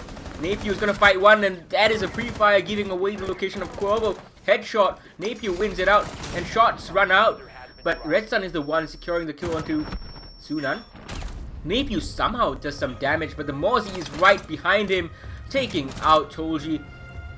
Xavier Esports absolutely swaggering through right now this defense. This first round is only the first round, but given what we have witnessed on Clubhouse, how much faith do you have in the script right now? It's diminishing every round they get sent. They lose like that. It's slowly diminishing. It was built up on their first two maps, and now when they verse Xavier, it's starting to come down. And same sort of operator lineup coming out once again. Hopefully Kicked does not lose his drone, but there's no Mozzie in play for him to lose it to. Napier going to be jumping on Vigil. I would like to see a Boss G Vigil because that would make my day. I believe the Boss G ACOG is really going to benefit Vigil the most, because at the end of the day, you're really peaking things with the CZ or the SMG-12, depending on your preference. So the Boss G just gives you an additional ACOG, allows you to try and contest some angles, and there we go, it is the Boss G. And, 3-speed with ACOG is always fun, as we learnt when the game first came out. So, now, going to be able to have Vigil with spawn peeking ability with that Boss G. And are we going to see a spawn peek come out? He's not looking likely, considering he's going nowhere near windows, and time is starting to fall out. Attackers are heading out to defuse a bomb. Now Ray has brought the Lion over this time around. Let's see what he can make of it. He's gonna climb over here onto this, this fork. I don't know what he calls this actually. I've never seen anyone climb it. But he's looking down into the first floor, trying to block any rotations out from code check before falling off. Yes, and Vigil running around. First E1D goes off, and going to be able to spot out one Twitch drone early on. Flash is coming down to try and trace this player down. Does have the ACOG of the Boss G. He's going to get fully flashed at this point, and good map awareness now. He gets away from the position, and there we go. Down goes the Ash with the Boss G ACOG. Oh, the play comes in with Baby Pig getting another kill. Now Sunan, he's trying to get into a fight with one more, but he's gonna lose, and Diffuser is gonna get dropped in a very precarious spot. Red Sun, the one collecting this. Array's on very low HP as well, and he's gonna get finished off. No, yeah, he is. Warbuck is the one stealing the kill away from Napier, and it's all up to Kick. This is just over 1 minute gone in this round, and he might lose his life right away as well. No, the F2 is just a bit too good for Red Sun. Now shots are ringing out all over the place. Kick doesn't know what to do, doesn't know where to go. Yeah, but any gun you want in these situations, F2 is good for it, but ammo is lessened now, but he's starting to get shot from above. Oh, nice pixel peek. He loses half of his HP from that angle. And Nitro Cell's going to go out, maybe, but Boss G is waiting for you. And this is why it's so dangerous to give a 3-speed an ACOG, even if it is the Boss G. When you have pro players with such amazing aim, even if they can only shoot once or maybe twice, their aim is going to make sure they hit the target that 1 or 2 times. and putting it on a 3 speeds means they can rotate from one end of the map to the other within seconds, as we just saw Napier do. Yeah, and drones can't see him as well, so it's a little bit more annoying as well. So now Vigil becoming a very annoying operator to face. So now I think Sunan here wants to fire back, maybe going to bring the boss G himself on DeKB. Defenders, protect your Now bombs let's from see being what defused they by have to offer. They're bringing the Mark 14 actually. Thank you very much, Ferox, for immediately showing us what Sunan had. Answer all of our questions and stop any baseless speculation before it starts. But it's going to be a reading and fireplace. Oh, sorry. Yeah. Mining and fireplace, sorry. Not a reading and fireplace. I'm sorry. Why? I don't understand it. Southeast Asia likes to go to mining and fireplace more than reading and fireplace, when internationally, even in ANZ, correct me if I'm wrong, Chuck, the preferred bomb site is reading and fireplace. I'll let you know why they're not at reading, is because they just want it. Attacker's objective is to locate a bomb and defuse it.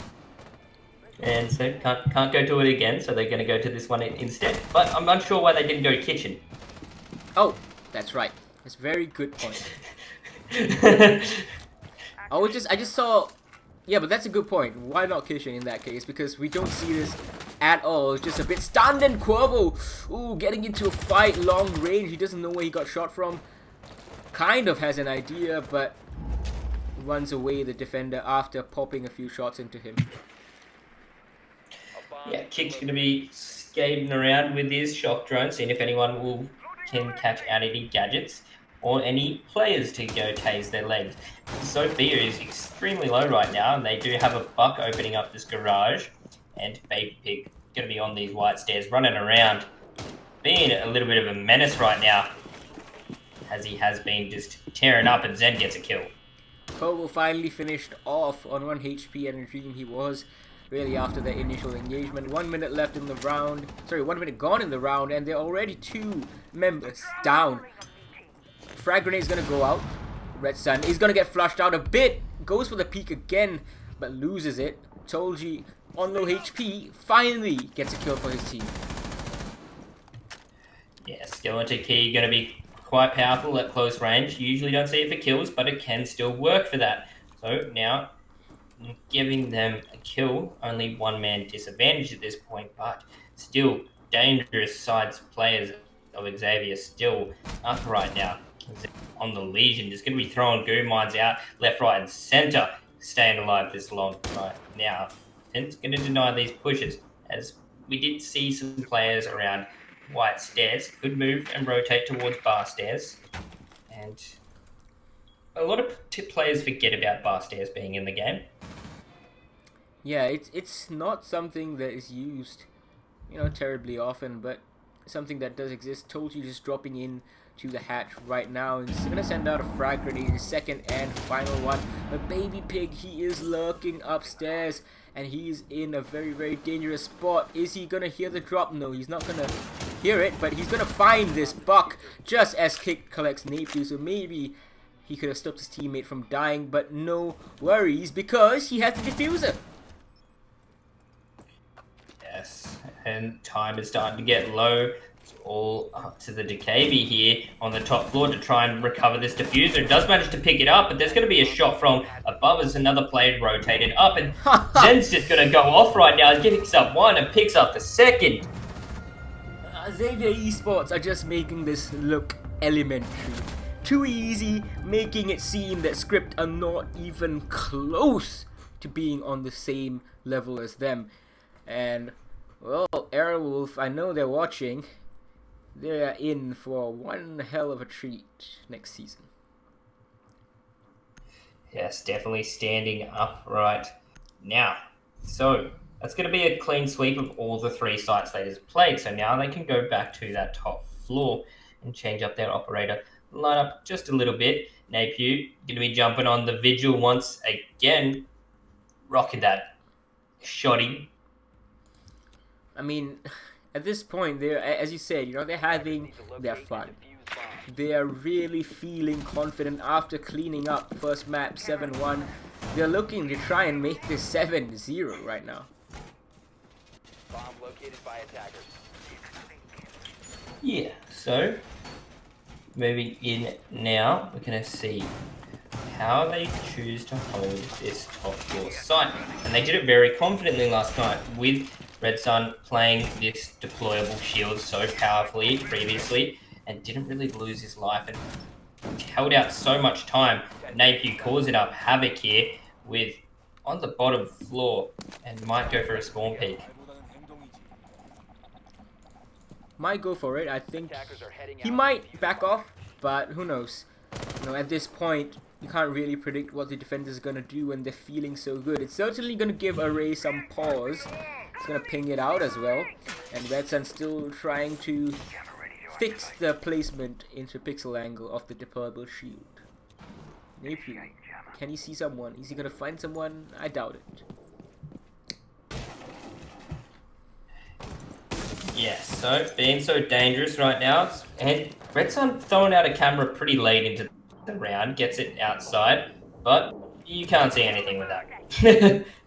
Yeah, unfortunately for him. Don't think that Xavier is going to be too troubled without that camera though. These guys are actually just cruising right now. Throughout both the maps. I think the victory for them, the last round victory for Script was 5 rounds ago by my count.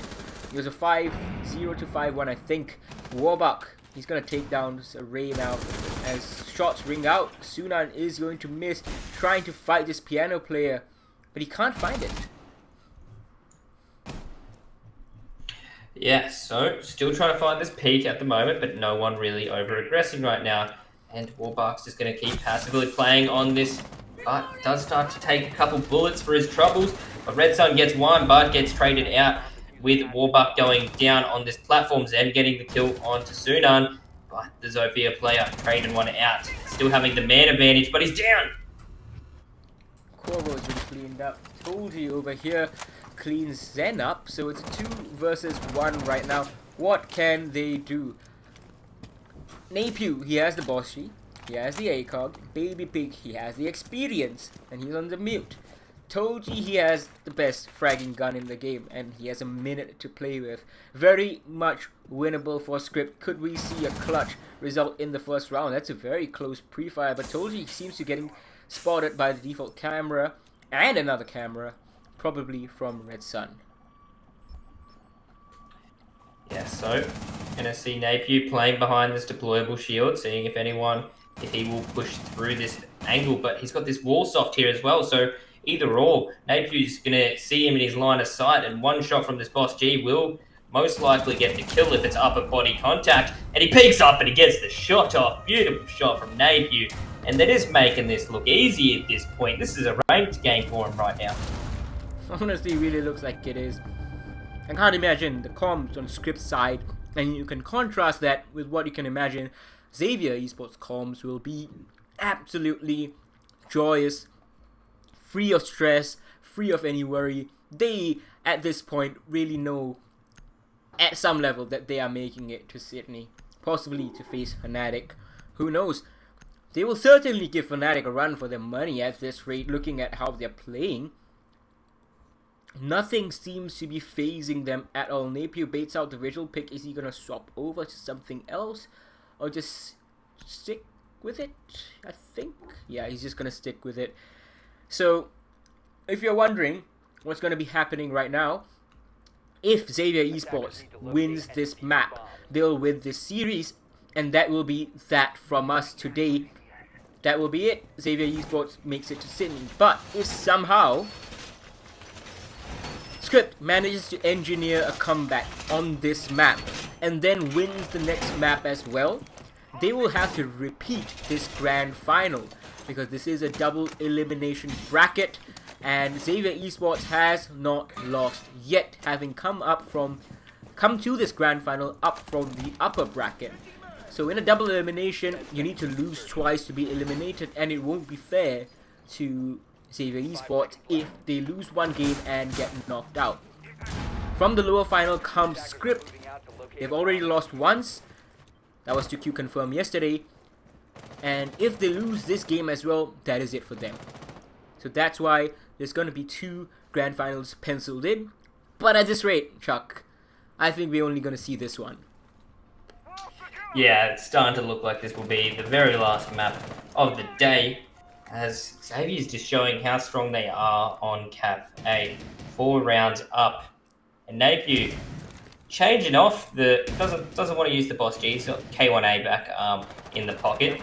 Done styling. Now Warbark gets the kill onto a sledge player. Who even peeks that window in this day and age?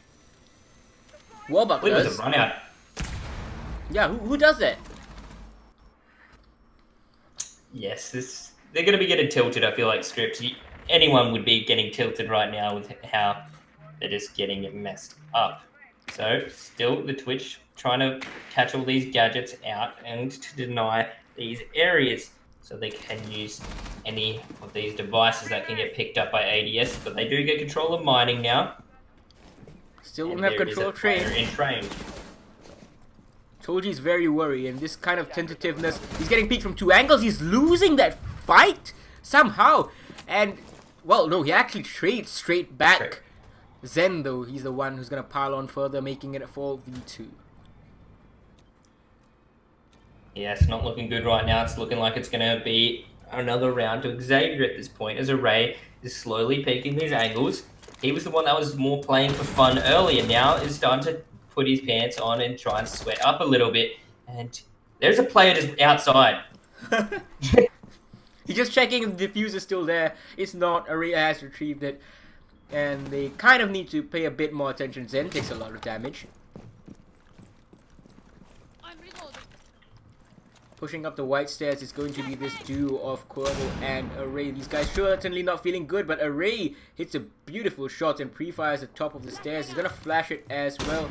Dissuade that defender from pushing down too much further, but oh, from below, one more. It is Napier. He's going to lose his life immediately after. Cuervo now in a 2v1 with 30 seconds left to go. C4 is ineffectual as well, I believe, from Baby Pig. And that just means that he has to fight against 2 members. Zen is very lit up. It's doable, but there's goo mines. And look at that. The goo mine set up with the bullet hole angle. If Cuervo walks through that, he is dead. There's not much time left to work with as he sort of frantically looks around. So many cams on him. They know his positioning after he takes them out. But he sprays through the bullet hole trying to get a shot off, and the goo mine's there. Baby Pig gets the shot off. Quavo goes down. Xavier taking 5 rounds in a row and not looking like they want to drop around at this point. I think it might be more than 5 rounds in a row. I think, like, if you can't consider the first map, of course, it's 5 rounds in a row on this map, but let me count. I think it might be the 8th round in a row right now for Xavier Esports. They just don't feel like losing. Yes, and the Lord is here. Wonder if we're gonna get 6 picked off him though, and yeah, they don't want to have too much fun. Tachanka, really, Warbuck? Really? Alright. I would have been happy to see him. I mean, we did see an actual Tachanka pick here on Cafe in the 6 major rally qualifiers. That was from Cyclops Athlete Gaming. Showcase was the one to play Tachanka, and he actually was pretty good. The Tachanka pick was pretty good. They lost the round because his team couldn't quite hang on, but he wasted, I think, to my memory, 2 frag grenades, 2 firebolts, and 2 minutes. Well, if that's probably an amazing roam, so, well, that's some good plays right there.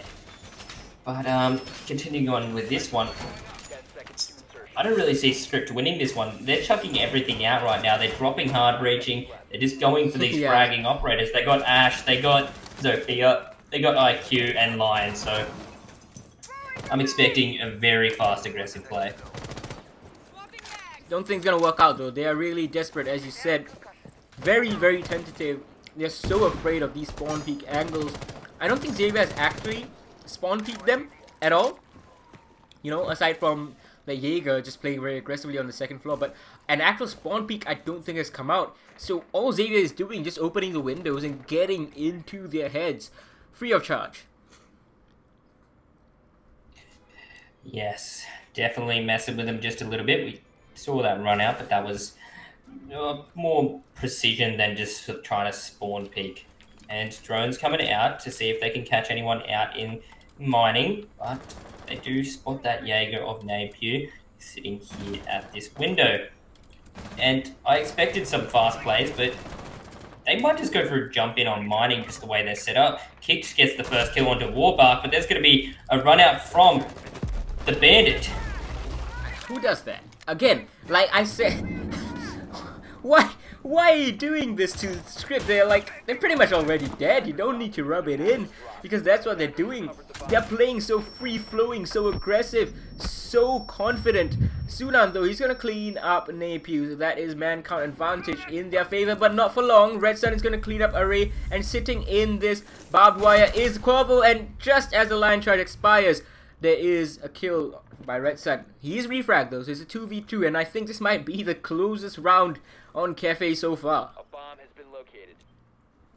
Yeah, at the moment, but Baby Pig is still up, and he has been causing so much mess right now as he's sitting in a precarious spot and gets the kill to Sunan, and that's going to be dropping the diffuser. It's all up to the player of the Ash, who is in this 90 corridor. Flash is going out, and he's going to flash just off the corner.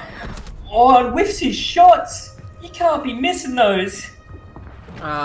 This is ranked at this point. This is really ranked at this point. No hard breacher, just pushing in for the frags, trying everything that you can. Obviously unsuccessful, you know, but this is a bit disappointing to see from Script after such a heroic game against Q Confirm, fixing the issues yesterday. Not sure whether it's a lack of counter strategies or whether Xavier Esports is just that much better than them. So far it looks like a mix of both. And now Xavier goes on to the attack. Well, let's see what they have to offer. Can Script stop this from being a 7-0? Because they are certainly not winning this, in my opinion. Yes, not looking good at the moment, so all they have to really hope is to try and not get 7-0'd at this situation. Going to be holding this top floor first, and Array, I think, both the boss Gs are in.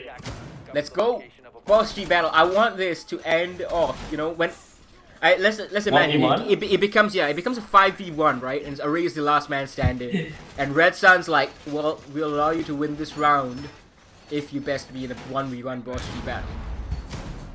I want to see that. That'd be worth it. That would be worth it. That will be a good way to close this qualifier out. 10 seconds left. Yes, and not many kills on the side of Script out of the 6 rounds we have seen. It's not looking good for him. And Array is going to be running around with the SMG-12 and the boss G. Attackers recovered the diffuser. And is he going to land any kills? Is on the roam. And that's going to be Zen getting the first kill from a run out. The Doc tried to run out. Bit confused, but told you not having the same results. Now it's gonna be a second run out. Array is gonna peek on out, and oh, the Sophia, she's ready for him. Not having the same success with the runouts as Xavier Esports did. They're gonna be struggling. There's a pest waiting for Napier's drone right now. He can't push it in, and he knows that. Goes over to the other side, maybe trying to find an avenue in. Cool. Back on to the 3rd floor bomb site from the white stairs. Red Sun still at spawn after a minute has elapsed. Not sure if he'll go and try and retrieve that phone to try and hack the cameras. At this point, I don't think he really needs it. Don't think Xavier needs it. Told he's off the board. They have 2 minutes to play with or thereabouts. Looking good. Xavier Esports feeling confident. Yes, but Array's still trying to land these shots outside. He keeps peeking these windows, seeing if anyone will be in the waiting room for his shot with the boss G. Zen edged his way through Cigar Shop, And kick just dropped down towards Pillar. And Zen does take a couple bullets. One sitting at Pixel. He's going to be quick peeking over and over again. Not quite going to land the shots though. So Zen's still losing half HP, but still getting aggressive with his gun. Removing this barbed wire. And if he can peek down White Corridor. Look at the way he has taken control of Pixel Angle though, slowly but surely chasing the visual out of position, and now he's going to secure the kill on him. Second kill for him in this round, and a pistol, a third one.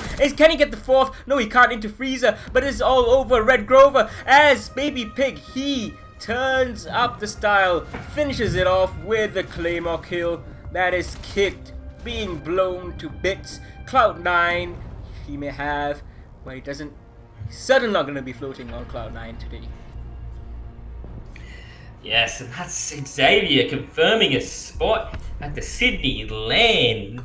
Fnatic boys, you've got something to be worried about it. With how we just saw these teams play as Fnatic, they're going to get a little bit worried. 100%. Now, Fnatic, of course, had a great time in the ANZ qualifiers, but what we've seen from Xavier Esports has been nothing short of phenomenal. 7-1, 7-0 here in the grand final after they beat Q Confirm 2-0 yesterday to make it to the grand final here. Q Confirm really falling down the pecking order throughout this week and finishing in third place overall. Bit unfortunate for them. They used to be, well, at least in the Pro League they were number 1 in Season 10. Let's see what happens in Season 11, because very soon we're going to see Fnatic, Cloud9, Xavier Esports, and an unconfirmed Japanese representative going to Sydney, fighting it out to become the one team to join Airwolf and Wildcard Gaming at the 6th Invitational 2020 in February in Montreal. Yes, and it's going to be a close game at that LAN. All these teams looking so dominant right now. Xavier really didn't have a challenge. Usually you see these grand finals go a bit closer, but no. Xavier gets a 7-0 in the grand final. You don't see that too often. So definitely got some challenge for the other APAC teams. He was really, really good, and I'm excited to see how this new look Xavier, or rather the former next, this new Xavier roster is going to stack up internationally, or rather intra-APAC wise. Going to be facing either Fnatic, Cloud9, or that Japanese team first. If they want to make it to Montreal, we'll have to face at least 2 of them. I think right now I'll still say Fnatic are favored, but Xavier Esports, these guys are going to have a few weeks to work on the strategies that they have already presented us, and it'll certainly be a close and tight contest. Yeah, exactly right. It's going to be extremely close going down right now, but Xavier's are the winners. Indeed, and it really has been a very, very amazing weekend. We have seen new teams come up into Southeast Asia. We have seen some old ones fall, and we have seen Xavier Esports qualify for the 6th Invitational 2020 Qualifier LAN. That's going to be coming up very, very soon. It's going to be held in Sydney. Unfortunately, it will not be a spectator event, but you can watch it on your screens just as you are watching this. Been really, really fun. Thank you very much to everyone for tuning in. Thank you, Ferox, for observing for us today, Howard for observing yesterday, Playbox for casting yesterday, and Chuck Master, last but not least, for casting today. Thank you very much. No worries. It was fun casting with you, Evan, and I look forward to casting with you again. Indeed. And that is goodbye from the 3 of us, and we will catch you in the next one. See ya.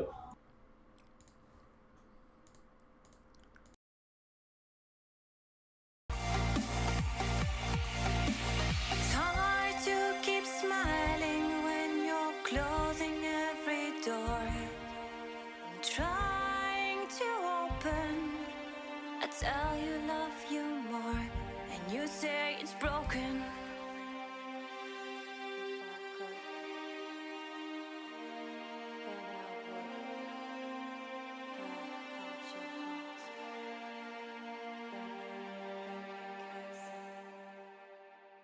But it wouldn't mend my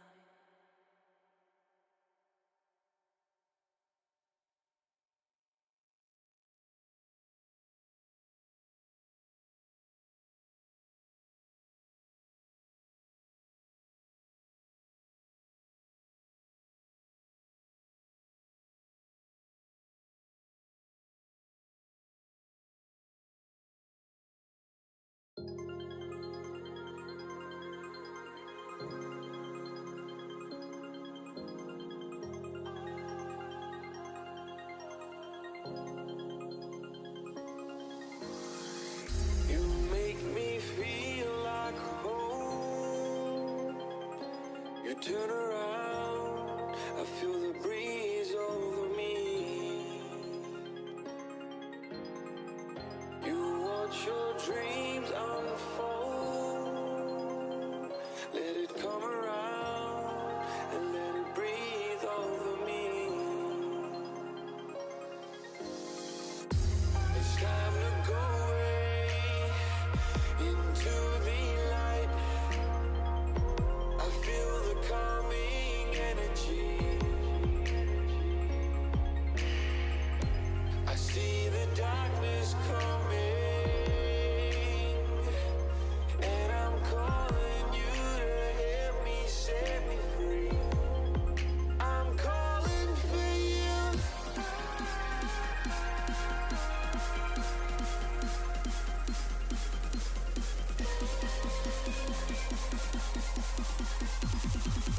I'm calling for you.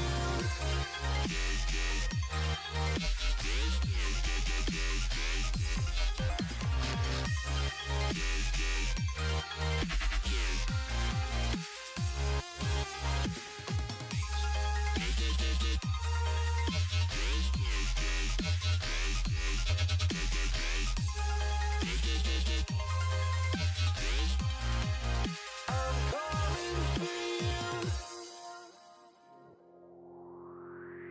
Lie all the fate of the world in your plans, guarding your faith with the palm of your hands. I know, yeah, I know. It's the unknown, the unknown.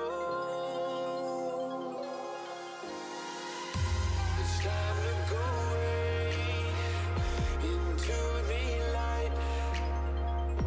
I feel the calming energy.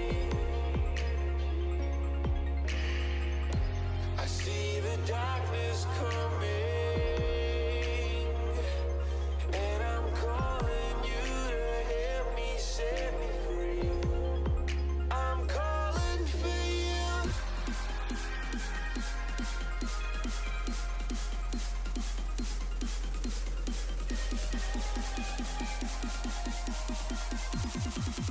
I'm calling.